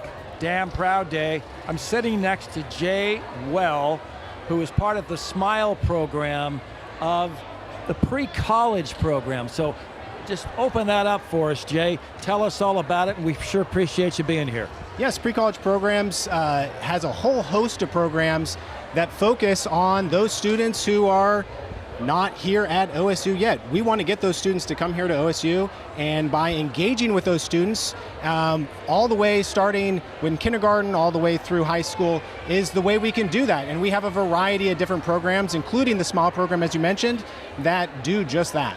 You know, in women's basketball, the field trip day is maybe for some of these kids, their first time ever being on a college campus. Those kind of programs, along with other things that you guys do, are really important to get them to say, wow, this could be a future for me. Yeah, and we bring a lot of students to campus. So the SMILE program that we talked about stands for Science, Math, Investigative Learning Experiences. It's a university school partnership, meaning that OSU partners with 17 different school districts in rural communities across the state. And what we try to do is we try to make sure that those students have an opportunity to come to OSU and see what OSU is all about. Not only do they get to experience campus, but they also get to engage with OSU students, OSU faculty, do science activities. 68% of our students report that through the SMILE program, that's their first time on a college campus, and we want it to be OSU. You know, you talk about science and math.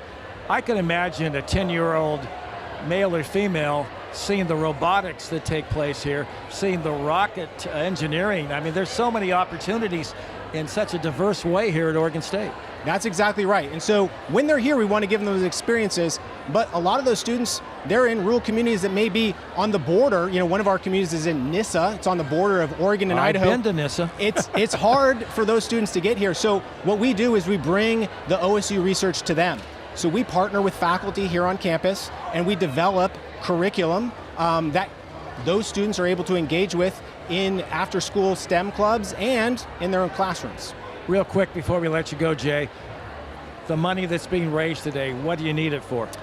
A whole host of things, and we have a whole different sort of menu of options, from $15 that provides a dining hall experience for a student, all the way up to $1,000 that'll bring a whole club from anywhere in the state here at OSU. You know, anything in between there, that's what we're raising money for today. Jay Well, a graduate of Oregon State. Thanks for being here, and good luck to you guys. Thank you so much. All right. It's been a pleasure being here the past couple of hours. We're going to hand it over to Tyrell after a short break. And hey, make sure you donate. DamnProudDay.org and help out all of the programs here at Oregon State University.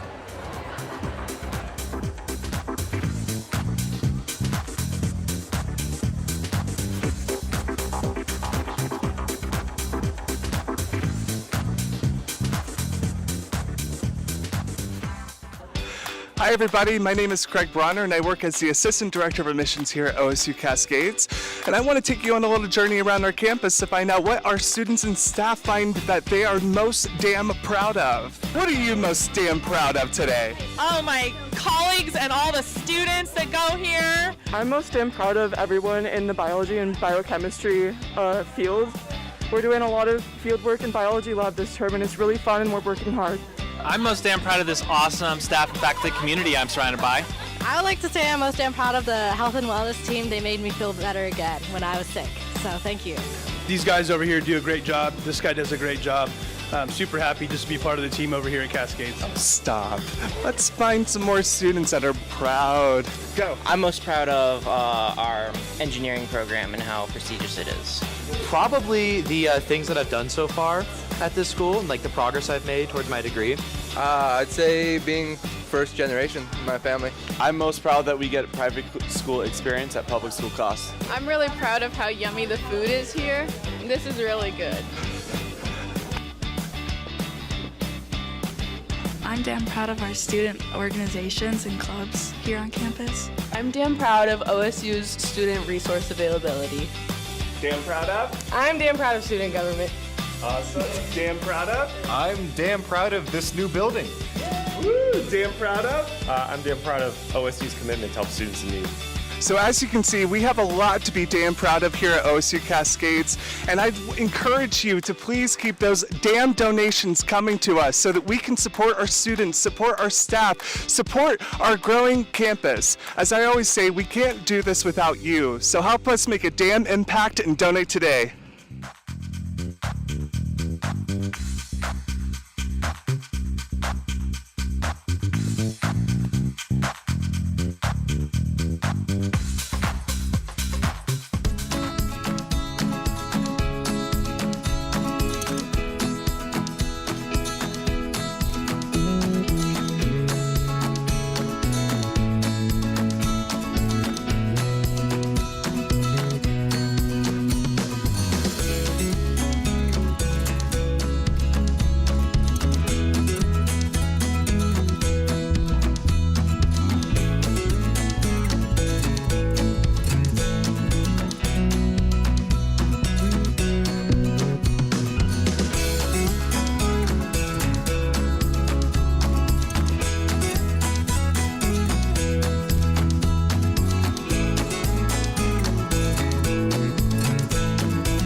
Welcome back. This is Tyrone Burnett live from the SEC Plaza.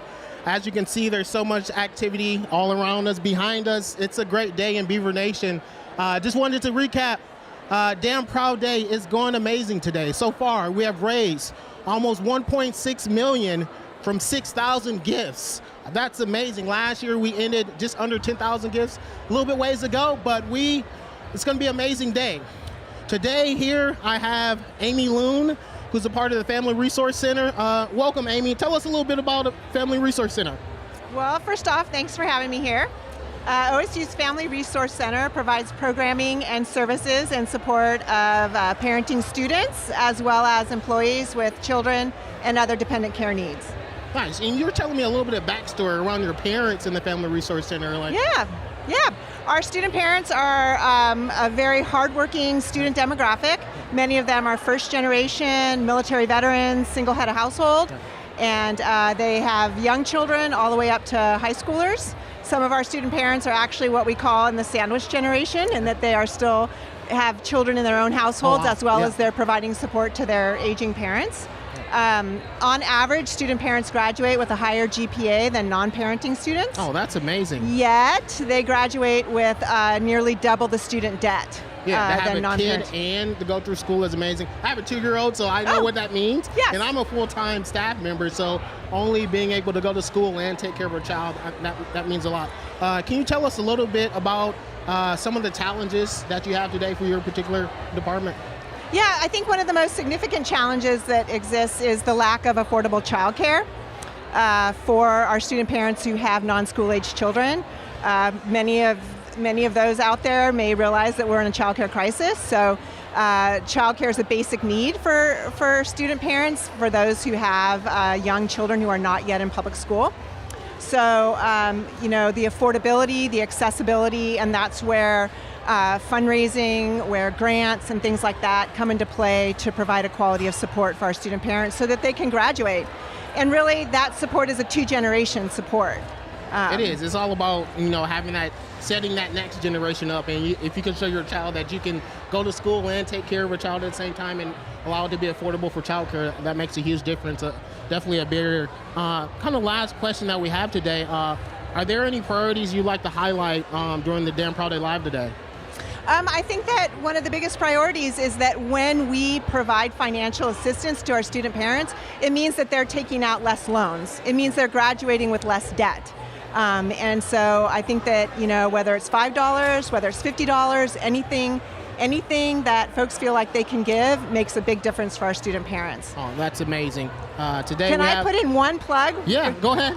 My parents were student parents, so I don't know. That's amazing. You can relate to the story. I don't know if I would be sitting here doing the job that I do if my dad, a military veteran, hadn't gone to school after leaving the Marines. My mom was a first-generation college student, and they had 4 children. And getting degrees enabled them to create a quality of financial security for themselves and help them put 4 kids, through school.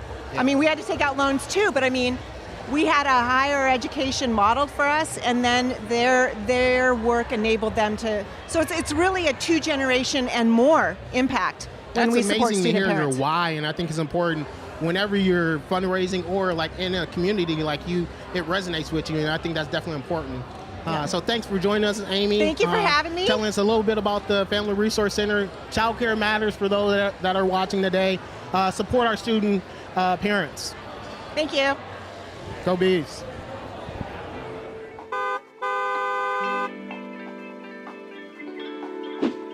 What do the flags in the Memorial Union represent? Is it supposed to represent each of the students that attend here, like the countries that they're from? That is correct. What is the second largest rodent in the world? The beaver. Correct. Last year, Damn Proud Day had 7,600 donors. What percentage of that were student donors? 25%. Are you locking it in? Let's go with 25. Yeah. That is incorrect. It is 5%. Let's hope we get up to 25 or even higher this year. When was OSU founded? What year? 1868. That is correct.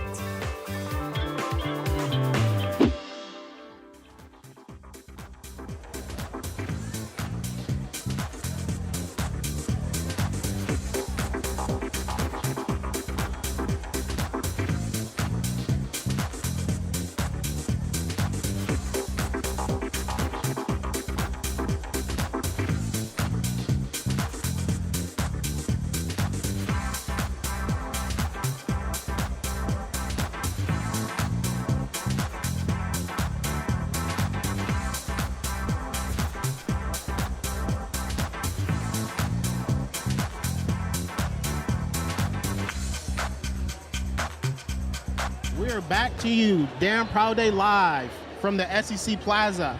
It's a great honor to bring to you today Dan Jarman, who's the chair of our board of directors for the OSU Alumni Association. Welcome, Dan. Tell us a little bit about the Alumni Association.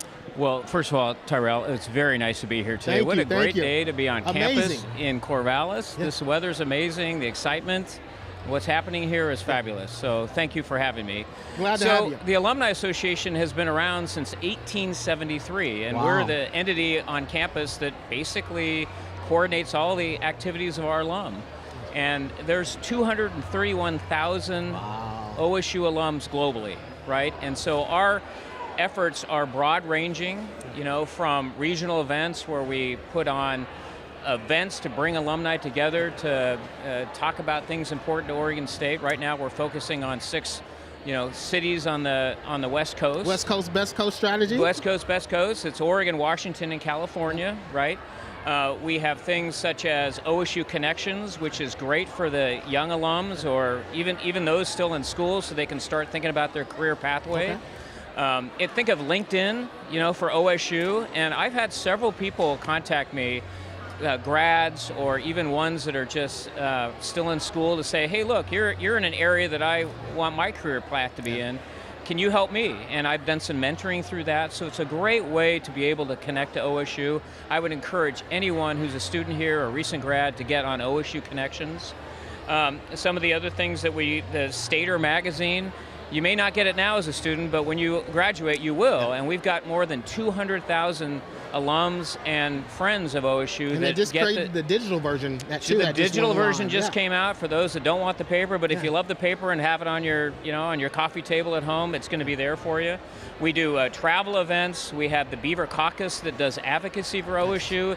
It's important that we talk to policymakers about how important it is to invest in higher education, funding for higher education, support for students, and the special projects that are important to OSU, such as the development of the Cascades campus in Bend. So the Alumni Association does so much fun stuff, such as tailgaters at the football games. Remember, we got tailgaters this year at Pullman, Lubbock, Texas, and Boone. Pullman's a nice place to tailgate at. Yeah, it is. I've done it before. We were probably there together, right? Boone, North Carolina, too, for the big away game to Appalachian State. So if you're going to go watch those away games with the Beavs, OSU the alums are going to be there, sponsored by the Alumni Association to host you.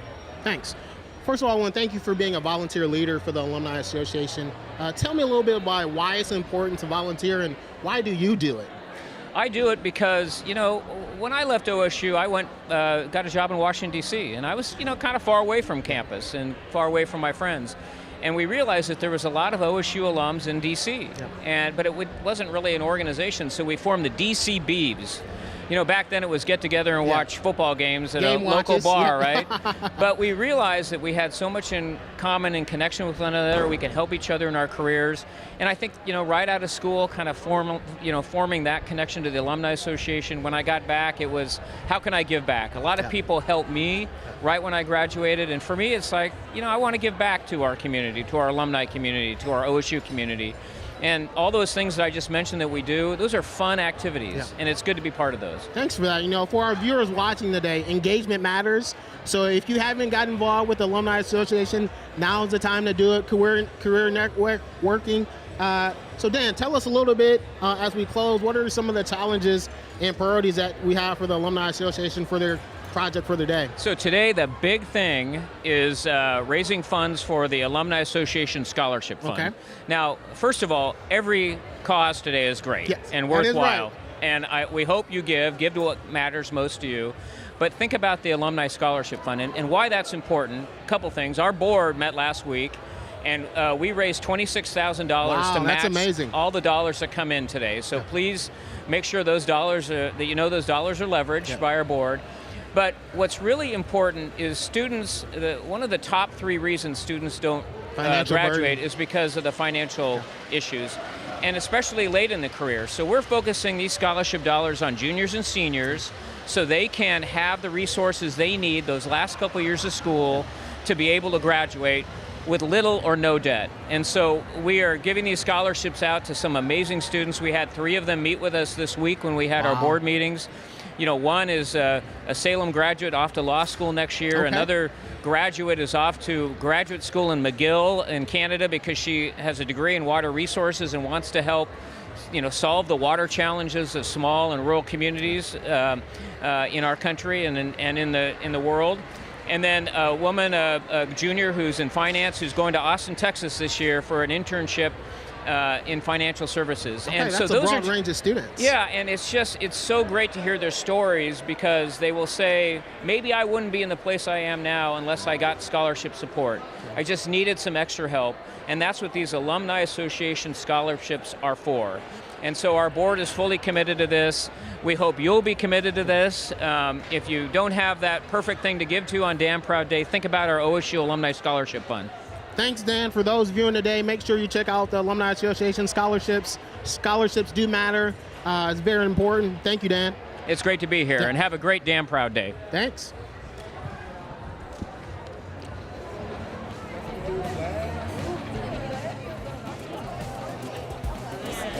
I'll be giving Elena the time for 2 minutes, 1 minute, and wrap it up.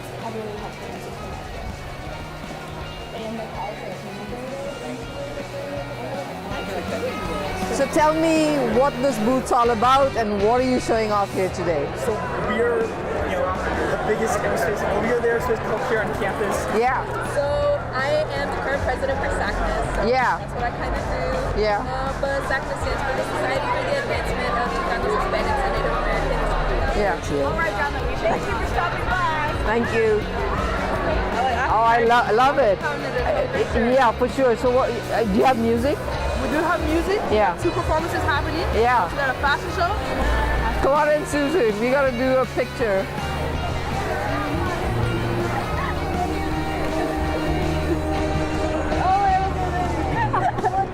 Wait, good day.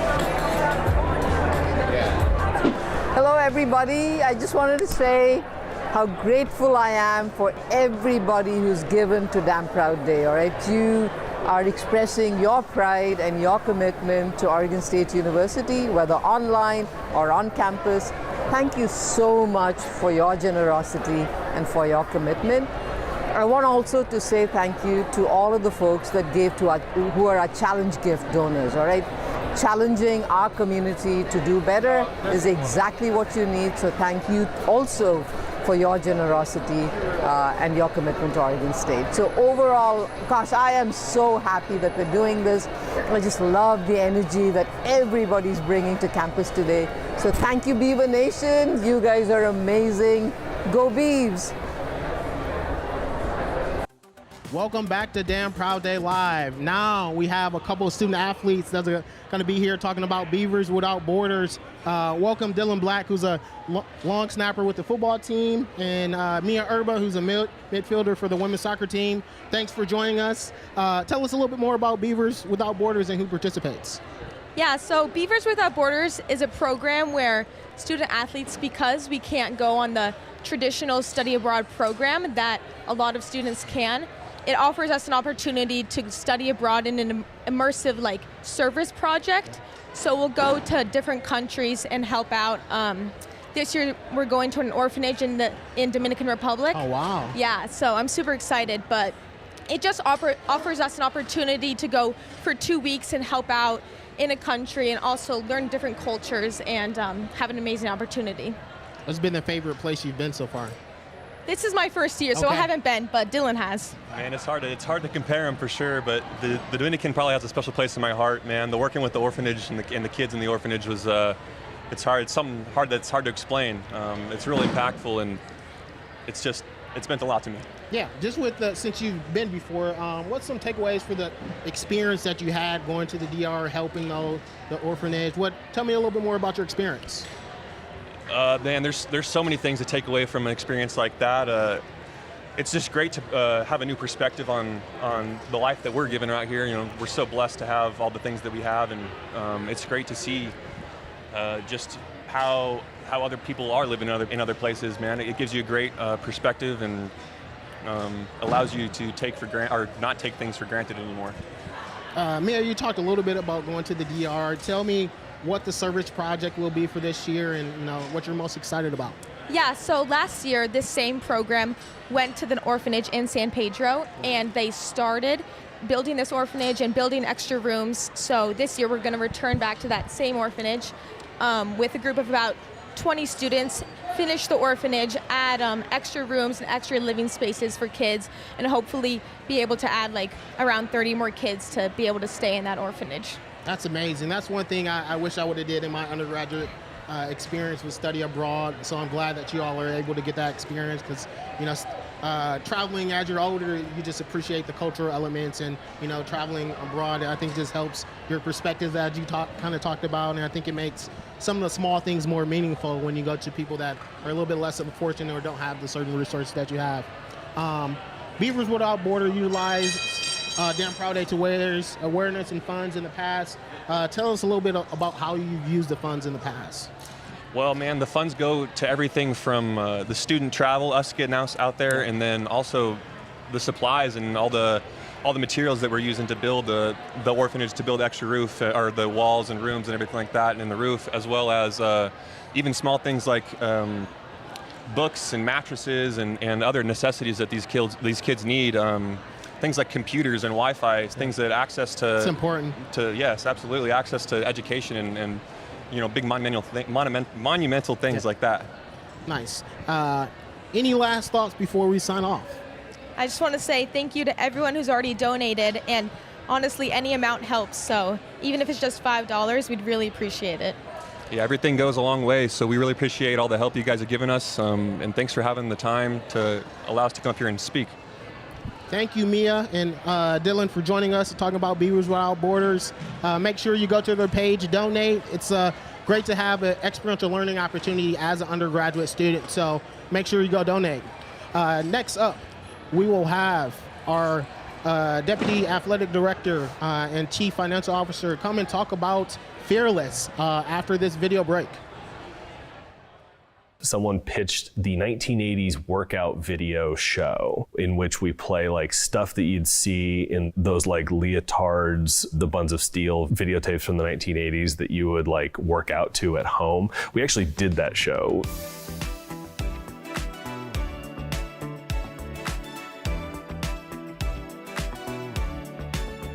A large part of the role of college marching bands is creating a sense of place. If you go to college stadiums, they are incredibly differentiated. And part of that is because these places have these incredibly deep roots, and this environment has been built over so much time. The Oregon State football team started in, I think, 1893. The band program at that point was 3 years old. The timelines for developing these places are long, and a part of that is the band, the formations you see on the field, the songs you hear. You go to an OSU game, we get a first down, you know what's coming. We're doing the first down thing, you're doing the hand motion, you're singing the thing along with everybody else in the stadium. And that is a collective fan experience that you don't necessarily get at other places.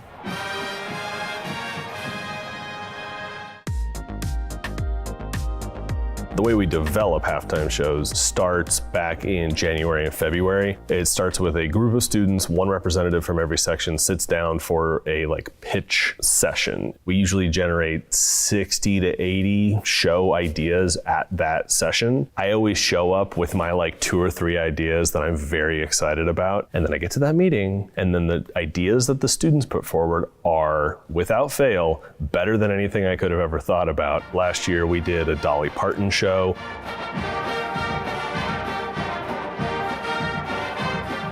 We did a show that was girl groups. We did the Supremes, the Spice Girls, and Destiny's Child, and Blackpink.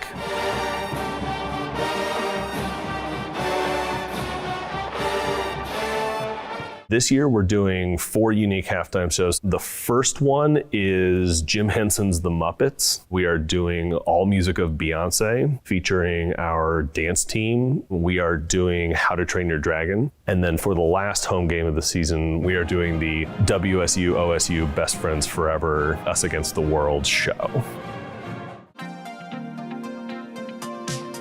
Game day for marching band starts 5 hours prior to kickoff. Everyone shows up in uniform with their instrument out of its case already. We practice for about 2 hours. About 2.5 hours prior to kickoff is the all hands on deck pregame run. That is the last run through of the pregame show before the actual gig. So we do it front to back, then we get a timing. Then we split into 2 bands. One band goes and starts the line for lunch or dinner, depending on the timing of the game. The other band goes out to 26th Street and does Beaver Walk, which is where the team arrives. That's 2 hours prior to kick. 1.5 hours prior to kickoff, drumline starts their show out in front of Gill, and the band filters out of those doors and down the steps of Gill.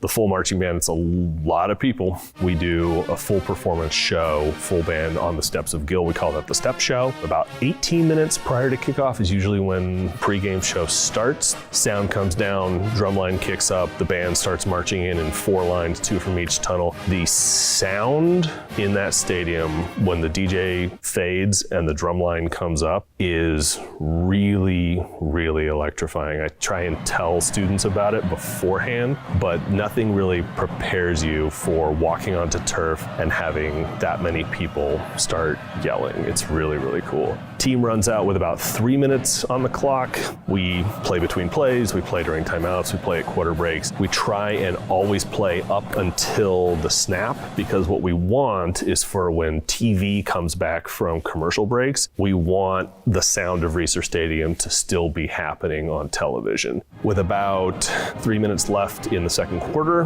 the band filters down onto the field and goes to their designated sideline corners. Take the field goes, halftime show goes. We march off to fight song, and then we get back in the stands to immediately run third and fourth quarter same way. After the game concludes, we play the fight song, win or lose, and then we run a post-game show for about 25 minutes while fans are on the field throwing footballs around. After that, we play the alma mater, and then we leave. All in all, game days are around 10 hours long. A cool thing about marching band is it's not something you have to do. It is not a part of your curriculum. You don't have to take it to graduate. Even if you're a music major, even if you're a music education major, you don't have to take the marching band. And what that means is that everyone who's there, again, 275 students, around 1% of the entire undergraduate campus, all of them are doing that because it's fun and because they want to be a part of something that you can't accomplish by yourself. It's a tremendous resource to be able to show up 2 weeks before school starts and have 200 or 300 friends who exist in this town and know the ins and outs of it, who can give you advice about how to interact with the campus, your classes, and the registrar, and all the things that are hard about starting college, the kinds of relationships that it takes other students a full year and a half to develop. You have right off the bat. And we actually find that not only do students in the marching band have higher GPAs on average than the campus as a whole, but within every college, marching band students in that college had a higher GPA than other students in that college. Being in band certainly doesn't hurt people's chances in college.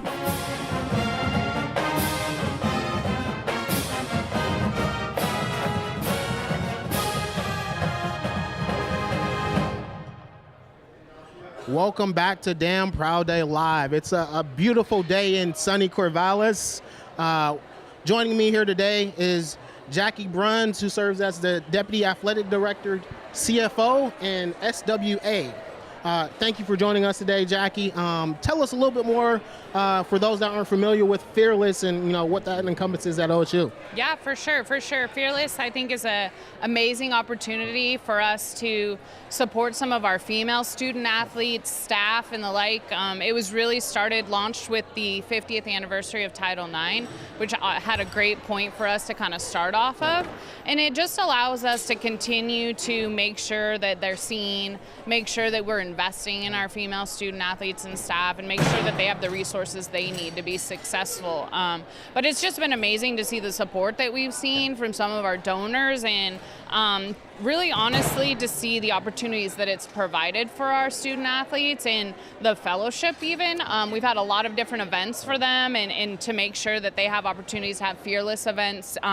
We've done simple things like we did some vision boards, we called it Be Visionary, and opportunity to talk about what it means to be fearless. Okay. Opportunity for them to talk about what it means to be a female in athletics. So it's been really, really awesome, but it provides them an opportunity to interact with each other as well and support each other. Can you tell us a little bit about how Fearless kind of reflects the broader vision of Oregon State athletics? Yeah, for sure. I mean, I think this is just another opportunity for us to highlight what's happening here. I mean, we have some amazing students who are also athletes. We need to brag a little bit more about that, I know, right? Yeah, exactly. And so, think about what's happened this year so far, right? Our indoor team won a conference championship, in our women's team. The head coach was coach of the year. Our Hang women's those banners. Right? Yes, I know. We have in front of Gill, if you've noticed, or in front of Valley, if you notice, right? There's the big banners that get held, and right now we're in a debacle because we got too many successes happening. That's good to have. Yes. Yeah. So then women's basketball, right? Conference championship. Amazing season they had. NCAA tournament, which is awesome to see them there again. Gymnastics we just came off of a great season there. Jade Carey, Athlete of the Year. Our coaching staff was a coaching staff of the year. And so I just think it's awesome to see that. Then you get into the spring, our women's golf team just won their conference championship. Their coach was coach of the year. So there's a lot to be proud of, and I think they're accomplishing great things. And it all comes back to resources and support. Yeah. So you're saying that it's damn proud to be an Oregon State employee, and I think to be active in the OSU community. What would you say to our audience today about why Fearless donation is really important for OSU athletics? For sure. I think it offers an opportunity for us to make sure that we're investing not only in all of our programs, but let's highlight some of those female programs, give them opportunities, showcase them. They have a lot of successes, and I think we have a lot of ways that they're representing us and representing this university. So making sure that that's highlighted, making sure that they have those opportunities is super important, and I think Fearless provides that. That's great. My wife coached soccer for almost Love 2 it. decades. She's the head coach at a women's team out in Coos Bay for a little bit now, volunteers coach. So I really get that women in sports need to be represented, and especially when you're a student athlete as well. So thank you for, I think, the things that you do. Any last thoughts before signing off? Yeah, no, I think, this is kind of a trend right now. Like, everyone watches women's sports, right? Yeah. And that's no different here at Oregon State. Fearless is an amazing opportunity for people to invest in that, be a part of that. And I think as an opportunity with Fearless, when you donate to that too, that brings you into that circle and allows you to become a member of that and know that you're supporting that and you're backing them as well. So really want to encourage that. Super proud of everything that we're accomplishing, and I can't wait to see what we do next. Thanks, Jackie Bruns, for joining us today to talk a little bit about Fearless. Next up, we have the College Engineering and Catalyst Scholars right after the break.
Welcome back to Damn Proud Day Live. It's been an amazing day.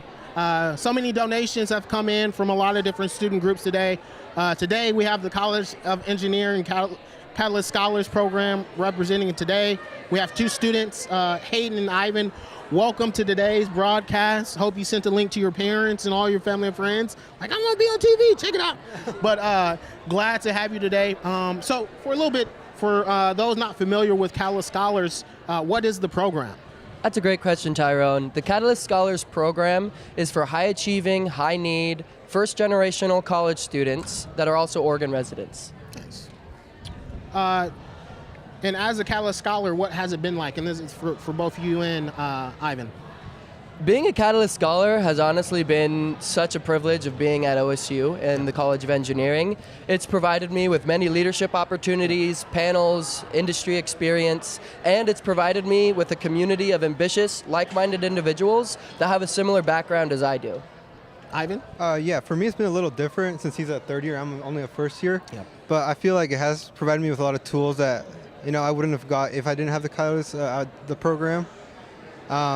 I feel like one of the biggest things are like career development. Yeah. I have my LinkedIn all set up, my resume, my handshake, which if I wasn't in the Catalyst program, I definitely wouldn't have done on my own time. I know what my resume was like when I was a freshman, so I get it. I think having those career networking opportunities, but also career building opportunities are very important. Hayden, with this being your third year in the program, what's been one of the best experiences that you've had as a Catalyst Scholar? That's a good question. I'm actually a fourth year, senior standing. No, that's all right. It's really hard to choose a favorite, but I would say my favorite opportunity that the Catalyst Scholarship has provided me is the ability to study abroad. My first 2 summers as an Oregon State student, I've studied abroad in both Mexico and Spain, and it's honestly changed me as a person. I think one of the best ways to explore who you are is to travel and travel abroad and learn while you're abroad. And without the Catalyst Scholarship, I wouldn't have had the funding or the in-home support to travel abroad during the summers. Nice. Favorite experience abroad? Favorite experience abroad? Well, we're asking all the good questions right now. Yeah, no, that's a fantastic question. My favorite experience abroad would have to be running with the Bulls in Pamplona, Spain. Where's my invite? So tell us a little bit more about the challenges and priorities that the College of Engineering has that's highlighting the Catalyst Scholars Program today. Well, some challenges and priorities that the Catalyst Scholar goes for is, as we both highlighted before, it's career readiness and leadership experience and opportunities. Being able to speak at panels like these and then also with other industry professionals, it provides us a real insight on what it'll be like moving forward into the professional world. It gives us a leg up and it improves our communication skills so we can best represent ourselves and our education at Oregon State University. I feel like networking is a big focus. Last week, some of us attended the Dean Ashford's farewell party, and so a lot of us were able to connect with alumni and faculty here and important people here on campus, which is really important, I feel like, not only to build connections, but also get to know the people involved in the university. Thank you for that. As we segue, any last thoughts about the College of Engineering Catalyst Scholars Program and why they should support? I have a great last thought. Supporting the College of Engineering, the Catalyst Scholar Program, is supporting ambitious, high-need individuals to go out in the world and improve upon systems and just the quality of life for our world. That means clean energy, that means manufacturing processes, that means helping other kids that might not be able to access higher education make their dream come true like myself. I have so much gratitude for this program. And an additional challenge that this program meets right now is we only need 31 more donors with a minimum $5 donation to reach an additional 10 grand towards this program. That's 1 cup of coffee that 31 of you, if you so graciously donate, can support another students like us to achieve our dreams and save just even a little bit of this world. Thanks, Hayden and Ivan, for joining us talking about the Catalyst Scholar Program. Go make sure you go to damnproudday.org, follow their page, make a gift. It's going to be amazing what you all do in the world after this program. So thank you for joining us. Thank you, Tyrone. Thank you. Thanks. Thank you.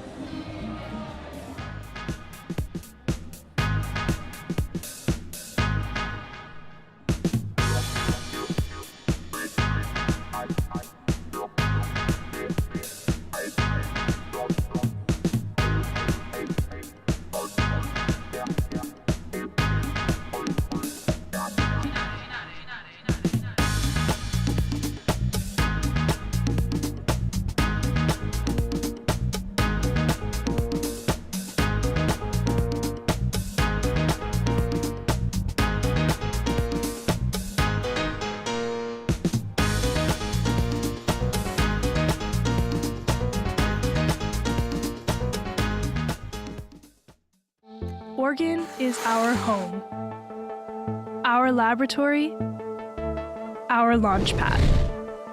Across these beautiful places, these dynamic industries, these diverse communities, with the challenges they face, the futures they dream of, Oregonians can count on us, Oregon's Research University. We're pushing the boundaries and redefining what's possible in science, technology, and all the things that matter. We're solving problems, making big discoveries, relentlessly pursuing what's next. In every corner of the state and beyond. Because the harder the challenge, the stronger our drive to solve it. That's why we are Oregon's Research University.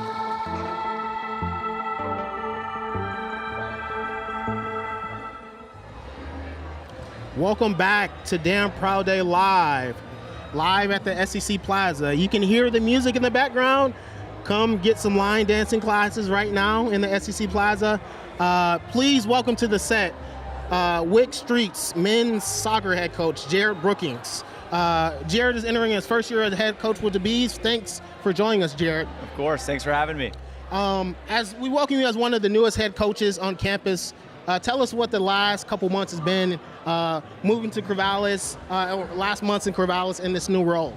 Yeah, it's been good. It's been as smooth of a transition as you can ask for. Obviously, being here for 2 years as an assistant coach.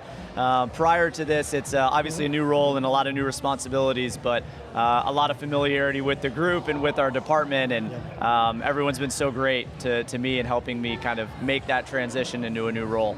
That's been amazing. I've been to both men's and women's soccer games. Amazing atmosphere. I was at one of the playoff games a couple years ago. You know, it was really rocking in Corvallis. It was raining, but it was still amazing to see. As a leader of the new program, tell us about your vision and plans to continue to build upon some of those successes that we have and kind of making it your own culture, but also, you know, how does that fit within your broader vision? Yeah, for sure. And I think there are so many little things that make us unique as a program and really set us apart from a lot of other programs in the country. But one of them is development, is how much we emphasize and really invest in our individuals. And I think is one of the reasons that really good players want to come here, is that they know they're going to get a lot of individual attention and they know they're going to improve. And so I think it's a lot of doubling down on what makes us good. And that's, you know, developing good personal relationships with guys, recruiting high-level players, and having a consistent high level of competition, both within our program in training, as well as against some of the other best programs in the country, going out and really testing ourselves. It's been great to see all the successes that's had over the past couple years. You know, you're one of 2 head coaches at OSU who have their position endowed. Yeah. We don't see that a lot within, you know, athletics and higher ed in general, having endowed coaching positions. So thank you to the support of Jim Weeks and Jody Street. What does it mean to have that level of support behind you as you're entering this first year? Yeah, it's huge. Jim and Judy are such great people, and getting to know them, I've been blown away by just how consistent they've been in their support of our sport, both just in the region as well as at Oregon State, and how passionate they are about the growth of the game and specifically our program. And you know, their donations and others specifically today really just allow us to continue to operate at the highest possible level. And so that's what I think is so great, is that they're great people and they really care about Oregon State and about soccer in general.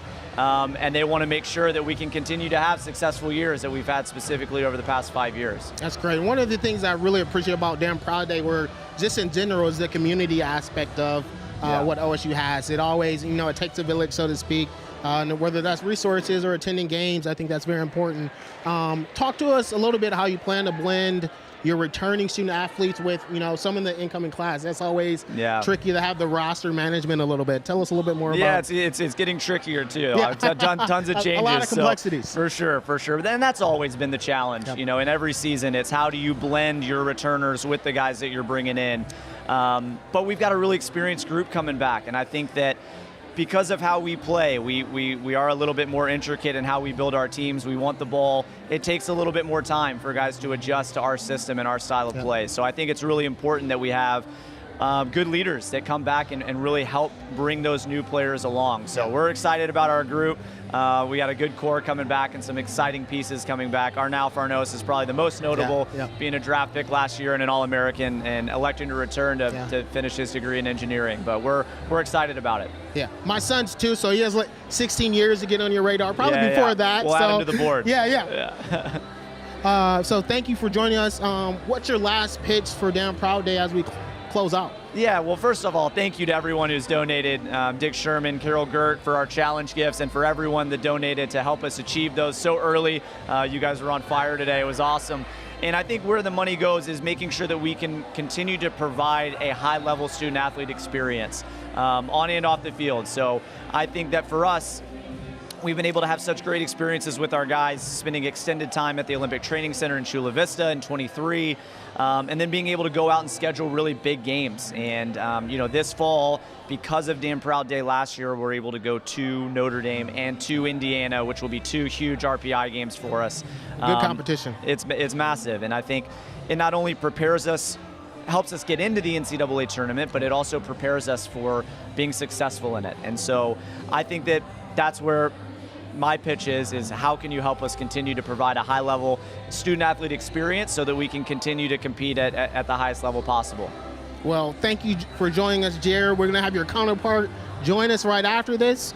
Make sure you go to damnproudday.org and make a gift to the men's soccer team. Next up, we will have OSU head women's soccer coach, Caroline Kelly, coming to you after the break.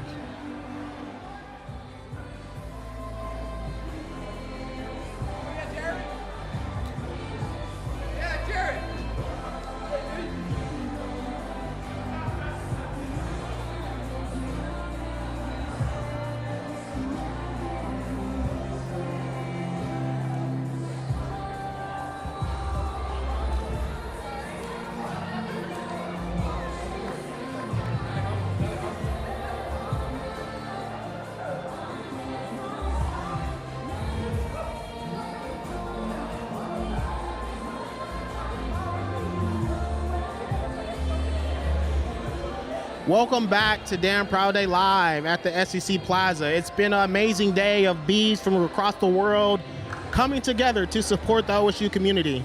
I just wrapped up with Jared, the Wick Street head men's soccer coach. Now we have his counterpart, the OSU head women's soccer coach, Caroline Kelly.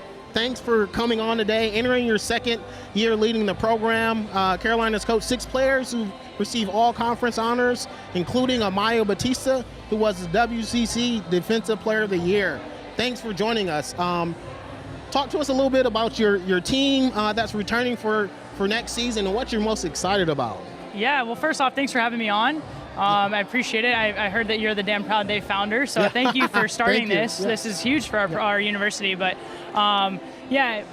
amazing season in this last fall. Competed for the WCC conference title right up to the last day of the season, and we got our first ever Player of the Year award for our program. So that's massive, and we're excited to build on that. We have some experience coming back, and we also have some new faces that are going to help push us to get over the finish line. So the goal is WCC title, and that's what we're fighting for every single day. Oh, that's amazing. We're back on Damn Proud Day. Tell us a little bit more about what you're raising for money for this year. I think it's not important. I think the financial aspect also helps a lot with the soccer teams or just teams in general. Tell us a little bit more about the funds you're raising for today. Yeah, we're working for competitive scheduling. We have 3 Power 4 teams on the road this year, and we want to make sure we're traveling correctly to help our team be most prepared and fresh for those games. We're raising money for GPS monitors to help us track our student athlete performance, so we know how to push them more, or if we need to how to recover them more, and just have more science behind those decisions. We had a small roster in the fall, and we were able to keep them all healthy, and we just want more resources to help us continue to keep them healthy. And it's all about the student athlete experience as well. This helps us get them better food on the road, better travel, better snacks, better things like that. In Wyoming, they asked us how our oxygen was. It was great. We bought it from Walmart. So things like that. Yeah. The little things. The little things. Are there opportunities to watch your team play in Corvallis in the spring?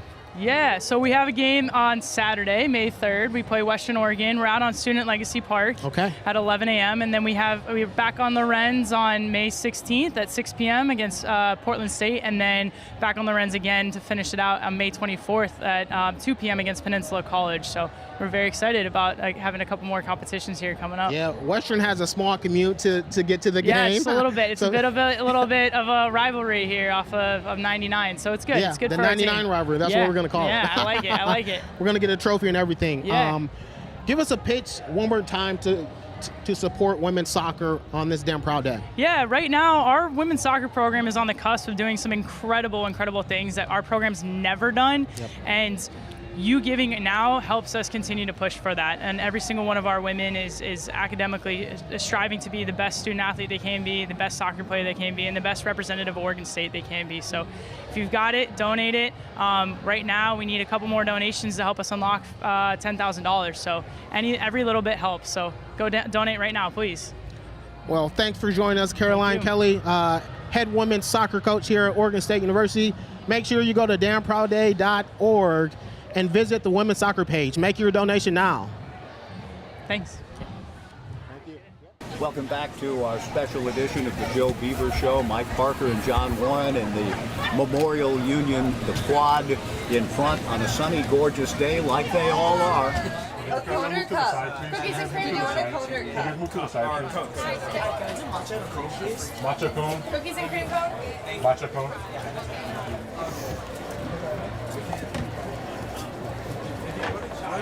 The chocolate sleepy pack. I'll do that. Thank you.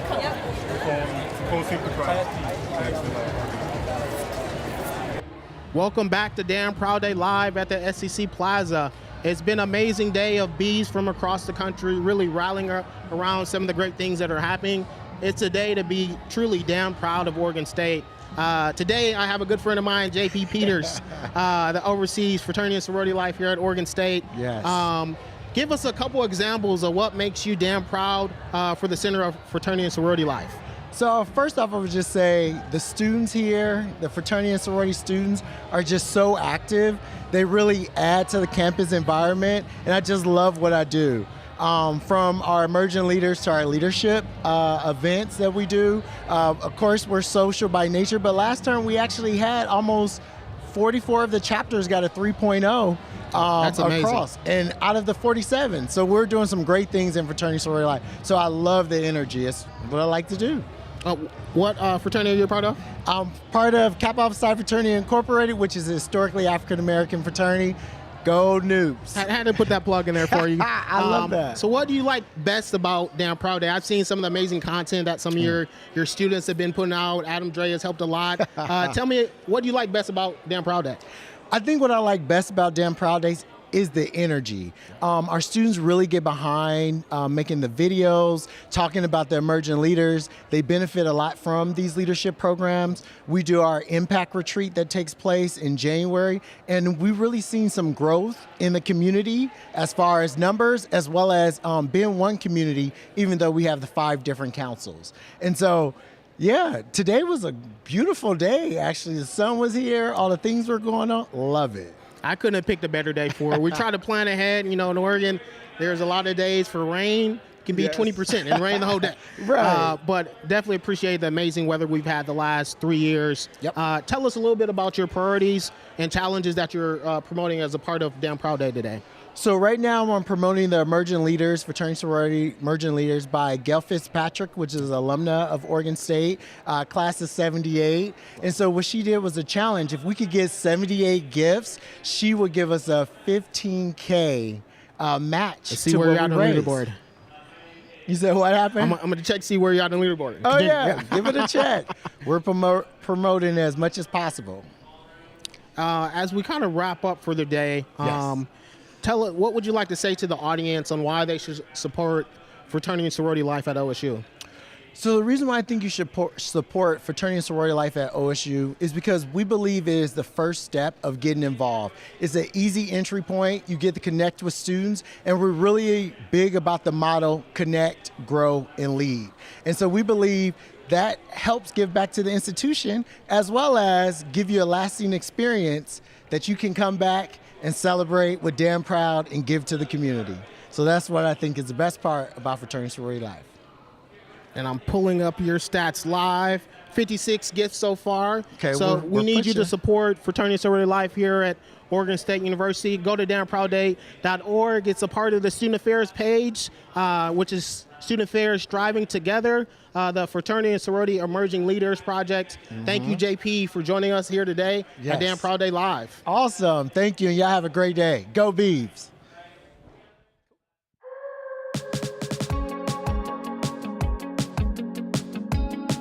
I love gardening because it is fun. It is always an adventure. You can never tell how things are going to turn out, even though you've done it 100 times before. And it's rewarding. What you grow will reward you with the color, food, and just that personal satisfaction. I retired really young, which is a really lucky thing. But the question was, what was I going to do with my life? I've always loved gardening. I enjoy learning. So being the master gardener means continuously learn about the science about gardening. So I signed up and loved everything about it and never left. The Master Gardeners are volunteers who are trained by the university to extend the impact of the university research and knowledge. The Master Gardeners then are able to serve their own community, and that program last year served people all across the state. When I started out as a volunteer, I thought it would just be a fun thing to do, but it turned out volunteering has become a very integral part of my life, and it has given me so much satisfaction and meaning because I and so many other people who joined the efforts are making so many other people's lives better, and that's so much bigger than I ever imagined.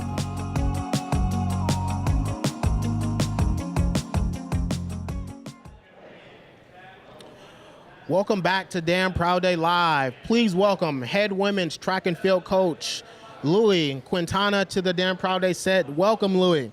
Thank you. Good. Yeah, appreciate being here. Thanks. Louis was also named the MPSF Women's Coach of the Year. Congrats on that. It's the first ever indoor conference championship, so congrats on all your success so far. Tell us a little bit more about, as Oregon State track and field continues to grow, how can that help with visibility and kind of the identity of the program? Yeah, no, I appreciate that.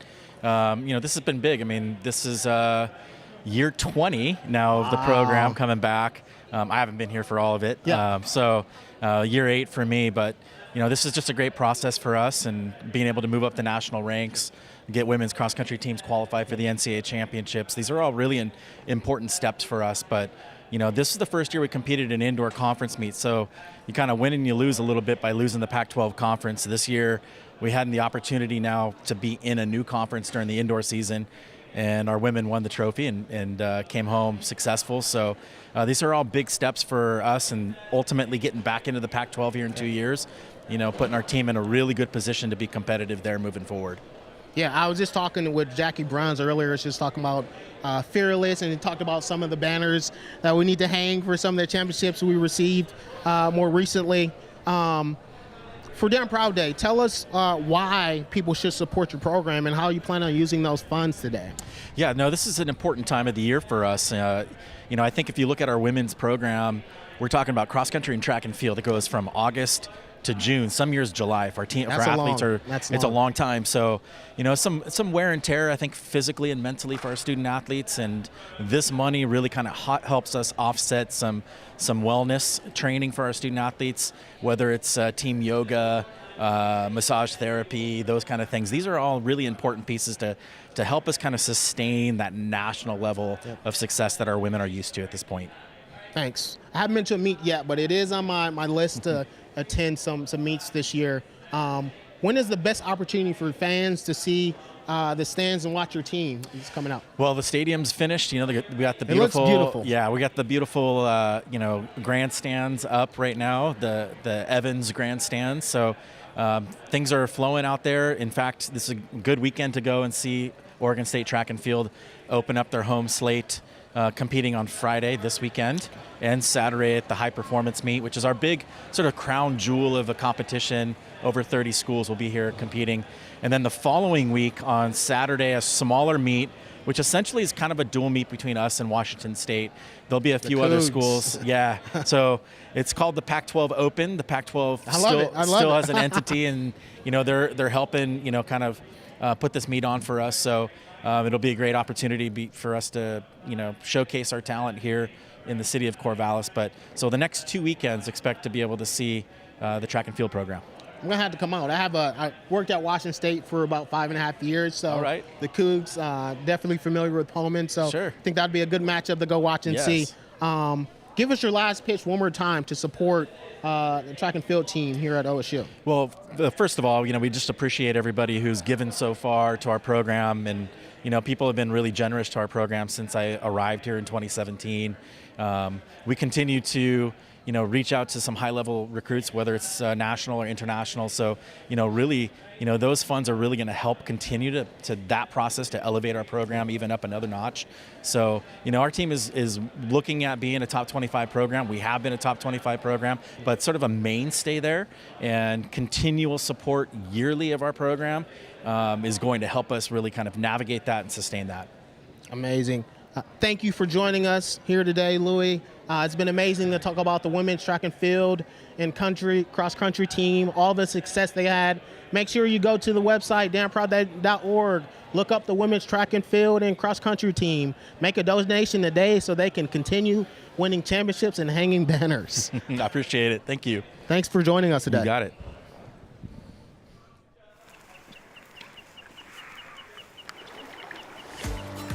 I like to think of natural resources as water, wind, sun, and earth kind of roped into one and helping land users manage that effectively.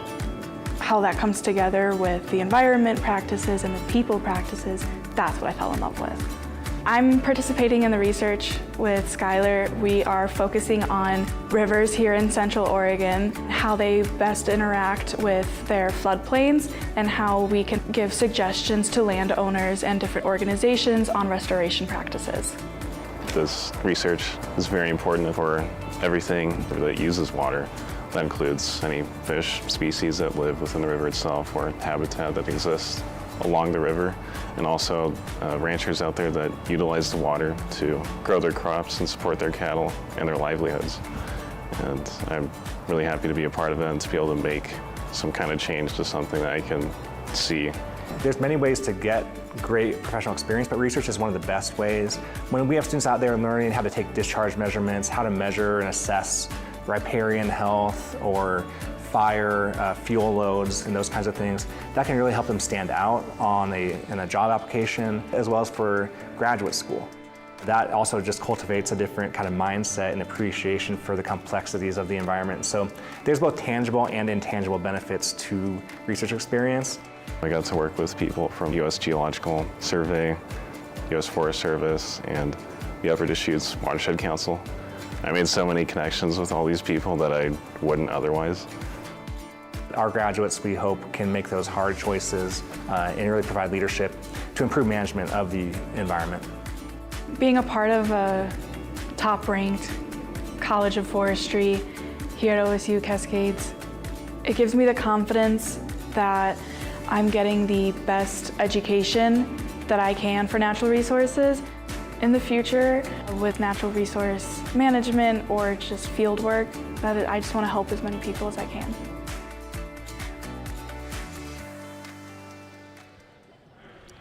Welcome back to Damn Proud Day live from the SEC Plaza. It's been an amazing day of bees from across the world coming together to really just show why they're damn proud of Oregon State. Today I have with you Ian Kellums representing CAPS today. For those not familiar with CAPS, tell us a little bit why it's important and what it is. Yeah, thanks, Tyrell. That's a really good question. I think I've been listening in today, and I've loved hearing so much about the importance of helping every student graduate. And that, I think, speaks to the importance of CAPS, because we know that one of the most common reasons students don't graduate or struggle is because of mental health concerns.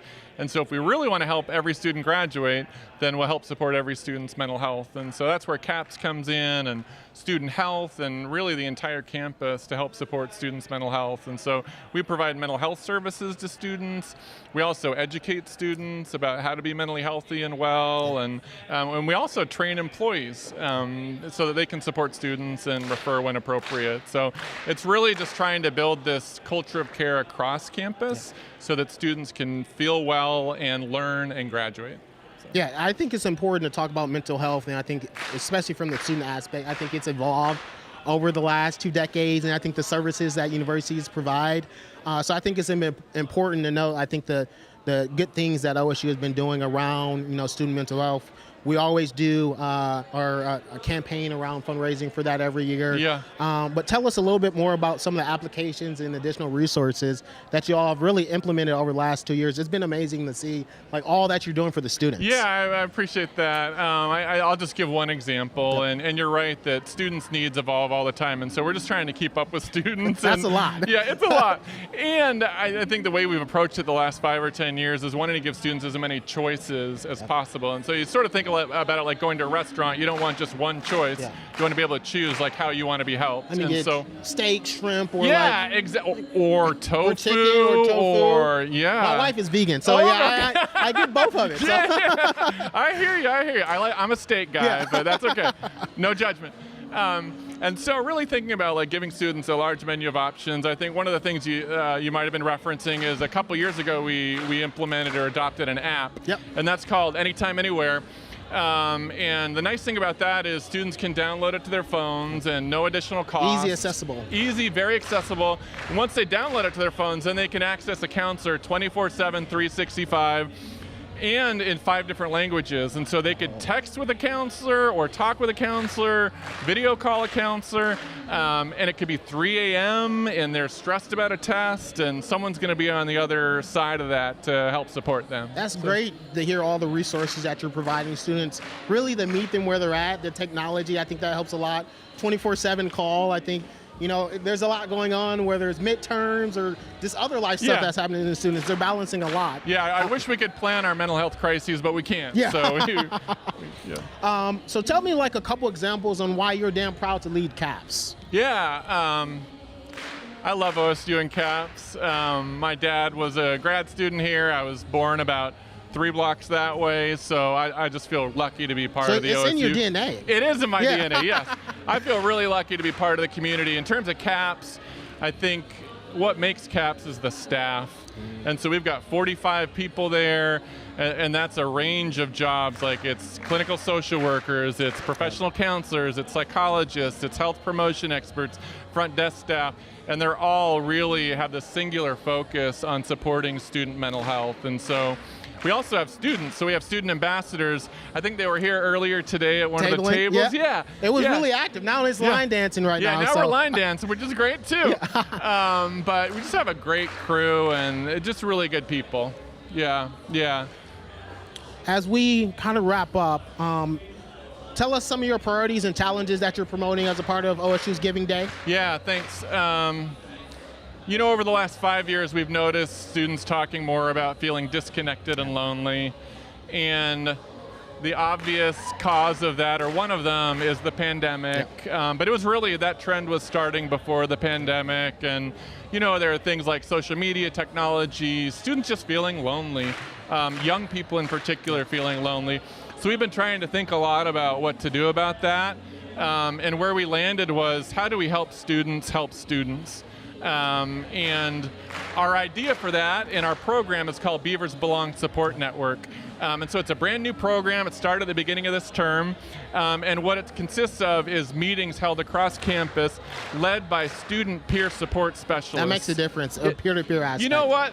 I know a lot, but I'm old and out of touch. You need someone that can connect to the students. Yes, a little bit more. You're connecting, but different level. No offense taken. But it's students helping students, and getting that help from a peer just feels different and lands differently. And so I'm really excited about that. We've already started the meetings, getting the word out. We want to expand, and we really want to make it something that students can participate in. There'll also be social gatherings connected with it. And it's kind of going old school. It's like getting in the same room with people face to face. And so that's novelty nowadays. Yeah. So we've got the app. So students who want that, and then we've got this like in-person experience. And again, the in-person experience is not therapy, but it's connection and socializing. And I really think that goes a long way to students being successful. And again, ties back to every student graduating, feeling connected to their peers, and lots of benefits from that. Thank you, Ian, for joining us today, talking a little bit more about CAPS. For our viewers on the live stream, make sure you go to damnproudday.org and support CAPS. Next up, we will have Anne-Marie from OSU Libraries after this break.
We're back at Damn Proud Day live from the SEC Plaza.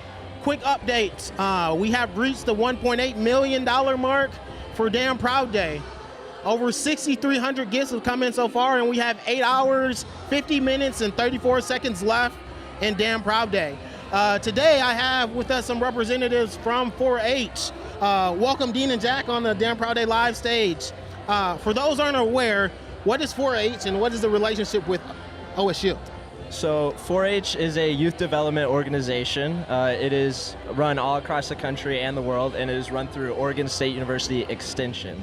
So Extension does 4-H, like lots of community outreach things. So it's totally run through the university. How long have you been a part of 4-H? I've been a part of 4-H for 7 years.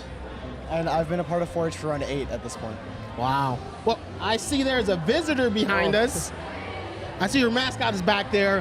What's their name? That is Lucky Clover. Lucky, jamming over there. Tell us a little bit about the impact that 4-H has had on both of your lives, and kind of what are some of the experiences that you had so far? You want to go first? Yeah, I can go first. So 4-H has been really transformative for me.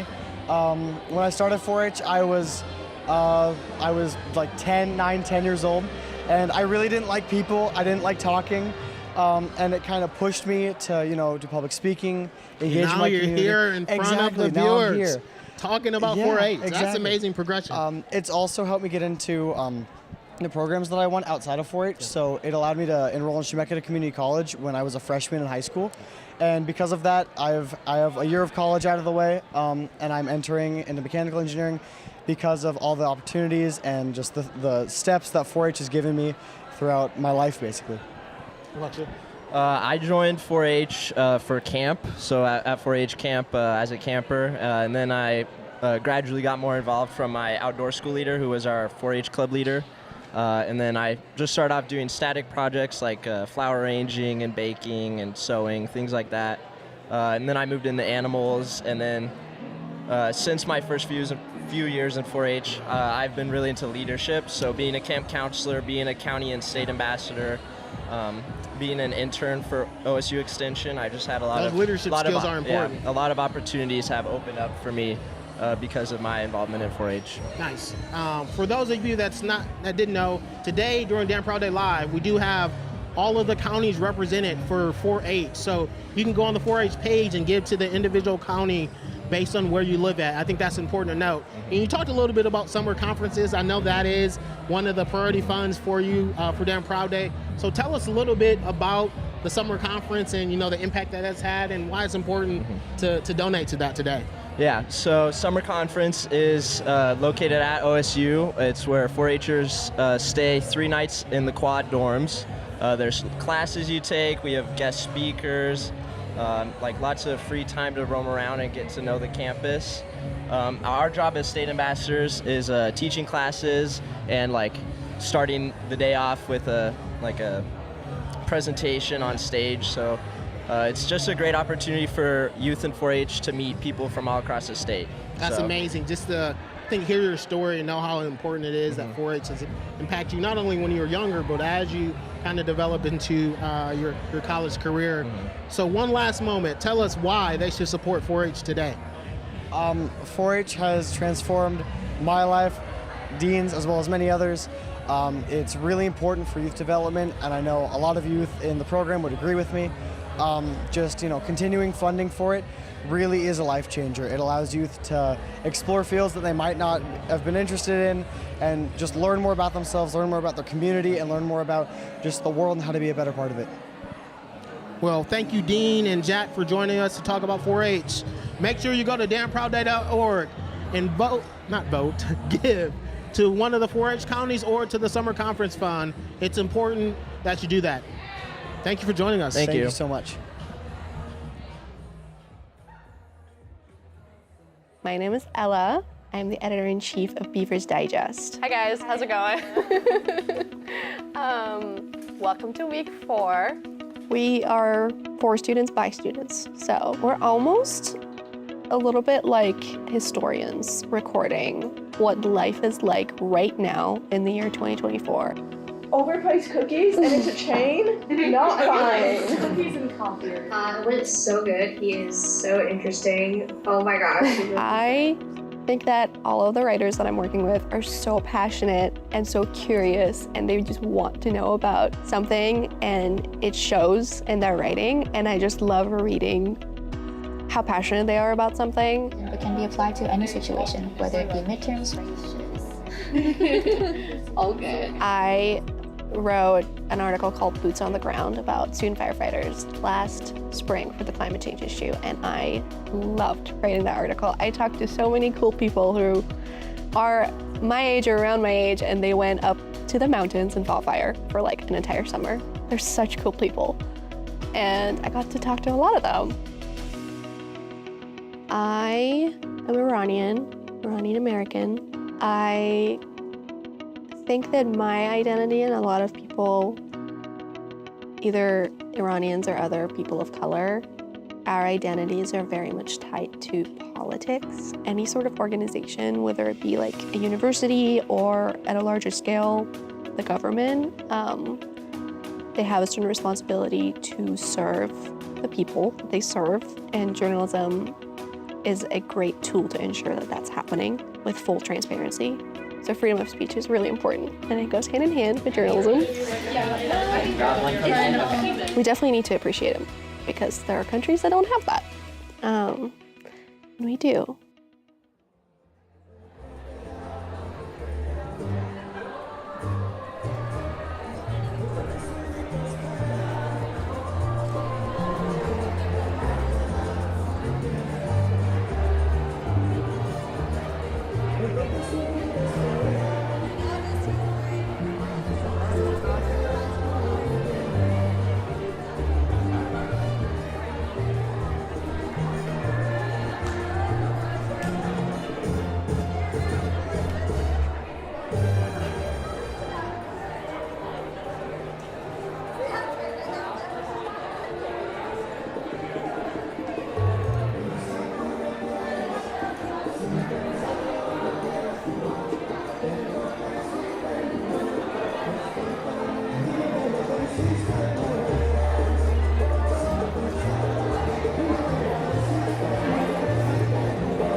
As a recent graduate, I wasn't sure where to get started, and two close friends of mine from OSU, an apparel designer and an interior designer, said, come sleep on our couch and come to this event with us. We are helping out at an OSU Design Network event, and met people from Nike, people from Kroger, people from Columbia, and through those connections that I made, I ended up with a couple of interviews that I was able to come back to Portland for. So it's very much the reason that I got my start. I can't say enough about what this volunteer opportunity has done for me in my career. I gained the experience of coordinating a group of volunteers for an event, really deciding what you want to do with an event and ideate and shape it. Those were all things that I learned really early in my career, and to this day, I still feel like I'm learning valuable things and getting valuable experience through my involvement with the Design Network. You get addicted to helping students. It's really energizing to be around people that are excited to meet you and hear about your career. And so I recently have decided to join the board of the OSU Alumni Association so that I can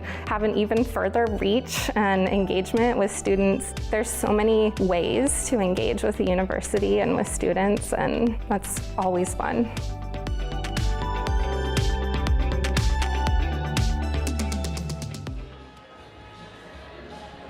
Welcome back to Damn Proud Day Live at the SEC Plaza. My water's right there.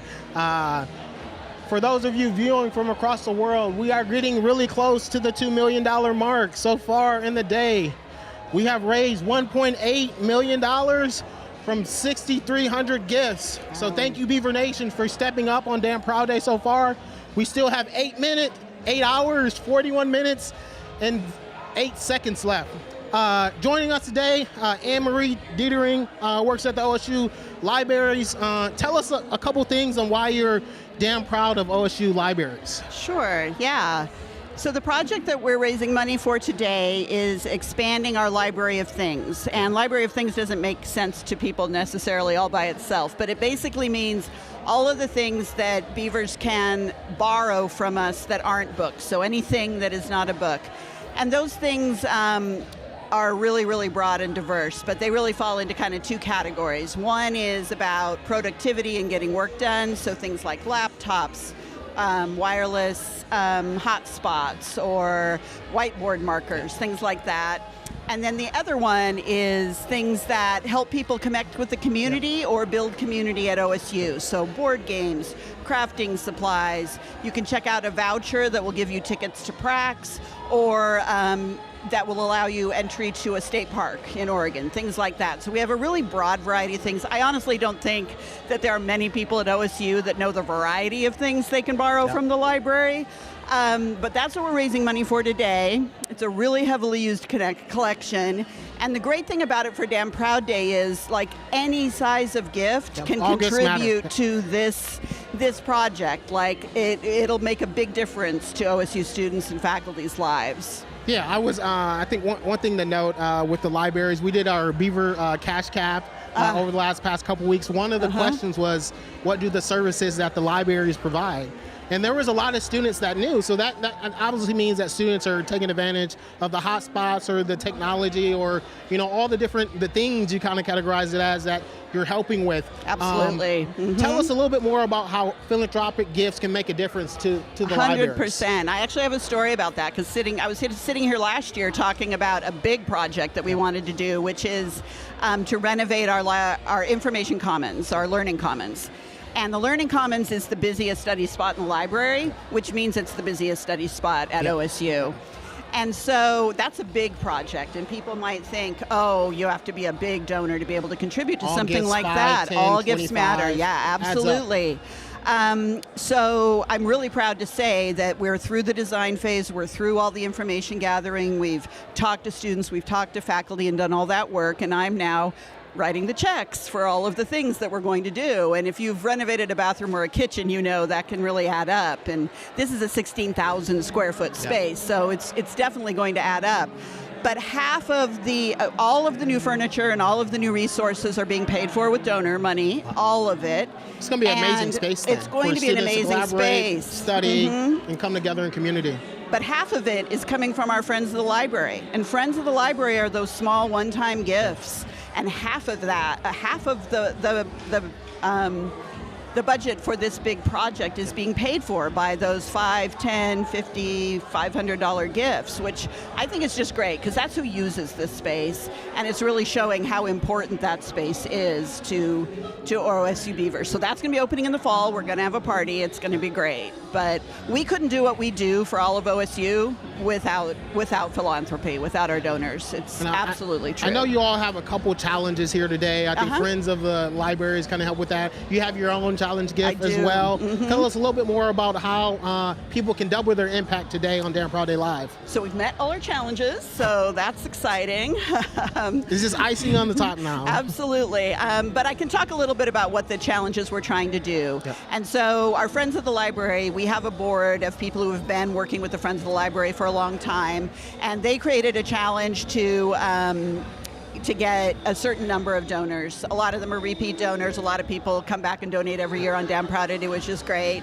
My personal challenge, the one I was excited about, was it's something we tried new this year, which was a new donor challenge. And so we were trying to get people who were donating to the Friends of the Library for the very first time at any amount. And that's one thing that I'm kind of proud of, is you can donate any amount and be a friend of the library. You're our friend if you give us any amount of money. You're going to get all the benefits of being a friend of the library. And so that new challenge, which we should have made it a little harder challenge. We met it really easily. You know, for next year, though. This was a benchmarking year.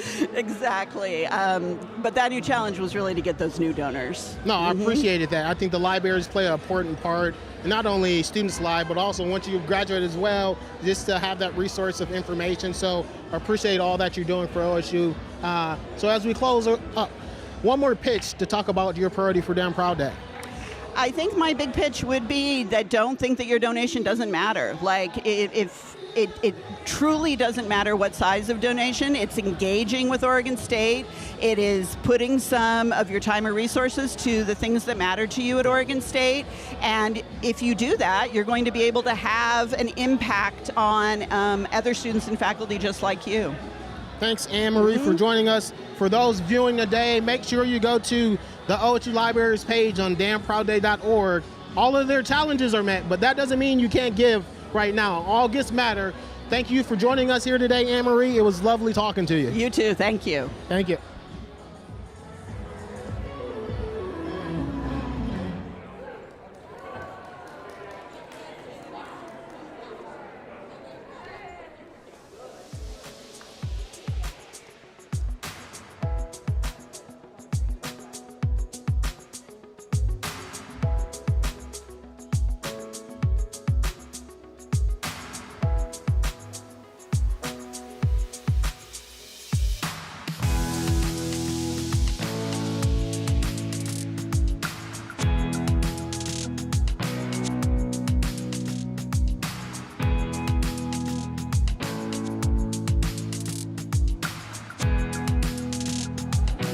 We're back today from Damn Proud Day live from the SEC Plaza. It's been amazing to see how the Beaver community is coming together and showing why they're really damn proud of Oregon State.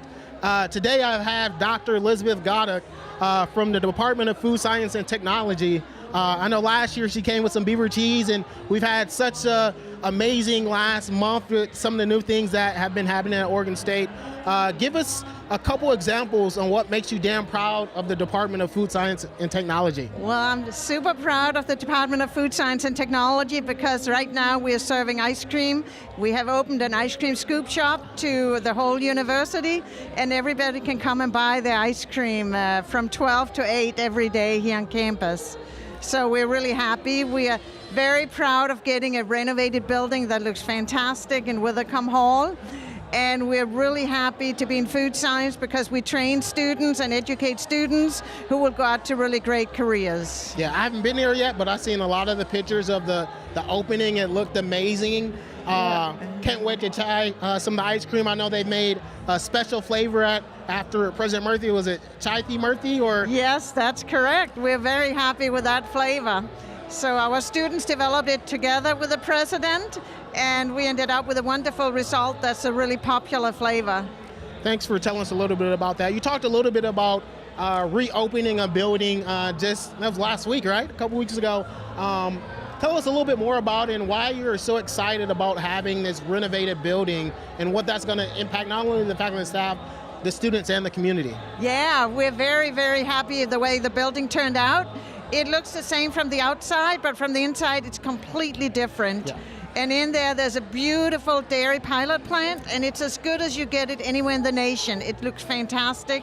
And there's also a winery that's really great, so the students can work in both of these pilot plants and get hands-on experience and be ready to go right out to industry and apply those skills out in the wineries and dairy processing companies in the state and beyond.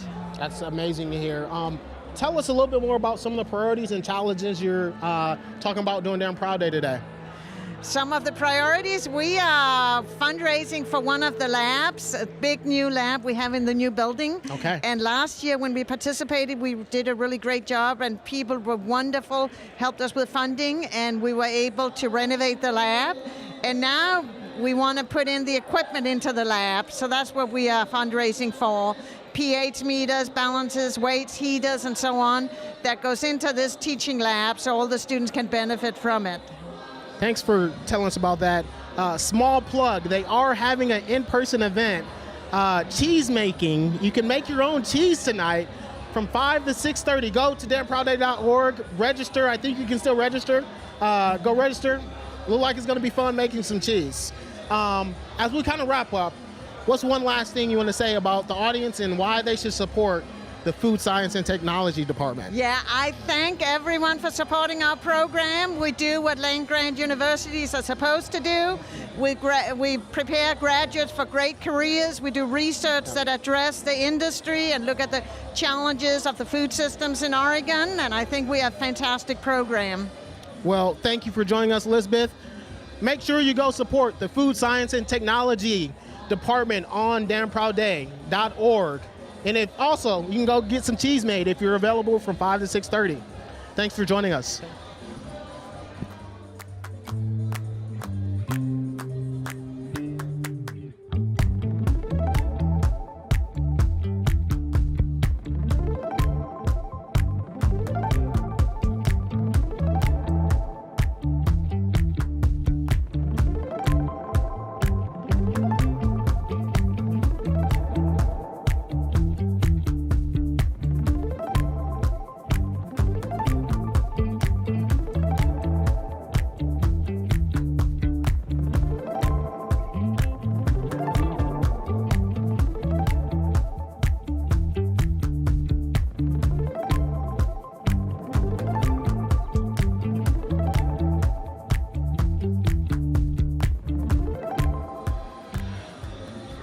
Thank you for joining us at Damn Proud Day Live.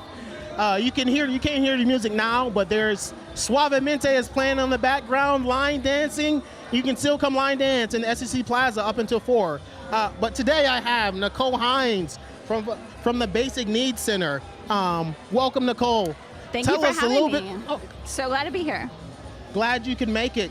Tell us a little bit more about the Basic Needs Center and why it's important here at OSU. Absolutely. For those that don't know. Yeah, the Basic Needs Center is a really cool program at Oregon State.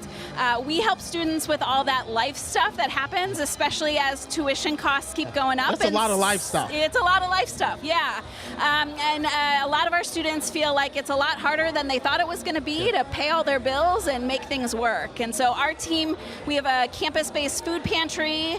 We have emergency housing resources if someone gets in a tight spot, and we'll help students with really any basic needs challenge that comes through the door. So our students are really good problem solvers, and we like to think creatively and help students find a way to make it to graduation. We don't want those hiccups along the way to be the reason that they lose their momentum. No, thanks for talking about that, Nicole. I think one of the things I love every year is one of the fundraising initiatives we do from a foundation lens, Beavers Fight Hunger, which talks about food insecurity. I know there's other aspects that you all cover, but I think that's one of the things that I appreciate every year that we do, because I think a lot of people don't realize the necessities that students need. They're trying to, be a great student, but also they could be having other things that is happening outside of schoolwork. So I think the work that you do really is important and it matters. Thank you. Can you give us a couple examples on what makes you damn proud to lead the Basic Needs Center? Oh gosh, just actually a couple hours ago, I was giving a tour to some people through the Basic Needs Center and through our food pantry, and I was explaining how every Wednesday we have more than 500 students that come that's through. A lot.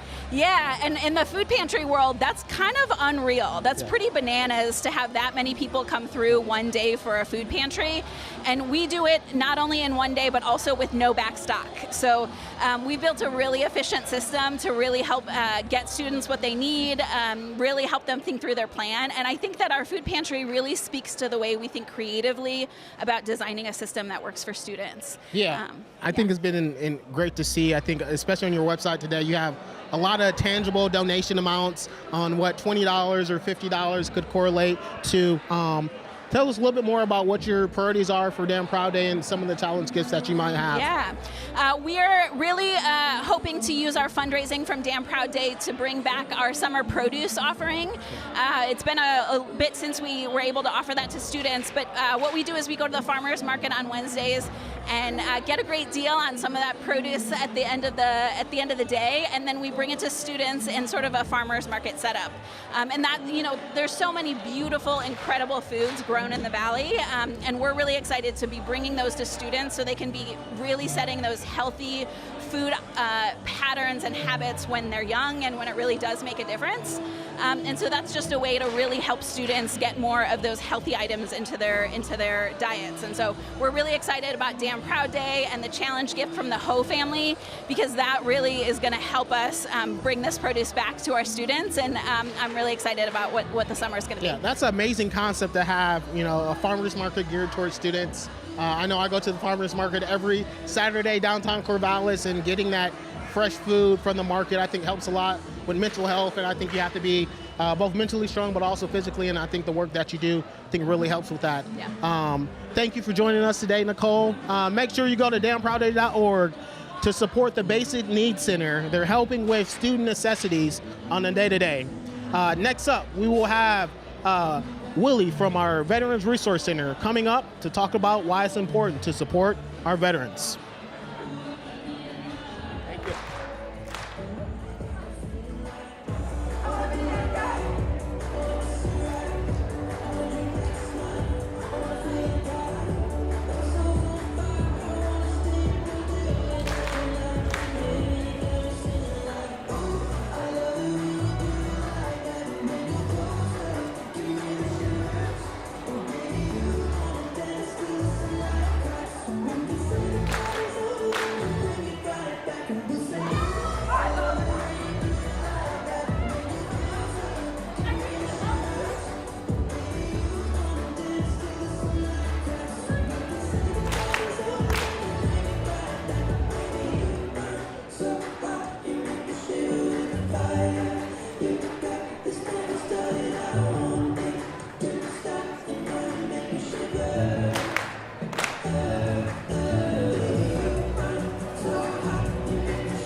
We're back at the SEC Plaza with Damn Proud Day Live. Thank you for all of the Beavs joining from across the world in a day to support what they're damn proud about Oregon State.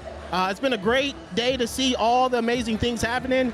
Right across is line dancing, so they have about 30 more minutes of line dancing, and then getting up next, we're gonna have some fun at the end of the day. But joining here today, we have Willie from the Veterans Resource Center. I know you all had the inflatable obstacle course out there, but tell us a little bit about who you're representing and what you're fundraising for Damn Proud Day Live. Yeah, so I get the honor of representing our military-connected community here at Oregon State. So active duty, veterans, family members, both here in Corvallis, Bend, all the campuses, and even worldwide on eCampus. So it's kind of a privilege because OSU gets to pay me to take care of family every day. So it's awesome. And that's important, the why and why you're supporting it. I know, tell us a little bit more on like some of the things you plan on doing with the funding that you have from Damn Proud Day. Yeah, so we, thanks to the foundation and the donations from everybody out there, we've been able to, we started 3 new scholarships. Last year, we support 24-hour online tutoring for our student veterans here at OSU. And we were also able to help support our Student Veterans of America go back to their national conferences last year a little bit with that fund too. So it's making a difference. So what makes you damn proud to lead the Veterans Resource Center and kind of help your community? You talked a little bit about that, but what makes you damn proud to do those efforts? So, you know, it's part of my life. I spent 25 years in the United States Army, retired out. So they're my community. They're great folks. They went out and served, you know, even the family members. They may not, you know, have that as a job, but supporting their service members takes a lot of work and toll on them. So being able to help them connect with their benefits and services and giving them a place to find community while they're here at OSU is a good feeling. Yeah, thank you for your service in the past, but also thank you for the work that you're doing. I think it's important to kind of give back. I know not a lot of people know that we have a high amount of veterans that are on our e-campus, so I think we're supporting from abroad, which a lot of people don't realize, the amount of veterans that we have on our e-campus. As we kind of wrap up, what do you love most about Damn Proud Day? I'd say the atmosphere. I mean, we were out in the quad today with the bouncy obstacle course. A beautiful day for it. Had, I'll say hundreds of students go through that obstacle course today. We got to you know, shake hands and make friends and let them see who our veterans were and just build community. So it was awesome. I heard that if you hit a goal, you had to do it. Did that happen? They didn't. Okay, no, okay. They didn't. I just wanted to ask. Well, one last pitch. Why should they support the Veterans Resource Center today? It's an amazing community. They've served the nation, they've served our state, and now they're you know, trying to go through here and prepare for their next mission, you know, on their own. So anything we can do to help them it's awesome, and we really appreciate it. Well, thanks for joining us, Willie. Make sure you go to damnproudday.org to support our Veteran Resource Center. Next up, we will have a one-of-a-kind, or the first time that we've done it on Damn Proud Day Live, a rock, paper, scissors contest to end the day with our athletic sports team in a bracket style. This is about to be good, y'all. Make sure you turn in for this one-of-a-kind tournament.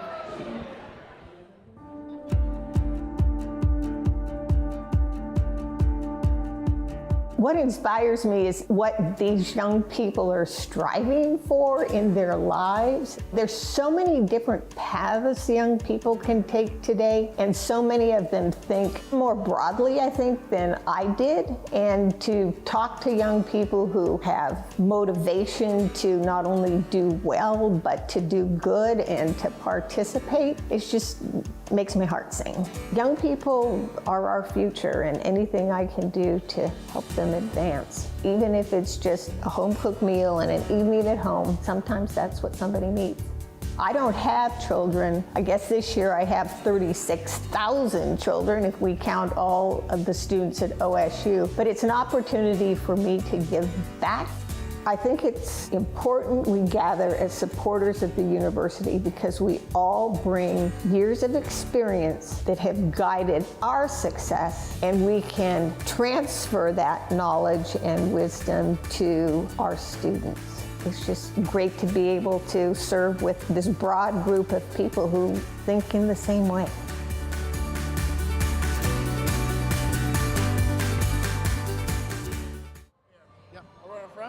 Or we can switch mics if you want.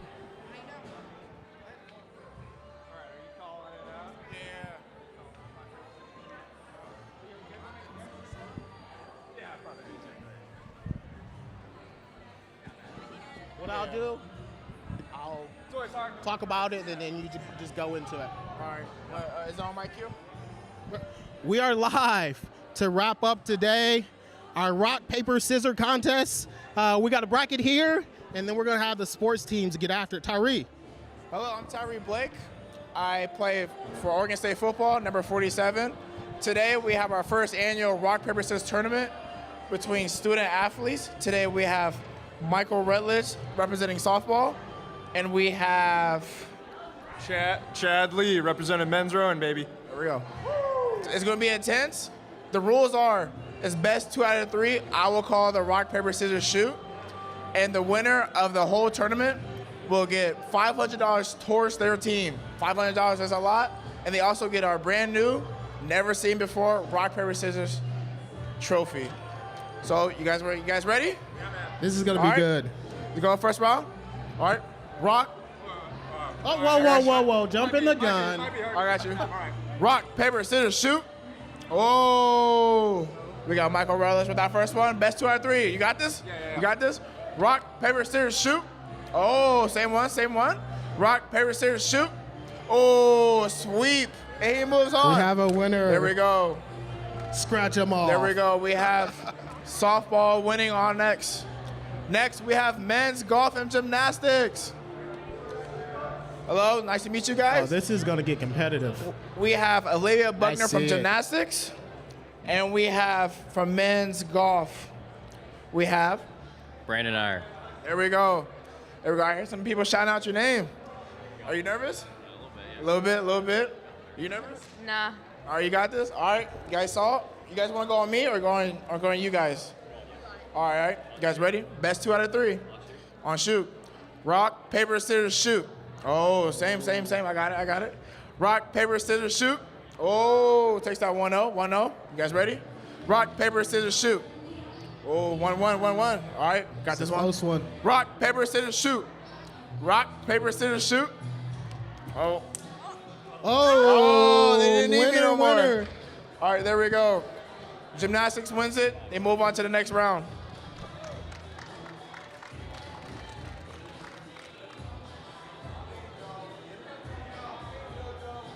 All right. For our next contestants, we have women's soccer and men's basketball. Are you guys ready? Let's introduce you guys yourself, Rory. I'm Choi. She's Troy from women's soccer. We got Josiah. from men's basketball. You guys ready? You guys want to go in your... All right, I got it. I'm gonna be quick with it, all right? Rock, paper, scissors, shoot. Oh, all right. Let's reset. We good. Rock, paper, scissors, shoot. Oh, yeah. There you go. A little excitement. Come on. There we go. A little hype. Are you ready, Josiah? All right. Rock, paper, scissors, shoot. Oh! Josiah gets bounced out here. Good job. Have women's soccer moving forward. Oh. Next, we have football versus track and field. You guys ready today? Oh, who we here with? Milan. Who we here with? Jada. All right, are you guys ready? You guys want to go on me? Yep. All right. Let's go. Rock, paper, scissors, shoot. Oh, restart that. It was a little shaky. Rock, paper, scissors, shoot. Oh, it didn't matter. You still lost. Are you ready, Milan? You ready? Come on. We football dudes. We got it. We got to win. We got to win. All right. Rock, paper, scissors, shoot. Okay, that's what I'm talking about. One more. No pressure. Rock, paper, scissors, shoot. What I'm talking about? Football. There we go. Move on to the next round. Next, we have women's basketball and wrestling.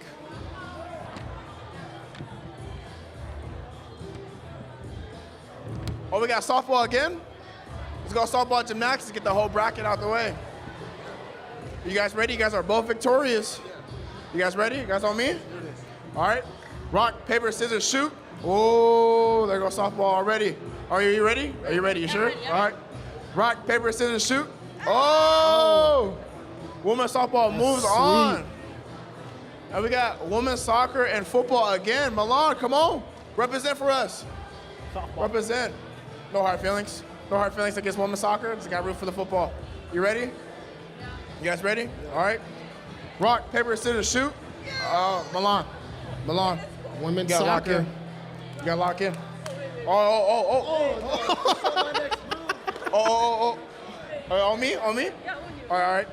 Rock, paper, scissors, shoot. Woo. Come on, Milan. Rock. You jumping the There we gun. go. Rock, paper, scissors, shoot. Come on. You locked in, Milan. You locked in. All right. This is gonna be close. Rock, paper, scissors, shoot. Ah!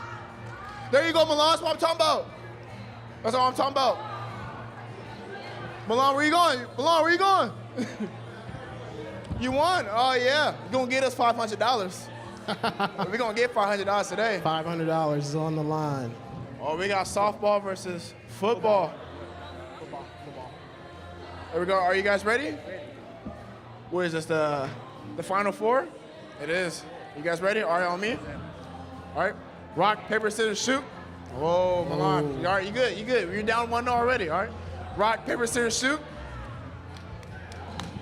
Yeah. Go get running. Softball is crushing it. Softball They brought makes in it a to ringer. the championship.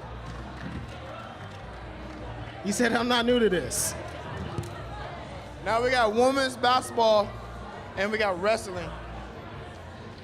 That's what I say? Yeah. Women's basketball. and Women's wrestling. basketball and wrestling. Oh, who are we here with? CJ. Who are we here with? Chloe. All right, you guys ready? All right. Rock, paper, scissors, shoot. Oh, CJ better lock in. Rock, paper, scissors, shoot. Oh, okay, he's locked. You ready? Okay. Rock, paper, scissors, shoot. Rock. Oh, wait. Let's restart. Get all the nervousness out. Get ready. Rock, paper, scissors, shoot. Oh. CJ takes that. Wrestling with the dub. CJ is locked in.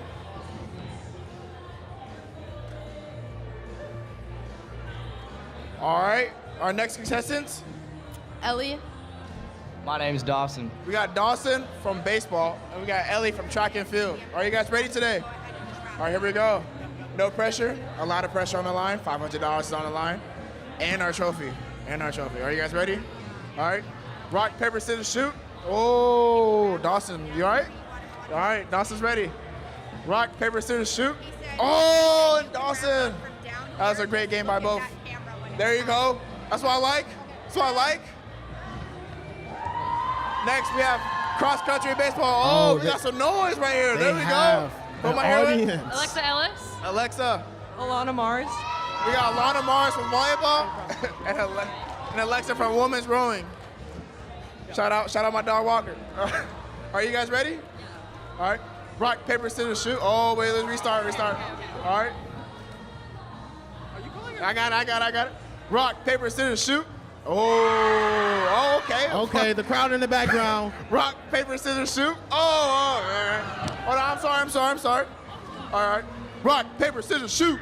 Rock, paper, scissors, shoot. Oh!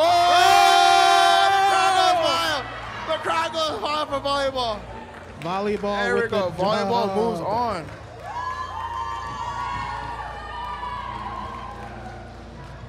All right. Who are we here with today, and who are you representing? Naya Buckner with women's golf. Women's golf. Frank here from men's soccer. There we go. Are you guys ready today? Yeah, we're ready. All right, let's go. Rock, paper, scissors, shoot. Oh, are you guys ready? Rock, paper, scissors, shoot. Is that 1-0? That was 2-0. That's 2-0? Oh, I'm sorry. Oh, there you go. I'm going to move on to the next. Quick. Move on to the next. Men's soccer. We got wrestling across country. There we go. Are you guys ready? All right. Rock, paper, scissors, shoot. Oh, CJ's locked in. Rock, paper, scissors, shoot. Oh, CJ's locked out. Rock, paper, scissors, shoot. Oh, rock, paper, scissors, shoot. Oh, wait, restart. Get all the nervousness out. Come on, y'all. Rock, paper, scissors, shoot. Oh, okay, CJ. Wrestling. I see you. He's locked in. For a spot in they the got a little fender finals. bender on. Volleyball and men's soccer. All right, you guys ready? You got the crowd behind you. You got everybody counting on you. All right. Rock, paper, scissors, shoot. Oh, restart that a little bit. Was that paper? Hey, we might need a video replay in a minute. Oh, my fault. So she got paper? Run the tape back. Well, volleyball got that. She had rock. She had paper, you had rock. There we go, there we go. Wait. Rock, paper, scissors, shoot. Oh, okay, okay. All right. Rock, paper, scissors, shoot. Oh. Wait. You gotta run that back. We gotta run that back. It was a little shaky. It was a little shaky on the count. It was a little shaky. You got it again, you got it. I promise you'll win again. Ooh. Ball don't lie. Hey, ball don't lie. Next year, we're gonna need video replay. On you guys. Oh. Unfortunate. He said game. Ball don't lie. Volleyball. Soccer. All right, we got wrestling and men's soccer. Hey, ball don't lie. Ball don't lie. There we go. Hey, on you guys. Let me see it. On you. Oh, CJ's locked in. Oh, one-on-one. Oh, ball don't lie. He came to the ball. Wrestling. He's not missing. Oh, we got the championship here around, guys. This is for the championship right here. $500 to the sport. Wrestling. Men's soccer. Men's soccer won that. Men's soccer. All right, back to us. We got the championship right here. Let's reintroduce yourself. Mike Rutledge. Go ahead. Representing softball. Softball. This is Fran for men's soccer. Men's soccer, here we go. We got $500 on the line to the sport. And we got this new nice trophy. You got the scissors, you got the paper, and you got the rock. All right, best 2 out of 3. Are you guys ready? On you guys for the championship. Oh, men's soccer's locked in already. There we go. It's getting intense. Oh, 1-1-1 for a championship right here. Oh, men's soccer takes it. There we go. Congrats. Hey, that's all you right here. Hold it up. Hold up first. There you go.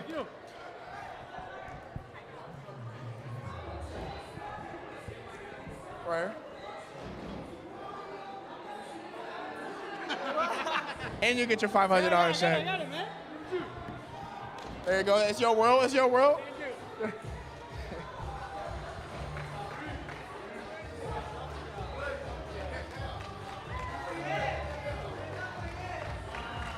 Well, thank you for joining Damn Proud Day Live. That was an exciting way to end the day. As you can see, the bracket for the first ever student athlete rock, paper, scissors tournament at Damn Proud Day. Thank you for joining Damn Proud Day Live at the SEC Plaza. We are wrapping up. Make sure you go to damnproudday.org. Vote for your favorite team. Finishing 4, OSU Cascades. Today, you can make a difference in student lives. Voting, or you can make a gift up until midnight. Go Beavs. Signing off from the SEC Plaza.